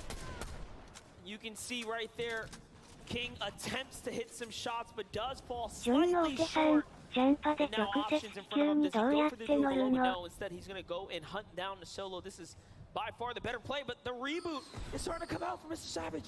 Will he get iDrop in time? King arrives just there to maybe play spoiler. But again, this fight over towards Cloudy, it's those same two teams, while Malibu and Mustache are always trying to find an angle so that way they can get the damage they need for Storm Surge and try to get out alive. And I think Ed even found Peppo somewhere, but no, they're actually chasing down Mr. Savage, and they're going to clean that one up. That is huge. And King get their first 2 eliminations onto Mr. Savage and iDrop here in game number 6. Huge deal for him right there. And lucky for us, we are hot on the replay. Take a look there, out the sky. And wastes no time. He says, King, you might have missed some shots before, but I got your back. That was a huge outside-of-the-box play. They could have easily pushed Mr. Savage, got the elimination, and got 2 points. Done. Over with. Easy. They allowed Mr. Savage to get the reboot off, got the elimination on iDrop, got the elimination onto Mr. Savage, and got 4 points instead of 2. That's right. Way to play big there. And they need it. Big brain play. Back to Larson and Smite. They could have left this battle, but they've won so many times already. They decide, hey, let's stick around, let's fight Mudds and Looter. Ooh, a big 86 on Looter as he tries to go on up. Smite was waiting with the side angle there. Larson now has just enough time to get back with Smite. They're going to be trading minis here. As you saw, Larson's inventory was definitely short. Here it is, that little exchange, the material count too. Honestly, if you're Smite and Larson though, winning every single one of these fights except for game number 1, you have no reason to leave. It's up to Muzz and Looter to try to change up their plan while you have a hot Larson and Smite on their heels. Zagu is going one-on-one with Hellfire. This is for a huge finish for Zagu, because right now they see it just a little bit down low on the leaderboard, more than they would like. And what's crazy about this is how the region plays. This is how Asia gets down.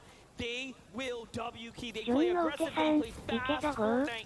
And although it has been a day of performance and end games for Zagu and Marine, this is where he does best. Put him in a one-on-one, put him in a head-to-head, and look at how quick he is able to capitalize. No, shots come in from the distance. It's not looking good. He's going to have to pause down here. He does have some white heals, but that will kill all the momentum, unfortunately.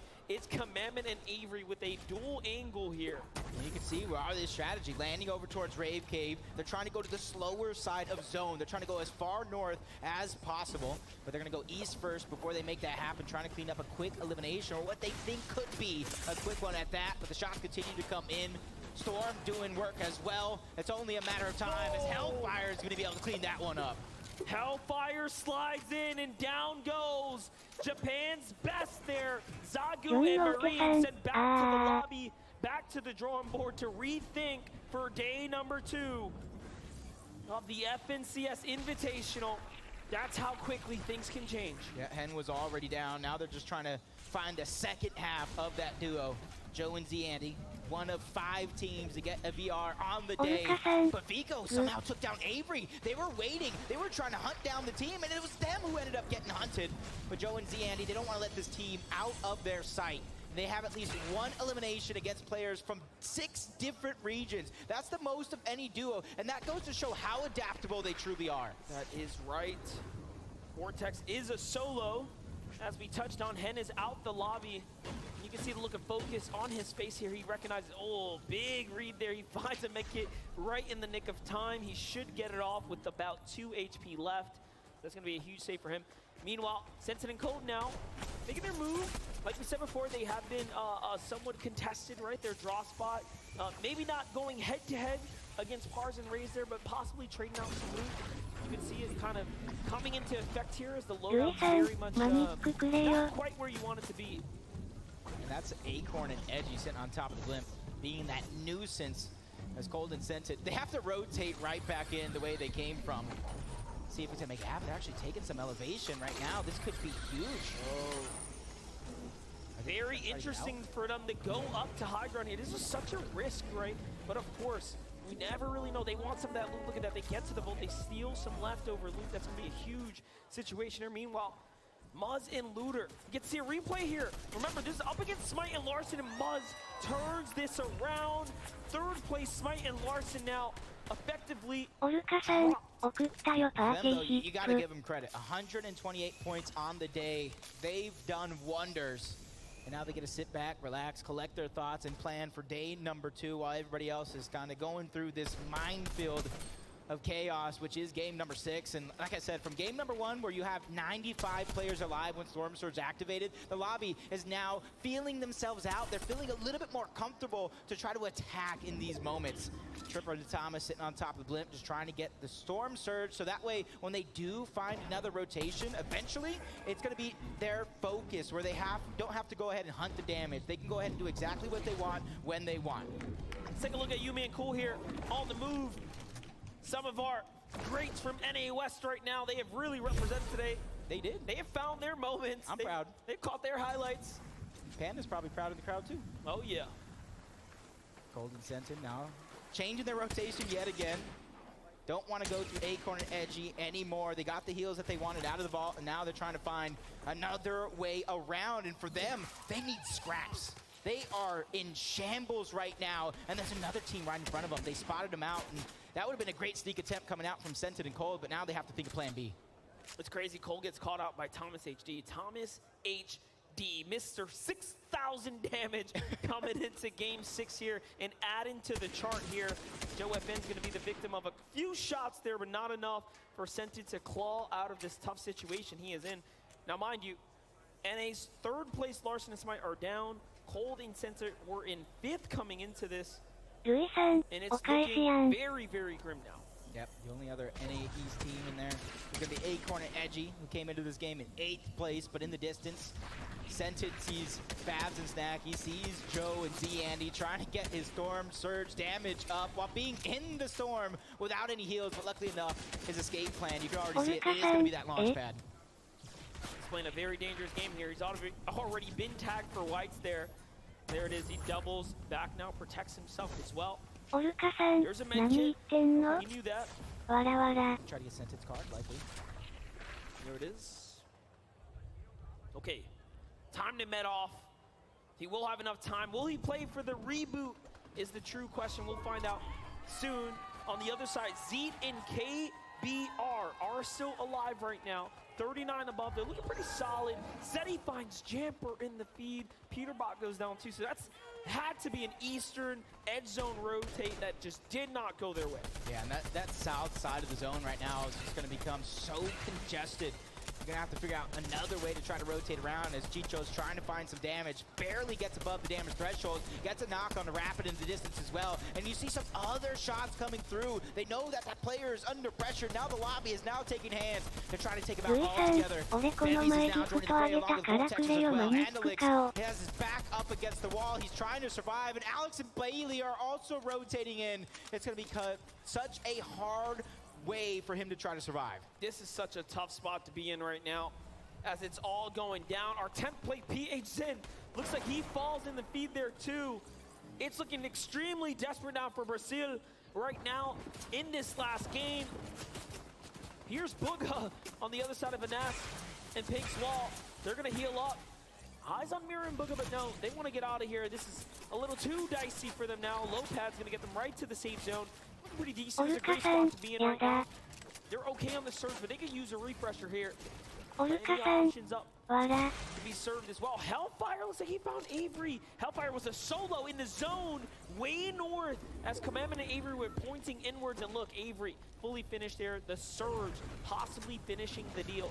Yeah, that's not good. You can see why they rotate out of Rave Cave, trying to third party some of those fights, but they end up getting stuck on, which probably turned their entire story around as Booga and Miro trying to get in towards the zone. Focus of the lobby begins. Can Booga try to survive? 43 HP and a dream.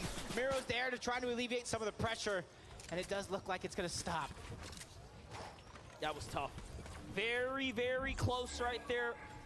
Usually when that happens, it's all over, but luckily the teams decided, nah, it's the last game. I can't burn all my resources if I cannot pick up the loot, so everyone slows down. For Taste and Chapix, they are very much comfortable right now. No pressure on them, but there's a lot of players in this vicinity here. Movement, little scarce. Now the Macwood over there, Pars and Rays surviving as well.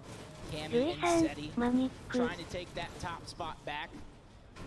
You hear the analysts, they're having great games, and then they're kind of having a little slip-ups here and there. But luckily for them, this is day number one. As long as you keep it competitive, you'll be in the mix. And look at our top four. Top four is all EU right now, Monster. That is right. 21 points for Cammy and Zeddy to catch up to Vino and Queasy. That top three is just European territory right now. Vino, Queasy, Thomas HD, Trippern, and of course Cammy and Zeddy all fighting for that top three currently. It's what you expect. We've seen a lot of our community folk really put those three up in the standings. Down the fans,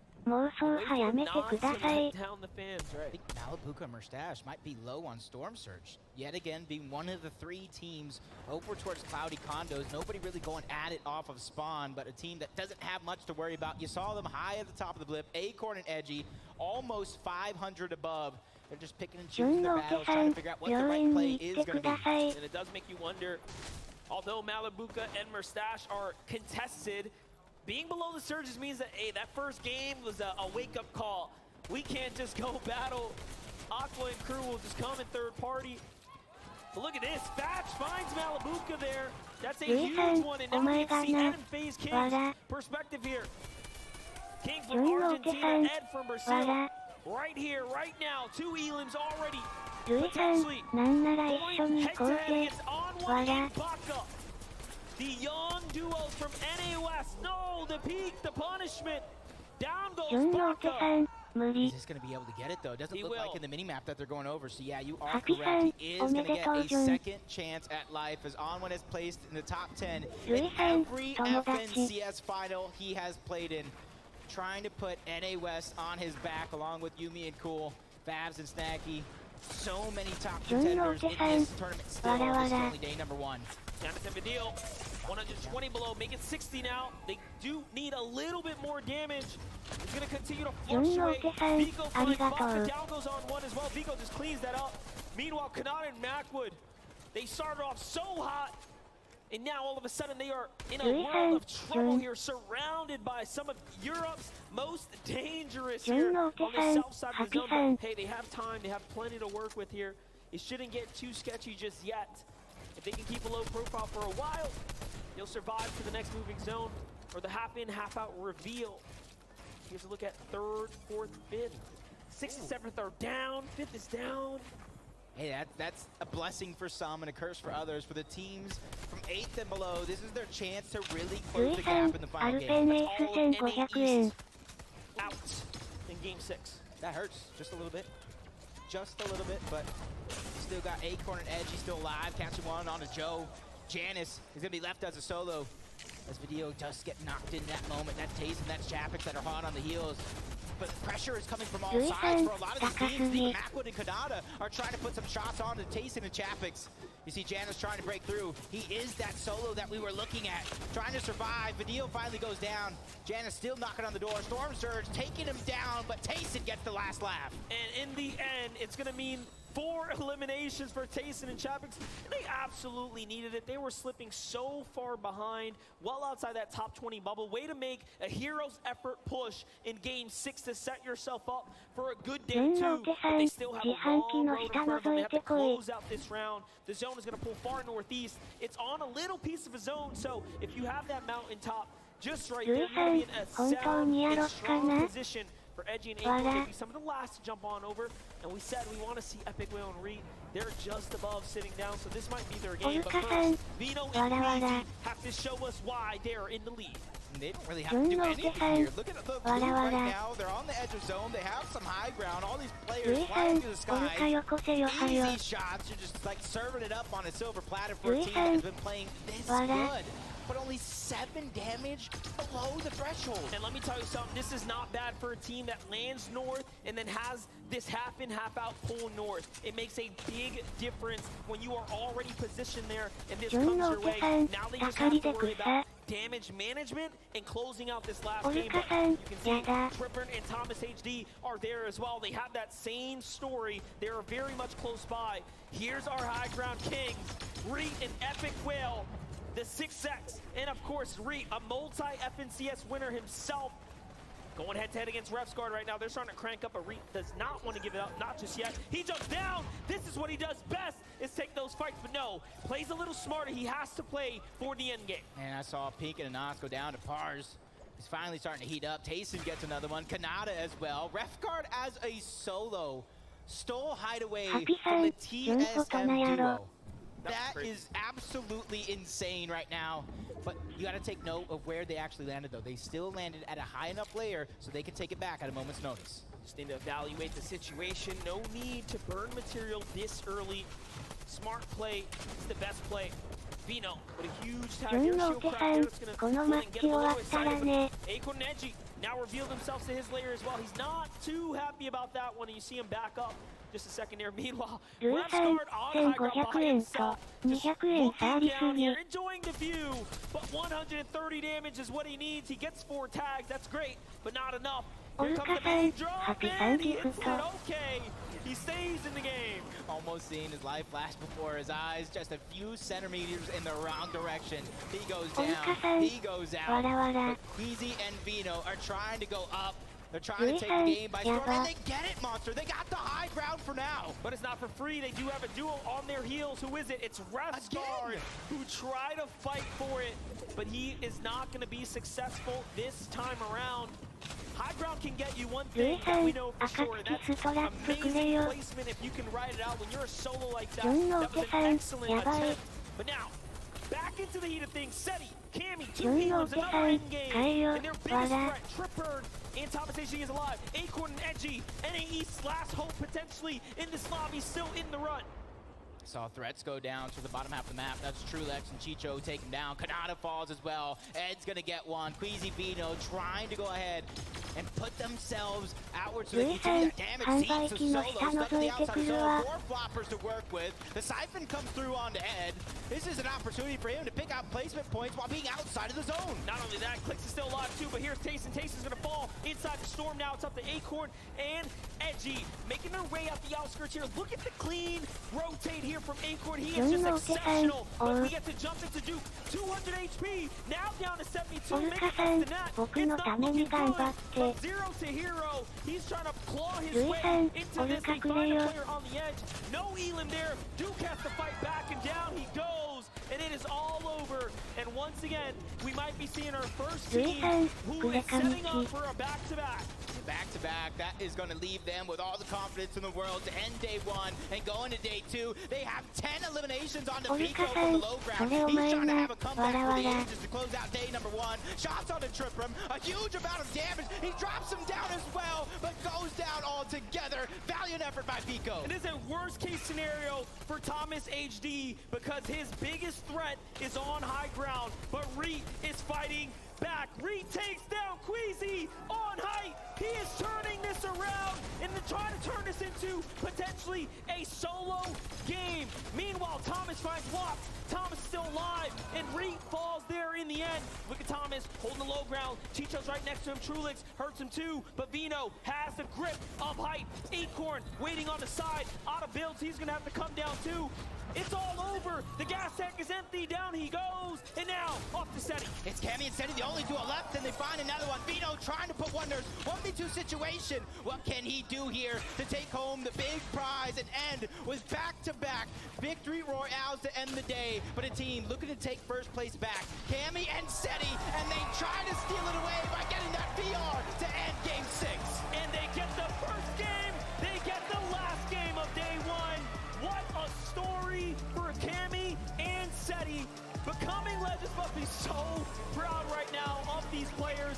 They put in the hard work, they put in the effort, and wait to watch it pay off. That is huge for them because they're not like a lot of these other teams who are consistently fighting to get to the top of the leaderboard. They play their play style through and through, from the drop spot all the way to the end game. They're one of the few teams, time and time again, that has their own spot. They call it the Cammy split, and it works out every single season. And now they get to take that victory lap to center stage, where they will be greeted by Adam Savage for a quick update. And Adam, please tell me how they do it.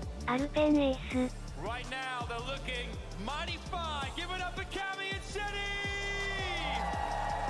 GG's, boys! 2 victory royales out of 6 games at FNCS Invitational. That must feel amazing. Yeah, it's really amazing. It's really amazing. Talk us through, you saw there that we had Queasy and Vino on the high ground. We saw Queasy went down, Vino was solo. When you saw that happen, was there an opportunity for you guys to get your way in and win that game? Yeah, but we didn't want to take the high ground because we wanted to get more kills on the low ground. That's why we stayed low. Yeah. In terms of today and the 6 games, has it played out as you both thought coming into this, or have things been very different? Like, we died 2 games to Surge, like, we planned everything differently, but it didn't went as we planned it. I think we just adapted well, and going into tomorrow, we're gonna be more confident and more prepared, so yeah.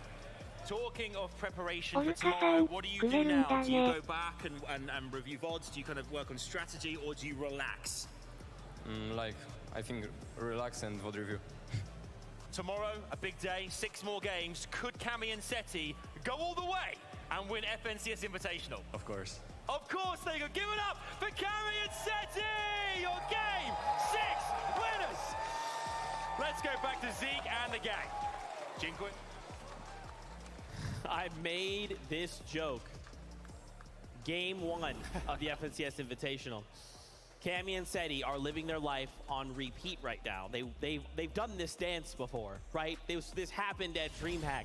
They win game 1, they win game 6, they stay on top. For Cammy and Seti, all of EU right now is thinking this is it. We are the best. Look, EU is on top right now, but Cammy and Seti, they're gonna have a stressful night. It ended on a high note, it started on a high note, but with the history of Cammy and Seti having 2 back-to-back good days, is a curse that we haven't seen too often. So I'd be really happy to see them continue this momentum forward from this last match into day 2. Yeah, and Stacey said it himself, right? They're really, really adaptable. They're adapting very, very well, and that's what I like to see from this team. What I've noticed about the way they play and the way they sort of carry themselves, they don't get down after a bad game. You know, we saw, as they said, 2 bad games. Surge wasn't quite looking too good for them, but look at that. They come back. They make the changes that are required to bring them up in the leaderboard, and you can see it's working out. Yeah, right now they're holding, right? They're not in that first place spot, and of course, as they talked about, they were eliminated 2 games to Surge, right? And they identified those issues. And now we see the correction in Game 6 of Victor Royale, right? So, to your point, Okada, tomorrow they come back stronger. We can see them win it all. Look, the tricky part is they did adapt very quickly and effectively in that last match. They had a difficult mid-section of the tournament, but the thing is now overnight, those duos that didn't have the best day 1 will also change. They'll also adapt, and maybe the adaptation that Camion said he had for this last match won't be valid in day 2. We will find out. Right now, we have Kelly standing by with the duo in first place. Kelly, take it away. Everyone, I am joined by Vino and Queasy, our first place team out of day 1. Alright, so this is a stat that was happening, I think, even before Game 6 was going on, but you had the most solo eliminations with 17 elims. I'm sure that is even more now. How do you do it? I'm the best player in the world. I love it. I love the confidence. But how do you know when to go for the elimination and when to, like, step back? It's nice having a balance. It's good having a balance. We have chugs, so a lot of the time when we're playing high ground, I can drop back and look for kills, especially when I have the range of shotgun because of the range on it.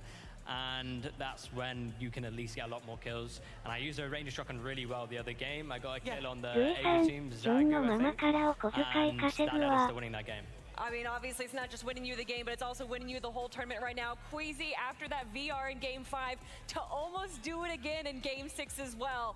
I mean, obviously, you're going into day 2 pretty confident. Yeah, of course. I mean, the lobby is not that hard. I feel like we should have been way better than we are right now. We had like a hard choke in Game 4 and 5, I think. Or no, wait, you got the VR in Game 5. 3 and 4. But yeah, other than that, feeling confident going tomorrow. I mean, obviously, you guys are doing something right. You're in first place right now. Good luck in day 2, and thank you for joining me here for an interview. And we're going to head back on to the desk. Thank you so much, Kelly. And this is just, like, I talked about this earlier.